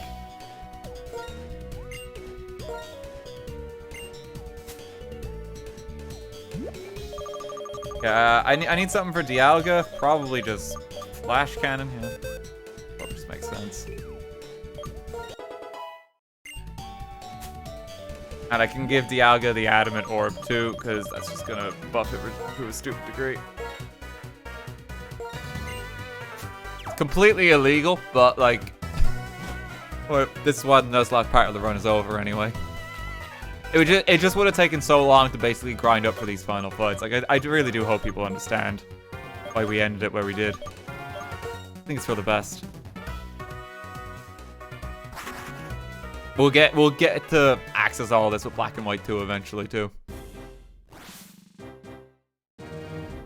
There's much more of a curve to the end of the game in Black and White 2, like it just kind of keeps going.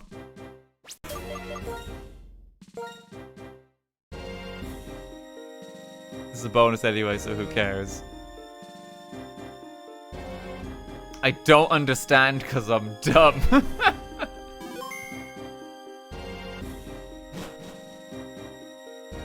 Actually, RT, I'm quite stupid. What do you think you're doing? Would Black and White 2 be a Nuzlocke or a casual playthrough? A Nuzlocke. But we won't be doing it for a long old while.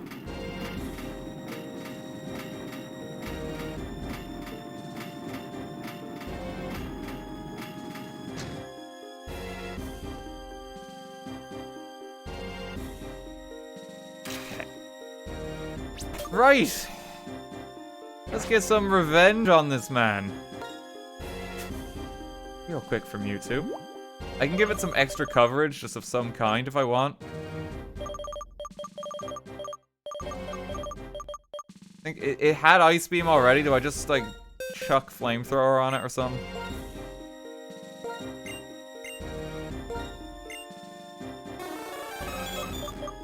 I don't think it needs Hurricane.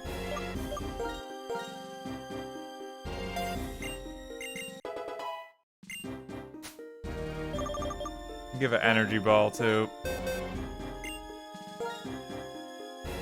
Chuck on whatever. Mewtwo learns like pretty much everything.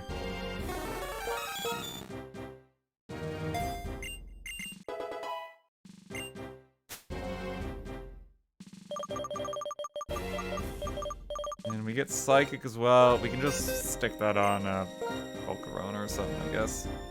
Sure.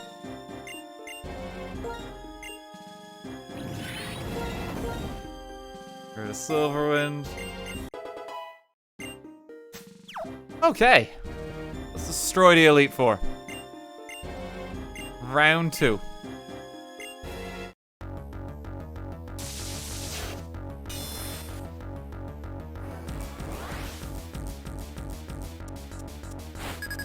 So they all have full teams now.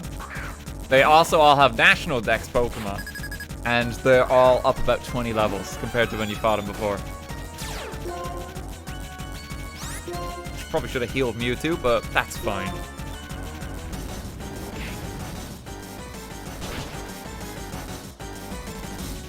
I just want to see him squirm.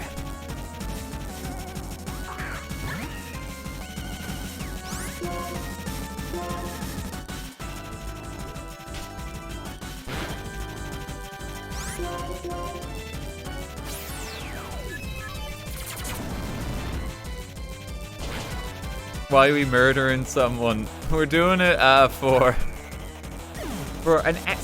another trainer we want to fight right at the end. Mishap, you're doing great. You don't need Simple Beam. Sokka's sturdy.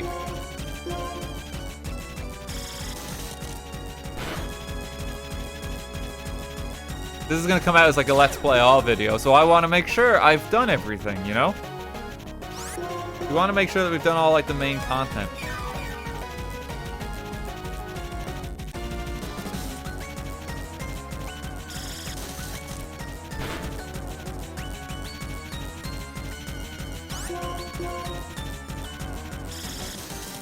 There we go. Grief's just gonna get some free XP out of this. He's having a good time.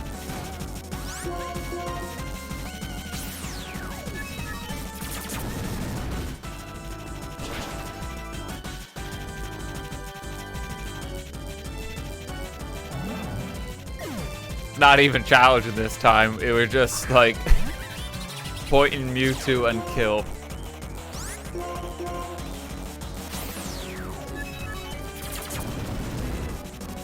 To do the Legendary Beasts event, I unfortunately don't have any of the Legendary Dogs on me, so I couldn't get one. But we still got the Zorua at least, so it's something.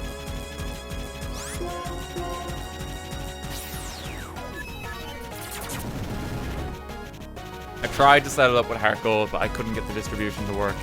It seems a bit finicky for the Gen 4 games for some reason. I think it does work, though. I think it does work, and like, it's possible, but it's not working with my setup for whatever reason.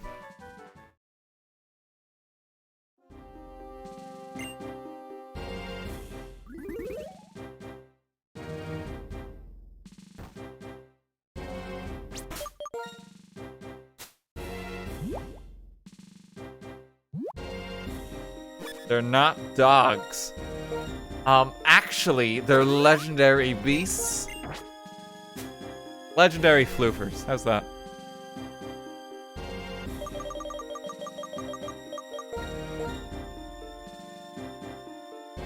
Legendary snuggle friends.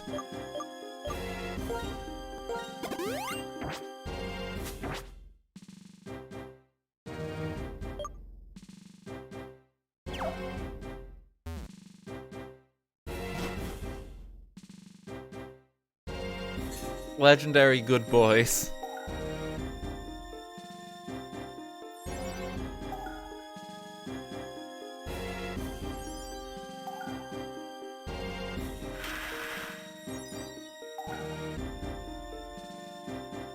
We never mentioned it before, but like Caitlyn actually is a Gen 4 character. You fight her in the Battle Frontier in the Gen 4 games. Or at least you fight like her butler, Darok.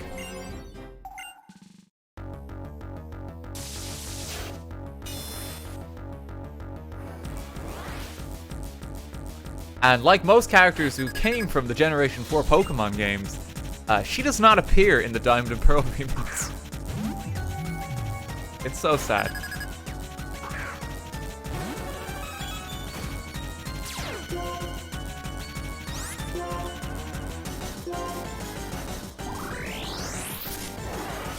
I think it's actually gonna be a 2-shot just because it's Musharna. There we go.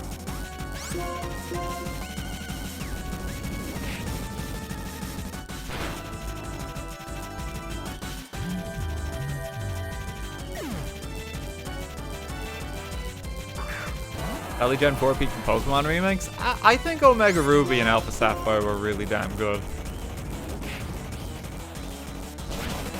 I think depending on the kind of player you are for Pokemon, you could argue and make the case that those are better than Heart Gold, Soul Silver.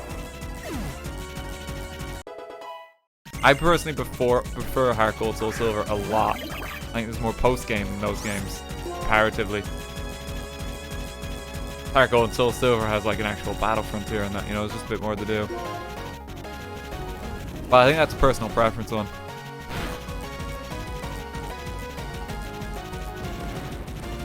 I think I gave it a B on the tier list when I did that. So like a high B. Zinnia's theme is probably the best song in Omega Ruby Alpha Sapphire. Yeah, it's really good. Everything around Zinnia is really cool.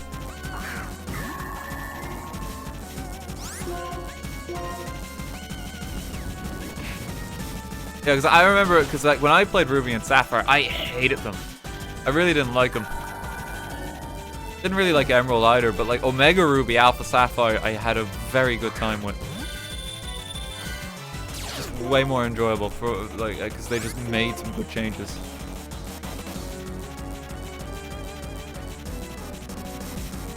So much of the world just, I think, was empty to me. And that's why I didn't like it. Whereas Omega Ruby Alpha Sapphire, they basically just fill in the world a lot more and they flesh it out.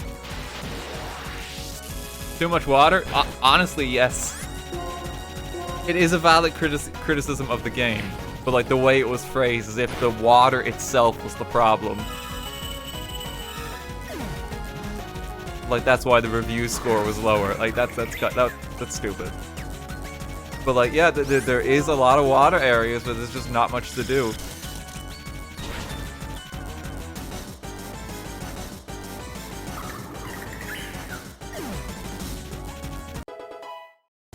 Doing great, Mishap. Soaring's probably one of my favorite mechanics. Yeah, I really like Soaring too. It gave you a lot of stuff to do too. With the legendary hunt being tied to that. I really enjoyed it.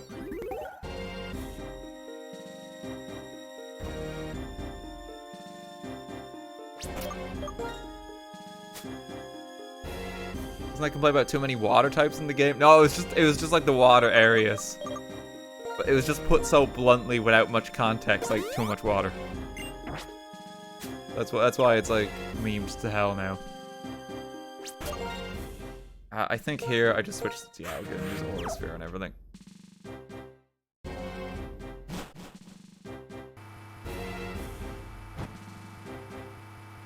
Yeah, the problem isn't the water roots, just that there was nothing to do with them. Yeah.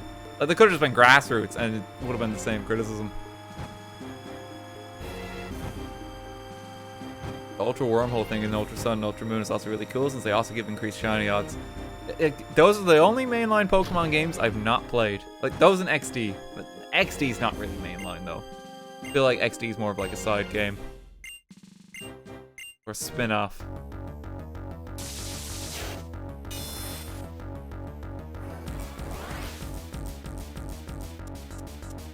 Would you ever play him? I feel like if I was to do like a randomizer run or something, it would probably be those ones.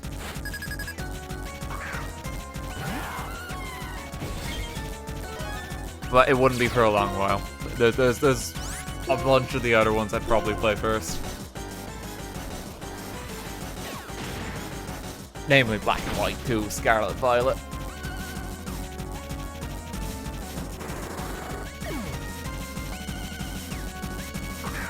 Okay, those Aura Sphere to victory. Nice Intimidate you got.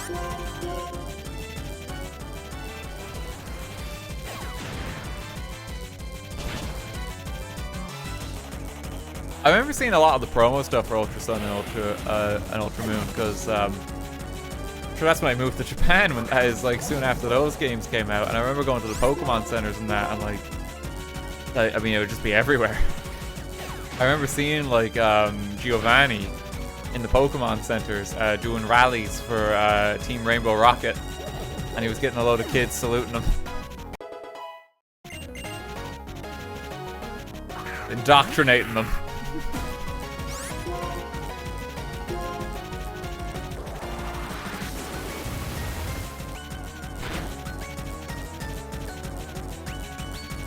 But I remember seeing a lot about them just because of that. They had so many Ultra Beast plushies, and God love them, people were not buying the Ultra Beast plushies. There wasn't a lot of love towards them. They were just all sitting there. I think it's just because they're kind of like, you know, they're alien and weird. You can get like a Stack-a-Taka, is it? Stack-a-Taka plush, which kind of just looked like a dustbin.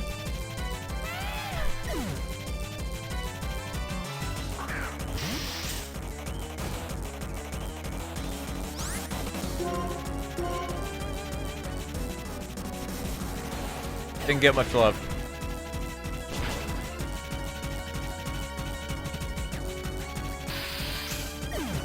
Hermosa is OP. I got some of them in Pokemon Go because I was playing that the other day. They had like a big event day for all the Ultra Beasts. I got some of them there. It's actually a really solid way to just catch legendaries and that. Like, I'm just gonna transfer all my Pokemon Go stuff to home one day.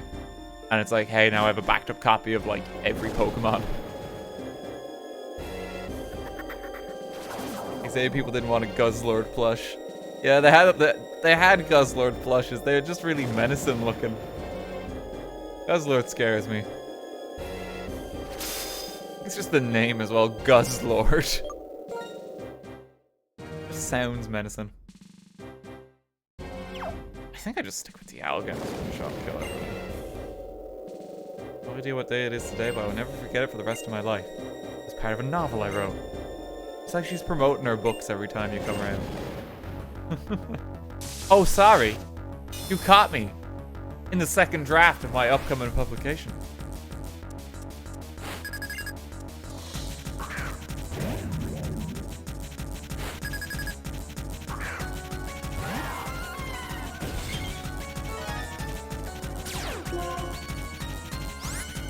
I want the Evolutions plush. They had a lot of those, yeah. They had like they had a cool one that they were doing for like every legendary Pokemon through the game series at the time. So you get like a cute like kind of chibi like Zekrom and Reshiram and shit like that. They had like a lot of cute ones. I got a Victini while I was there, of course. I love my Victini. I also got a Beware. He's actually one of my favorite Pokemon. He's cute and cuddly and apparently will maul your face off if you're not careful. Kinda love him.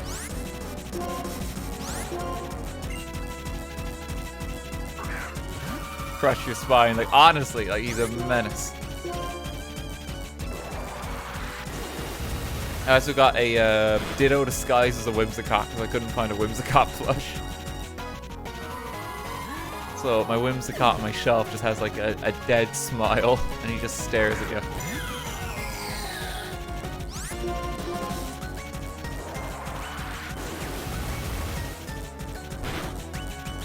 What plushie do you want most?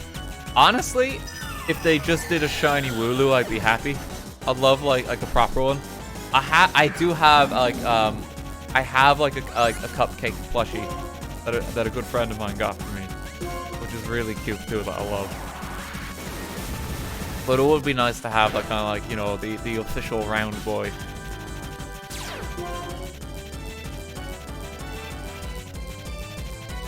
If they ever released a life-size Wooloo, then I'm doomed, because I already have like the life-size Marie. And I feel like I would not have much choice.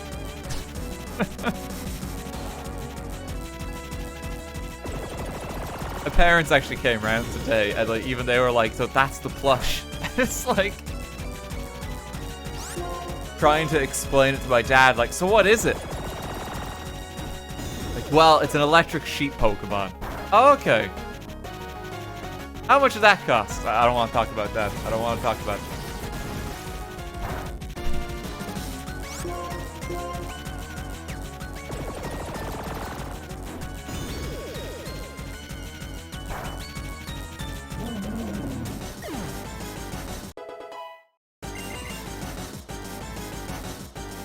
Oh, God. Photo of the replush, please. There's quite a few. There's quite a few. Check my Instagram and shit.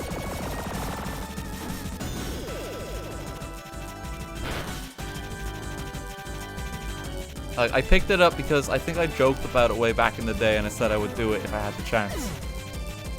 And then Pokemon Center in the UK opened, so I was like, oh shit.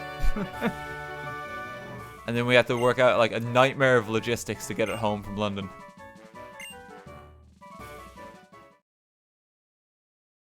And like, through a flight.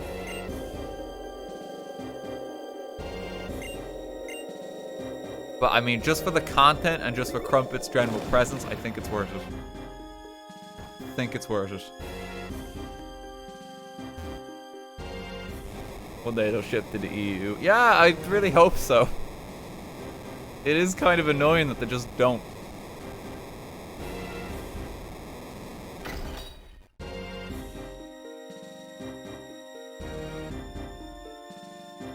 Okay. So we just killed the entire Elite Four. And the reason we've done that is because the last time we were here, we didn't actually enter the Hall of Fame. Because everything with N happened, we were never able to challenge the actual champion of the Pokemon League. And if you check your PC, you're not actually registered for beating the Elite Four. So now we've come back so we can fight the actual champion. That's why we've done all this. I think my best bet is to just use Dialga still and just murder everything.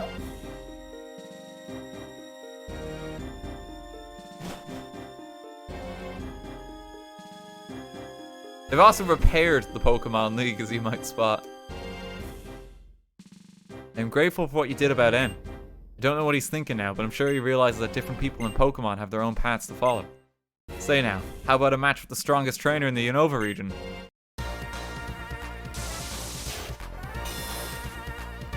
You actually get to fight the champion now.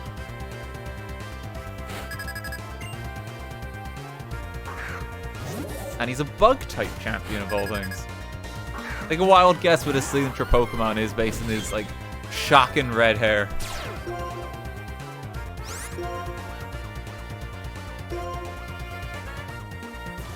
Actually might hurt a bit.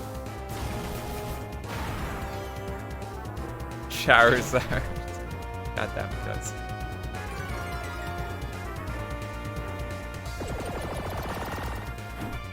Of course, Simisear.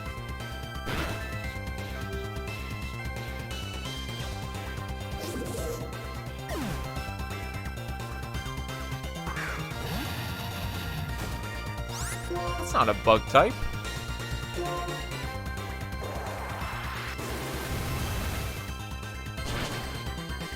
Does he have enough bug types actually with the generate? No, surely he does.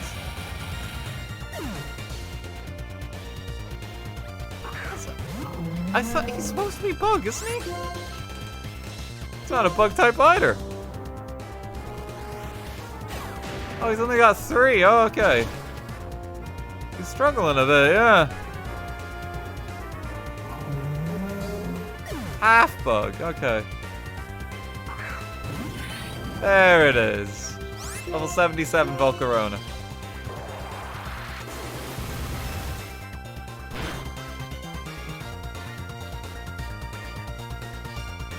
Oh, it actually lives to it. It has decent special defense. Even without Quiver Dance behind it.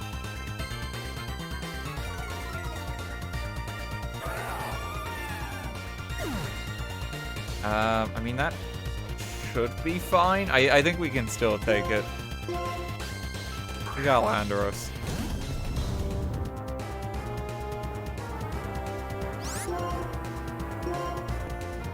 Good old EQ should do it. Dialga's soul is destroyed.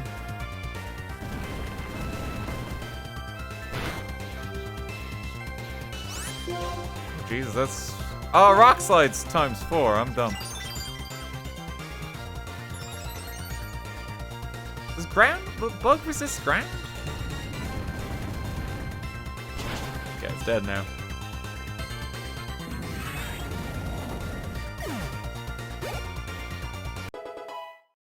Bug resist ground. Okay, I didn't know that one. Oh, that's danger for Landorus. Oh, he's got the ice cream as well. A bug flew in it. That's the lore here. There's the ace. His signature Pokemon, of course. The background for Alder is that like a Pokemon close to him recently died.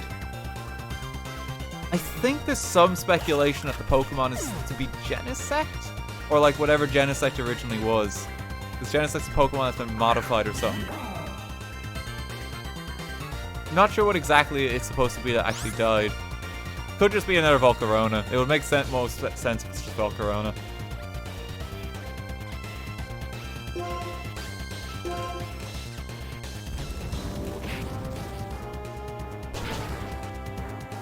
It was a Simisear. It's in the manga. Ah, okay. So he just has 2 Volcaronas. Gotcha. I think I remember the Genesect just seeing it on like some Pokemon theory lore or something. Bow me as a stepping stone to move forward. There we go. We beat the actual champion. Well done. You certainly are an unmatched talent. Come with me.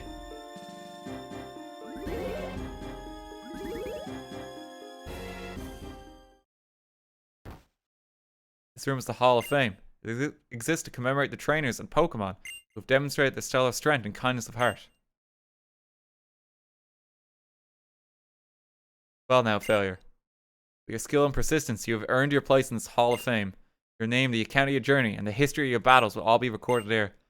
Hope all this becomes a support to you and helps you grow stronger. Now, trainer, you and the Pokemon who fought by your side will be recorded in this machine.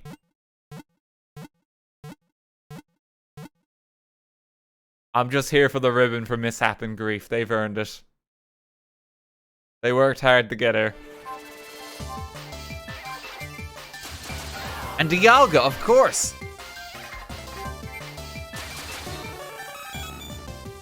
Can't believe we found so much on Route 5. Right, the Quantum Cave is not an area I was expecting in this game, but I'm very thankful for it.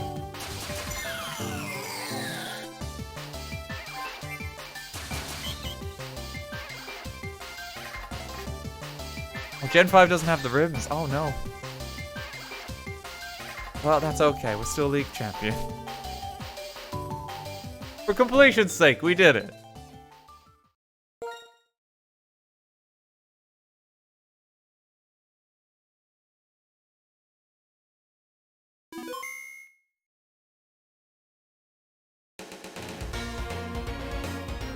Dramatic credits. Don't think I can skip them. Oh, you can hold A. There we go.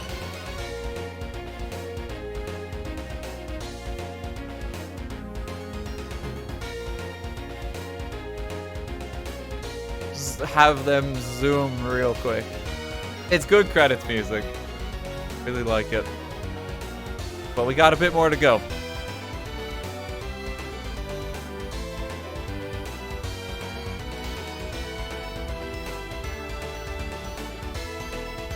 Put it in Smash for a reason. Did they put it in this one? Actually, yeah, because Gen 5 actually has its own Smash Bros. Stage, doesn't it? Ends Castle. Actually quite cool, yeah. They do have actually a lot of Gen 5 music because of that. They have a lot of the root music in the fights, I know. Cynthia gets a remix too, of course. Okay, let's just zoom past that.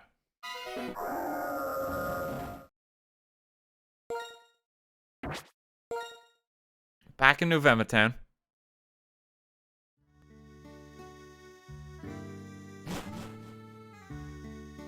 Hi, Mom. Bye, Mom.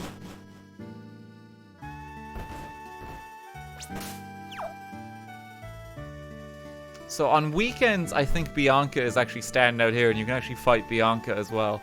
But only on weekends. Keep going to Undell, though. I think Undell is like the main stuff we want to get. Yeah, you can get an extra Bianca fight in. Yeah, we got one more stop, and in the bay.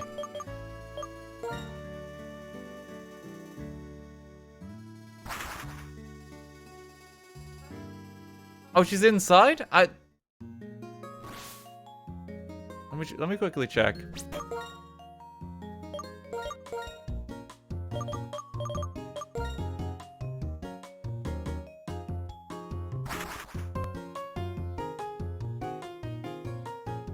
Oh wow, we're using that level 100 Dialga. I wonder if people coming in and seeing that, it's like, wow, he's no respect for the Nuzlocke rules. Not knowing that the run's already over. We got our Pokemon Challenges review. It's like, well, he started fucking taking the piss after he beat N. Thinking he was done.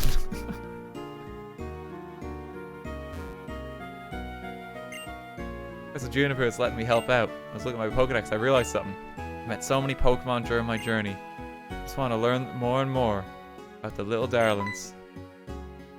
Oh yeah, that's right. Failure, do you know about massive outbreaks of Pokemon? Yes. I knew you'd know, Failure. You also know that certain Pokemon appear in the grass all over. If you look at the electric signs in the route gates, you can see where the mass outbreaks are happening in the Unova region. I study lots of Pokemon research, but I don't mind. This is the answer I found during my adventure. It's actually a lot of fun. I have an idea. Every now and then come and have a Pokemon battle with me, okay? By doing that, I'll learn a lot more about Pokemon. So on weekends, if you visit her, she'll offer to fight you. Okay, we're gonna just go to Undella just because I'm a bit conscious of the time. We're gonna go on to Undella, I think.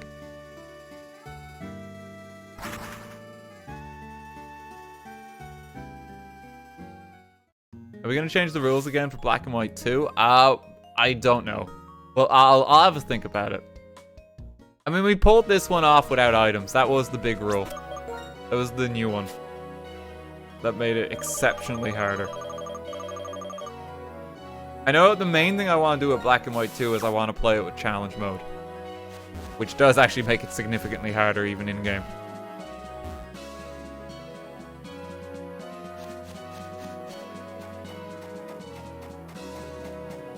I think I liked having Dupes Claws and Species Claws. I think it just made it a bit more entertaining. Honestly. I don't think I'll go back to Heart Gold where it's like we kind of tortured ourselves with like 4 fucking Pidgeys by the end.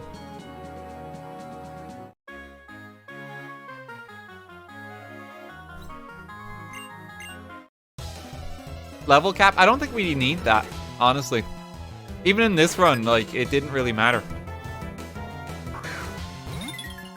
Because like, it balanced out. I don't think we need that, honestly. So I think level cap is more of a hindrance, because level cap basically, it's like the highest level Pokemon you're allowed to use has to be the highest level Pokemon of your trainer, of your opponent, basically. And I think that just makes it more annoying than anything, because there's going to be a lot of scenarios where like, well, I can't use this Pokemon because it's a level over, you know? I think that rule only applies more if you have like infinite rare candies or some shit, but like we don't, we're playing on hardware. It just seems kind of torturous and like not fun, and like that defeats the point to me.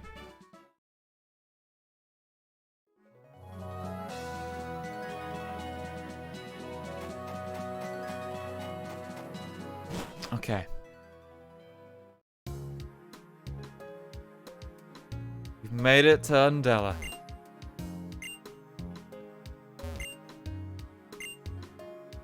Swap places daily.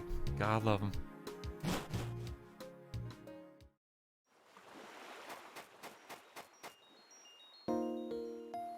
Journey's End.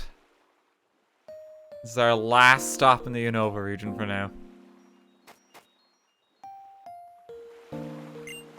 Sea, it's a source of life. The sea, it's a lot of water. Each just move to your Pokemon, you can dive into the sea. But dive is in this game. The darkest parts of the sea are called diving points. If you use dive there, you can dive all the way to the bottom of the sea.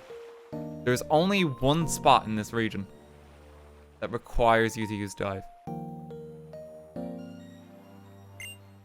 Extremely bored look on your face. Okay, I'll let you have a very exciting Pokemon battle with me. Let's go.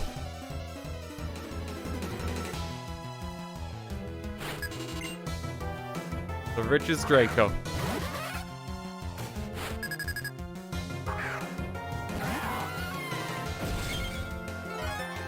Oh yeah, you fight like the rich family here, don't you? I vaguely remember this. It's coming back now.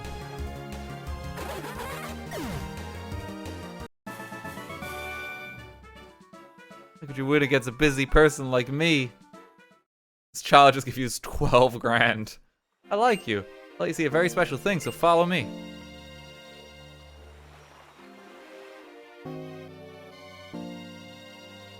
Isn't it great? Isn't it spacious? This is my dad's villa and I can use it freely. When I came here, surprisingly there was nothing to do, so now I'm bored. You may know my dad is totally obsessed with items at the ruins. Hey, you're bored, aren't you? Come here tomorrow too. I don't mind having a battle with you. So over time, you can see that there's a lot of spaces at that table. I believe every day you come here, another member of the Riches family appears. And you eventually take them all on. And it's just a really good source of money because they give you a stupid amount. Because they are the rich family. Big villa belongs to the riches.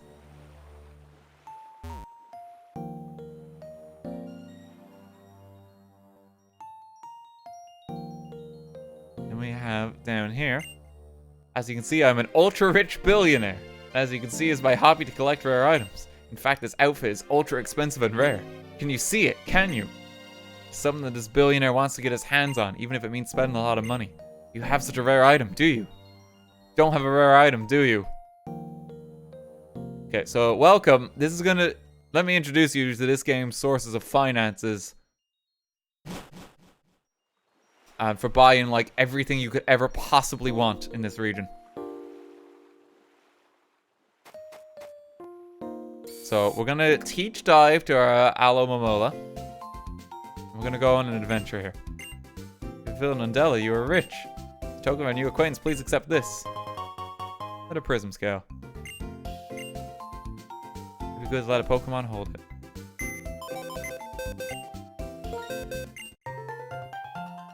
Because we actually beat the Pokemon League now, you actually get some more wallpapers, see?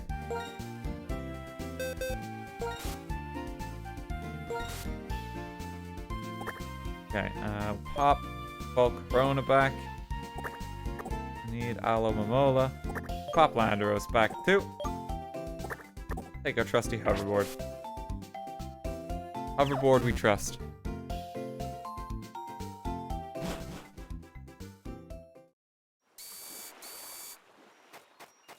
What has he done since yesterday?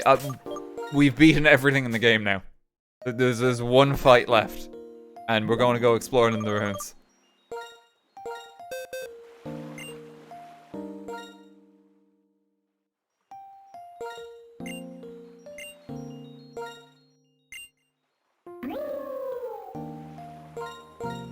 Okay, we need to get dive.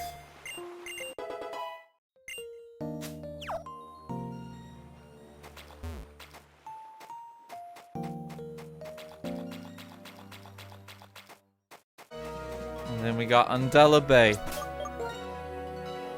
huge expanse of water here. There's just one thing we're looking for out here. And that's the dive spot. I think this is the one? No, there's 4 of these about the place. Now I remember. Okay, so use dive.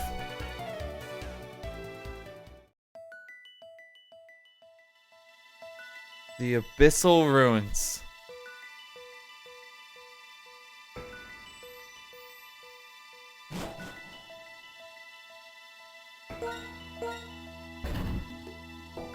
Click. The sound reverberates.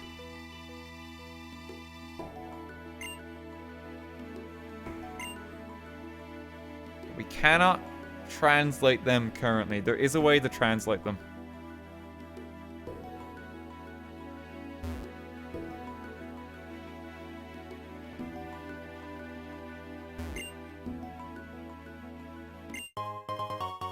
Found a flame plate.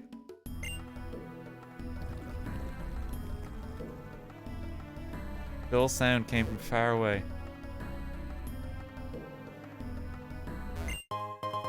Iron plate. The ruins are, for whatever reason, they're tied to Arceus. Because of the plates. Because that's what the lore is suggesting. A relic silver. You don't have to worry about Pokemon encounters down here either. Relic statue.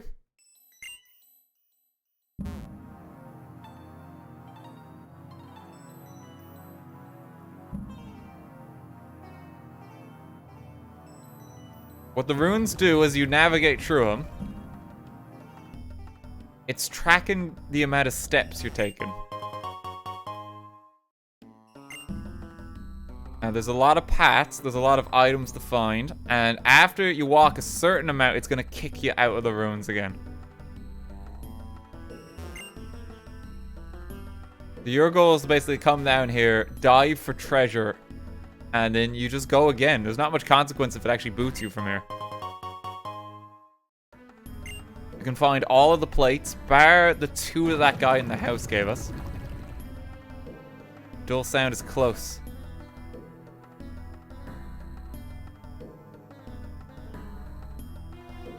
It's a torrent of water.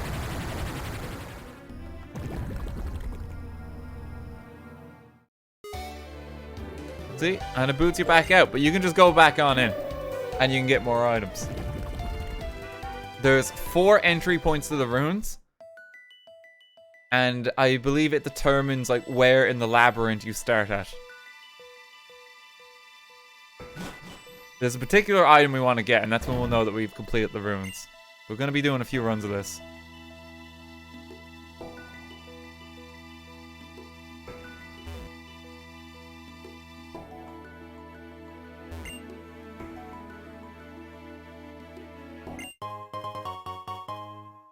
Sap plate.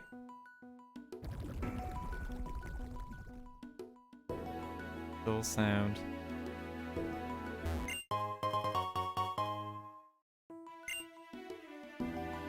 Trying to remember, how do you get the ability to translate the runes? How do you do that again? I feel like it's not just black and white too.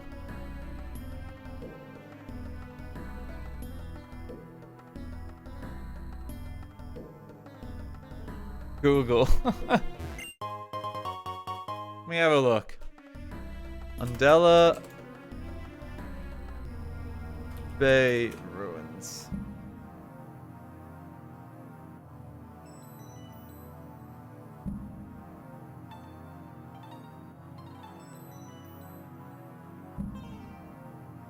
Oh god, okay, so there's a lot of them.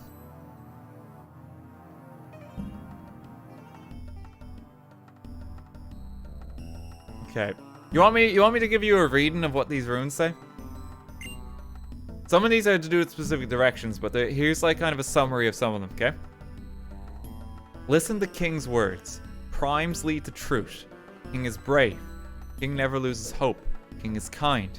King has a dream. King is adventurous. King accepts all. Have the heart of King. Here we praise King. King's light shines. King moves his people. King acts with love. King fought hatred. No king gets lost. Go on, brave king. Life is gratitude. Eating is receiving life. Good or evil isn't all. Do not be barbaric. One must not waste. All is precious. Wars create tears. Shine if agreed. King talks to all beings. Saved all from waves. King is hope for all. Think, act with love. Act strong if agreed. Now, King defeated, and it's a symbol alone. It's hard to tell what the symbol represents. It kind of looks like a stick figure of a man. And then there's another symbol. Kind of looks like a pair of like unknown eyes, is how I would describe it. Joined King in a day. Then King called, and it's like a fish symbol, beings. King is hope and future. And then the final one is the Great King. And there's like a drawing of what kind of looks like a Pokemon. I would describe it as.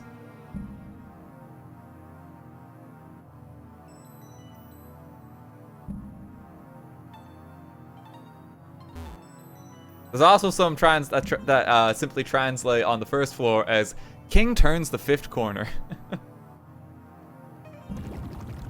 Those ones might not be as interesting. The King went left at the roundabout. The King made a U-turn if possible.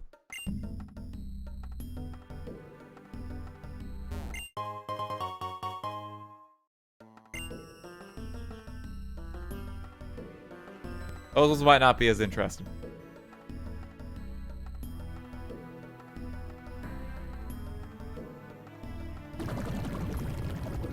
I think I'm exiting. Yeah, okay, I'm coming up at a different point here. We're just gonna dock here, Mo. I think we've moved about the route. We can use this as an entry point now.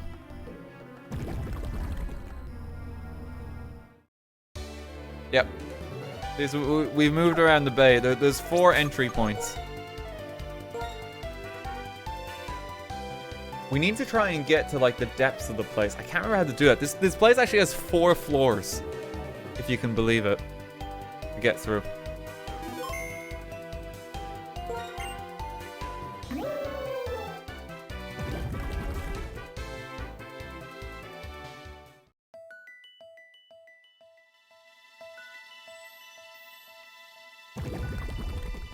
Oh. We got pushed out. Hang on. There are 14 plates to collect, and there's 32 relic items in the ruins.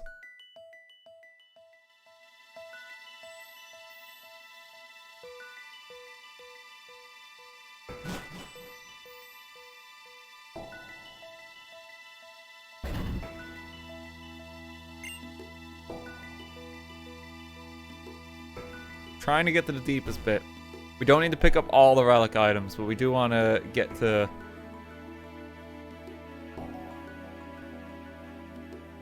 deeper bit if we can.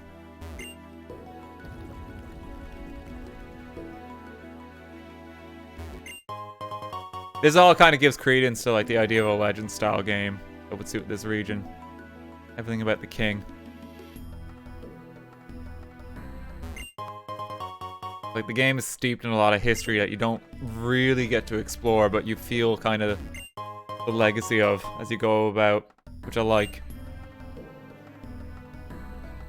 I just feel like a Legends game based on, like, the original Dragon or something would be really good. Maybe don't call it Pokemon Legends Kyurem, because that's a bit sad. No one really cares about Kyurem in particular. You could just name it a new Pokemon or something, you know?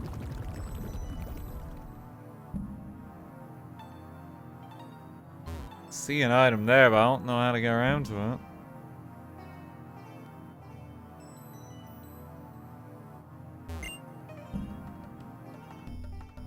Okay, so this pillar. You have to reach this pillar with in the fastest possible route.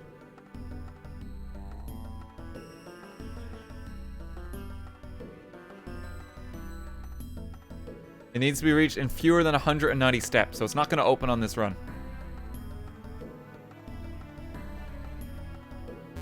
I might get a map of this just for ease of the stream and exploring it.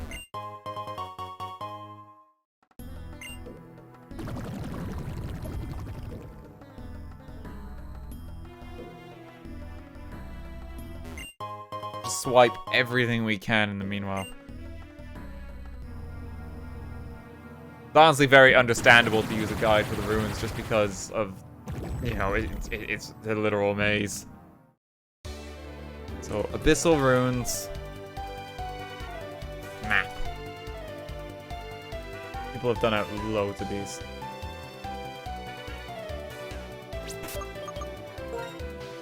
What entrance am I coming in at? Find out.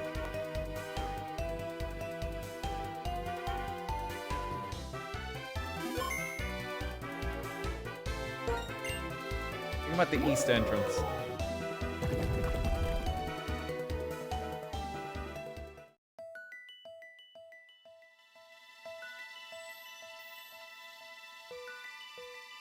The idea for this floor is to count all the intersections and turn at every prime number. Really?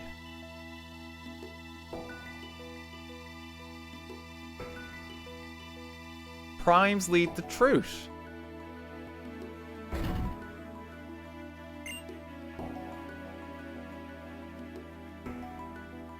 Let's see. Hang on, wait. No, we're not counting one. We're not counting one. But we are counting two. Right? 3.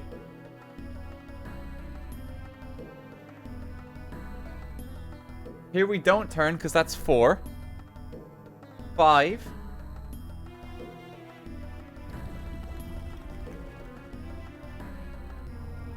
Okay, that's 6, so not prime. 7.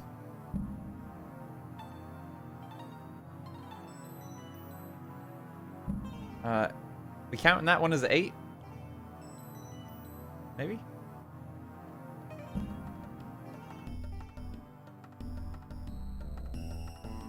And then that's 9, and then... Okay, well, it kind of loses the plot, but yeah, that actually works. We made it in the step count, so now there's pillar moves.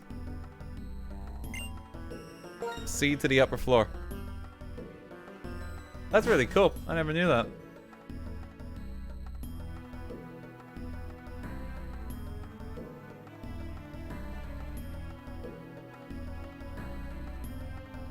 Okay, where did we come up?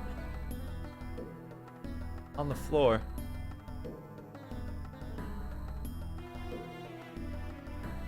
I'm trying to check a map so I can kind of see it. The white mark. All the yellow ones are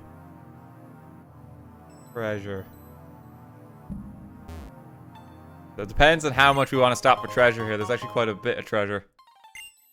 I'd say we just try and get to the depths.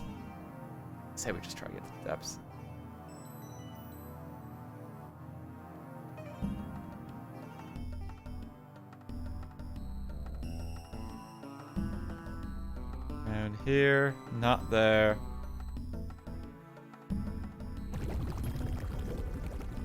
Water's looking a little rough.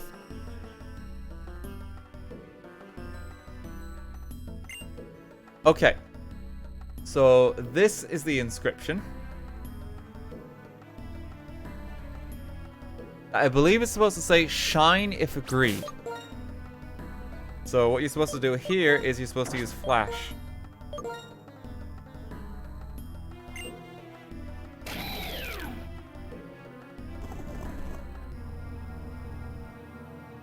While moving, you can proceed now.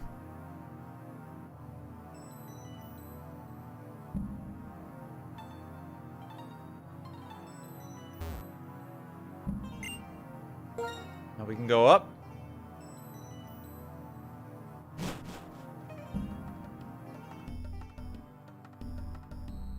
Okay, and then the fast way is just go straight down and we'll grab this along the way, some relic gold. To the right.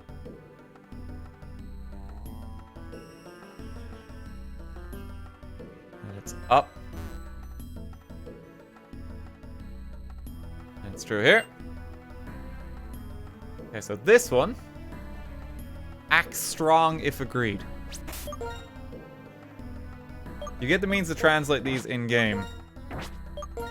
In black and white too, but here we are relying on a bit of a guide just to translate it for us. So we don't have to learn like whatever the new alphabet is. So now in my past, there's a lot of items in here. We're not going to be getting them all. The main one we're after. And it's right here. The Relic Crown.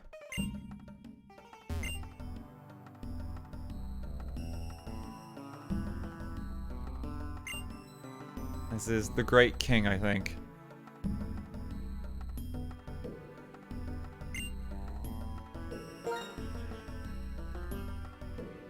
Isn't it really cool? It's just like some really like kind of hidden lore just for the region.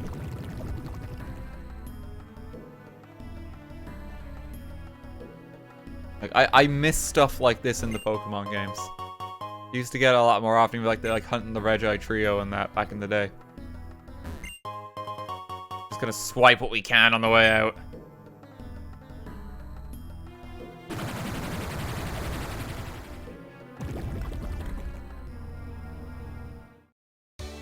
If you look at the Relic crown in your bag, it looks very similar to Zacian's crown. Ooh, let me see. Zacian even. Zacian.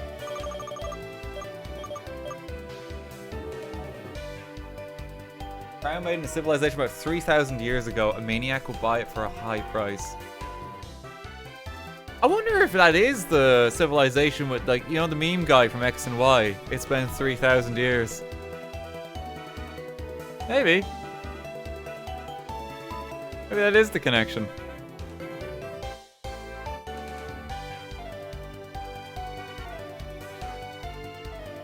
Yeah, that's what jumps to mind there for me. That's the king I know of. The meme guy, yeah, AZ.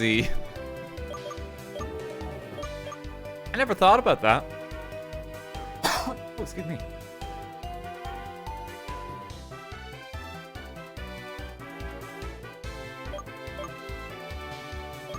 Yeah, look, we get like a bunch of valuable items. We got so many plates. There's still even more in there, so you can basically just keep diving in the ruins, clear them out, get every item.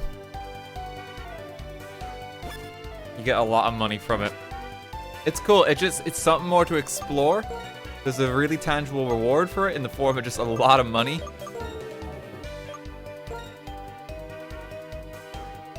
It's cool.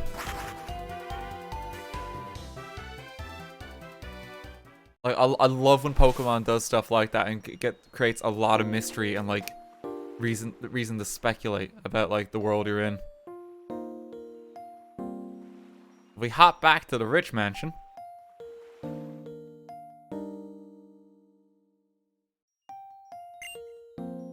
Actually, it's a rare treasure, Relic crown.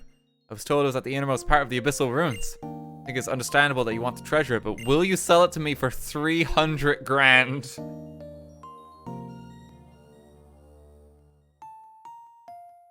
It has no other function other than just selling it.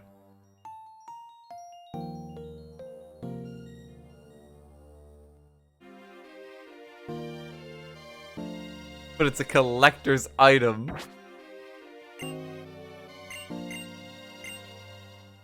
I'll keep the crown. I can sell him everything else. I'm gonna hold on to the crown. I might be able to put give the crown to a Pokemon and transfer it into Black and White 2 and then have them sell it.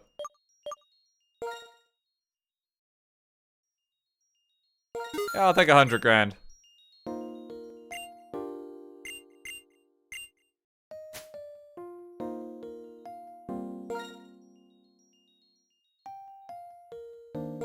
The Relic Copper doesn't get much.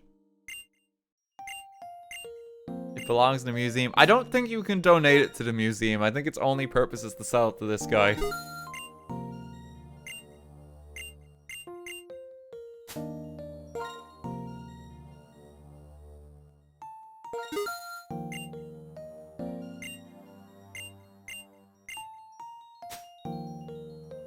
I'll hold on to the crown.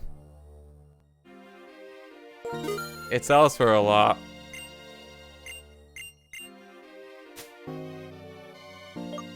Relic statue, how much we thinking? 200 grand.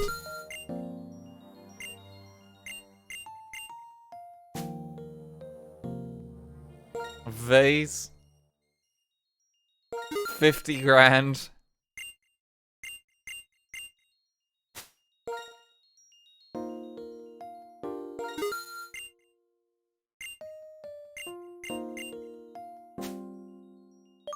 You want a shiny stone? Sell him the silver.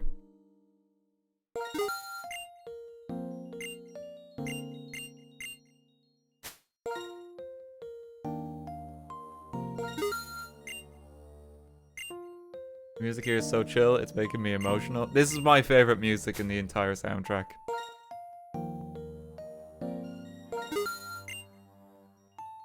It's just really calm.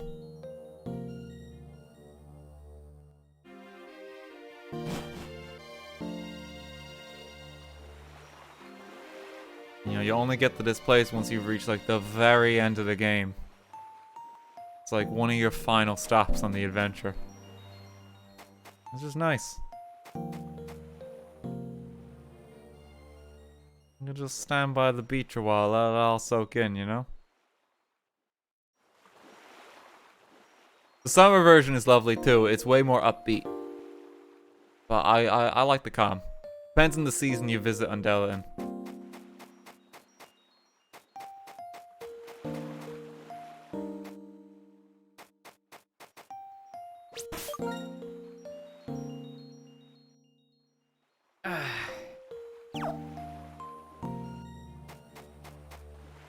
Hang on. Got an idea. Hang on one sec.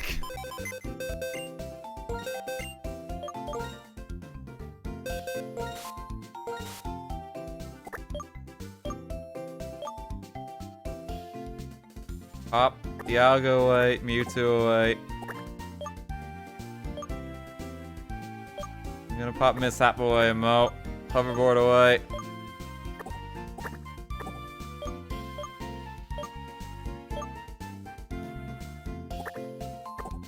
Come Journey's End.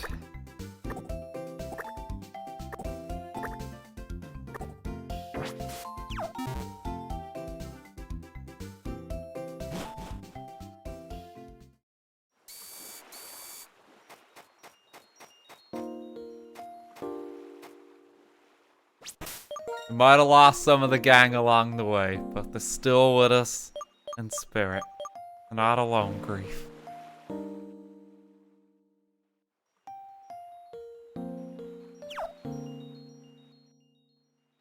He made it to the end.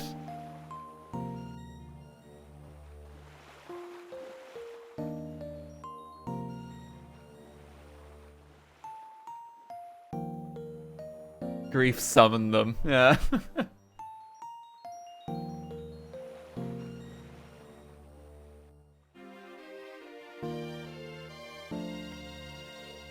Oh god, yeah, our team did amazing. It's been really fun playing this. I've really loved it. Our team did so good. I'm so proud of the gang.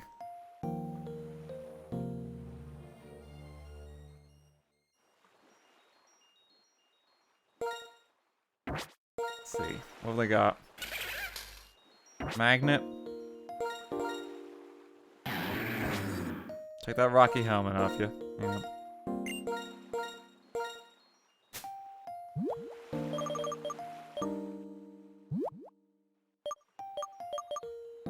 Lumberry. Big root, keep that.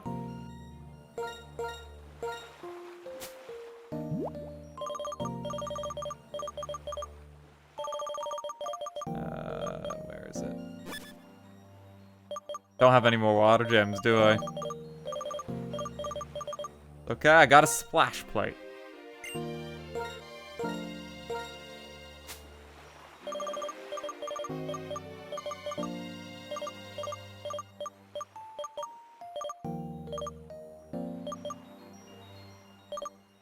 Give you the quick claw. Splash.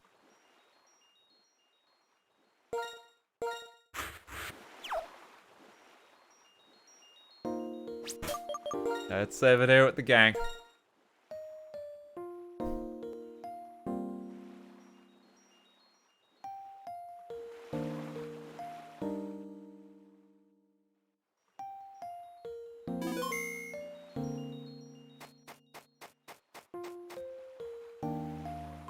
Okay. There's one fight left.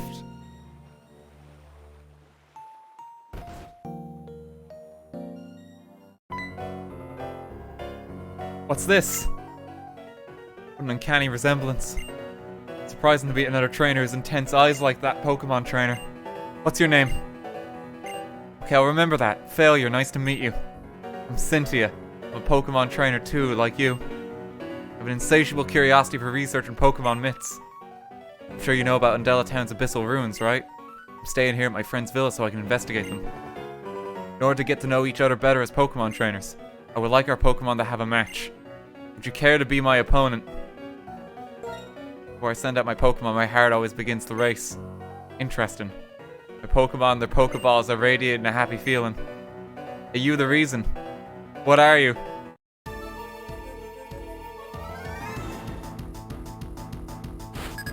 The final battle of Generation 5.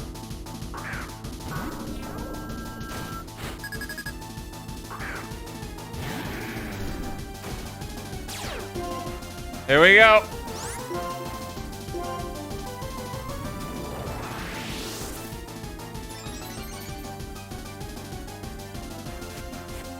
Okay, double team is problematic for obvious reasons, but it's better than him attacking me and killing me instantly. I'm gonna need at least 2.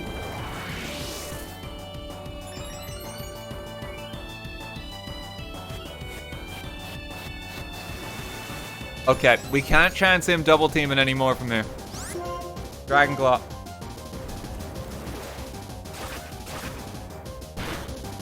Rivalry's in our favor for once.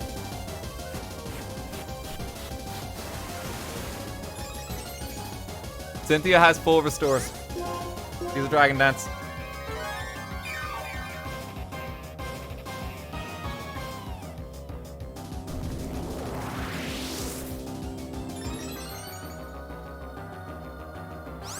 Dragon Claw, hit it.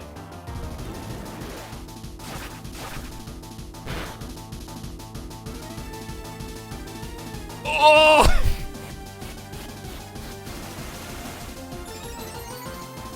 Come on, Strife! There we go!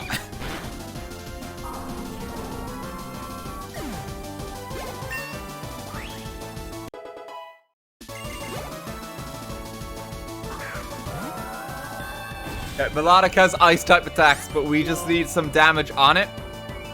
I think we take the loss. Let's go.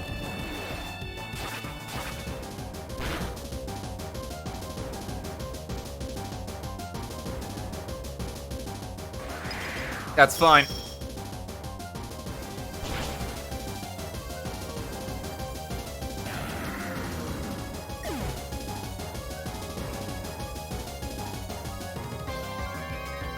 Okay, we need as much speed as we can. Fear is the most likely to have enough speed.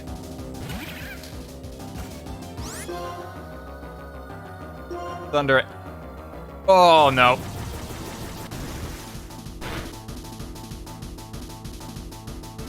Okay. Not fair. Aqua Jet on Famine.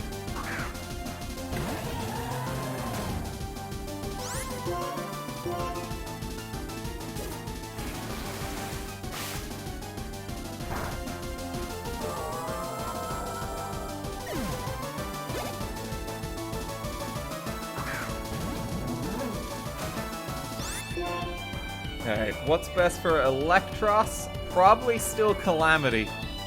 Unfortunately, Calamity is going to die if it uses Flamethrower, and it absolutely has Flamethrower.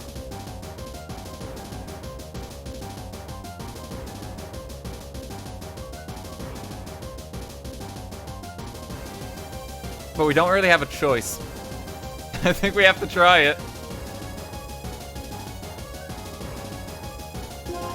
Not going to use Flamethrower right away.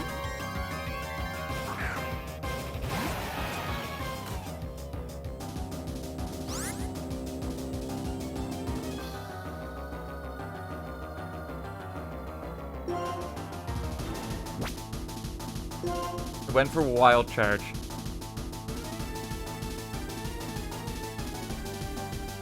Probably gonna go for Flamethrower now. I could get the Flash Fire on Grief. Come on, do it. You know you want to. There we go.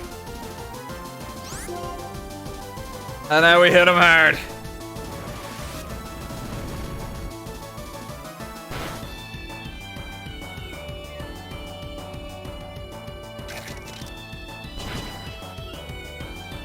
Punch the hole as hard as you can. Don't chance the miss, go for Flame Burst.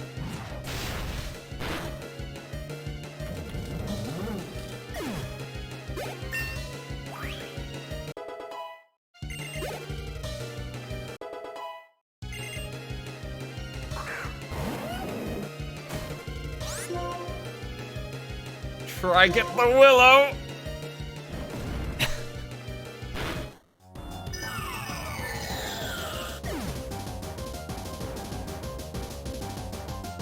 Okay, and now we probably die. What's the best bet? Stuns for Tailwind. Bollocks.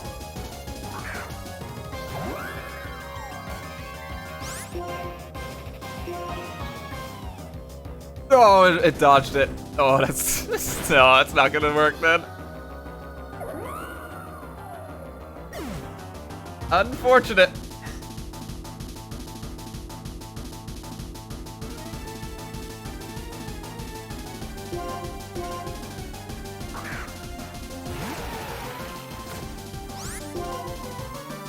I have the chance that she doesn't use Earthquake for some weird reason.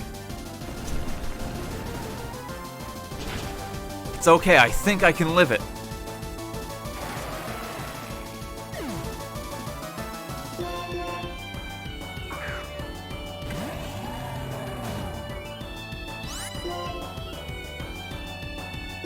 Aha!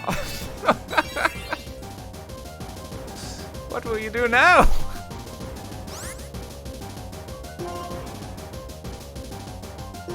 Outplayed!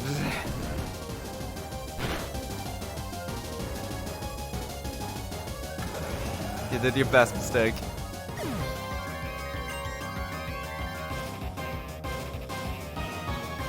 Failure blacked out.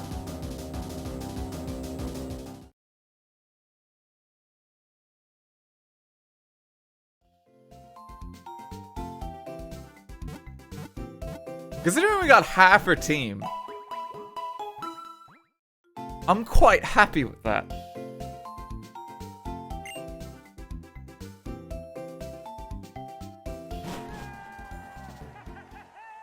Emperor, thanks for 1500 bits. So was this a scripted loss?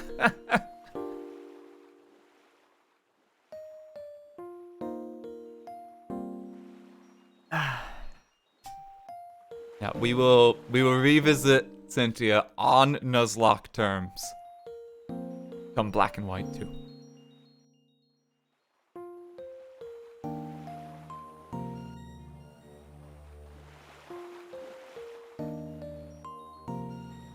But for now, that's where we leave it.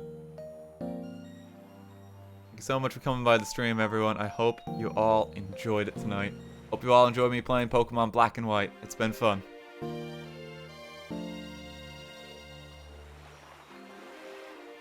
Gen 5, best gen. We pretty much did everything. There's the Bianca fight. You can grind out the battle subway as well to get the Ingo and Emmett fights if you want. Takes like 21 to get the first one of each, I believe. One's on singles, one's on doubles.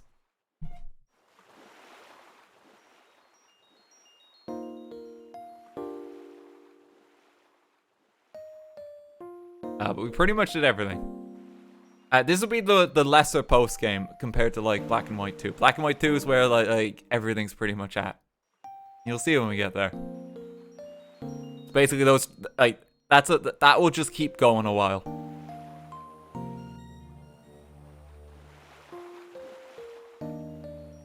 Because we got a tournament. We got 2 Elite Fours. We got Cynthia. We got 2 battle facilities. We have to do the Bay. We have a legendary hunt. We have to complete the Pokédex because there's actually a tangible reward in that one. Like it's a wild time in Black and White 2 just for all the shit the game gives you.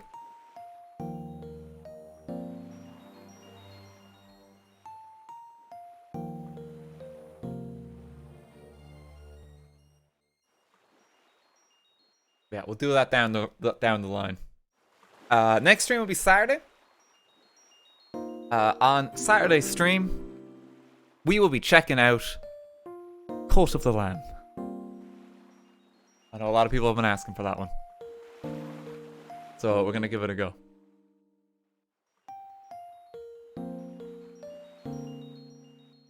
So that'll be on Saturday. And there'll be eventual Pokemon highlights coming out as well.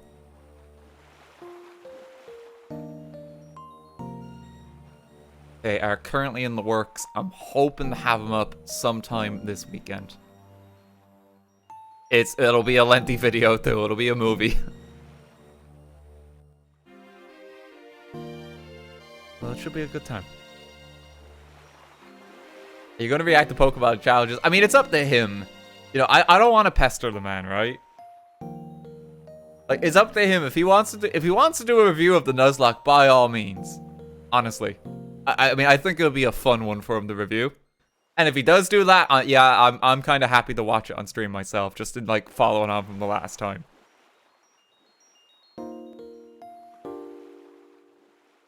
I do think it's been a wild run of the game. But, you know, I don't want to bother the man, you know? I'm not gonna be like, here's my Nuzlocke! Mr. Nuzlocke Master, what do you think? You know, I don't want to be that person.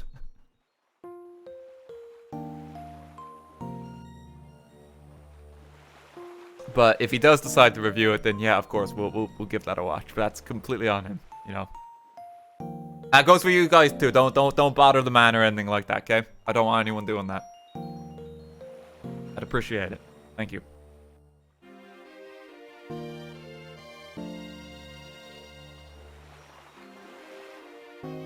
He used to call him the Nuzlocke King back in college.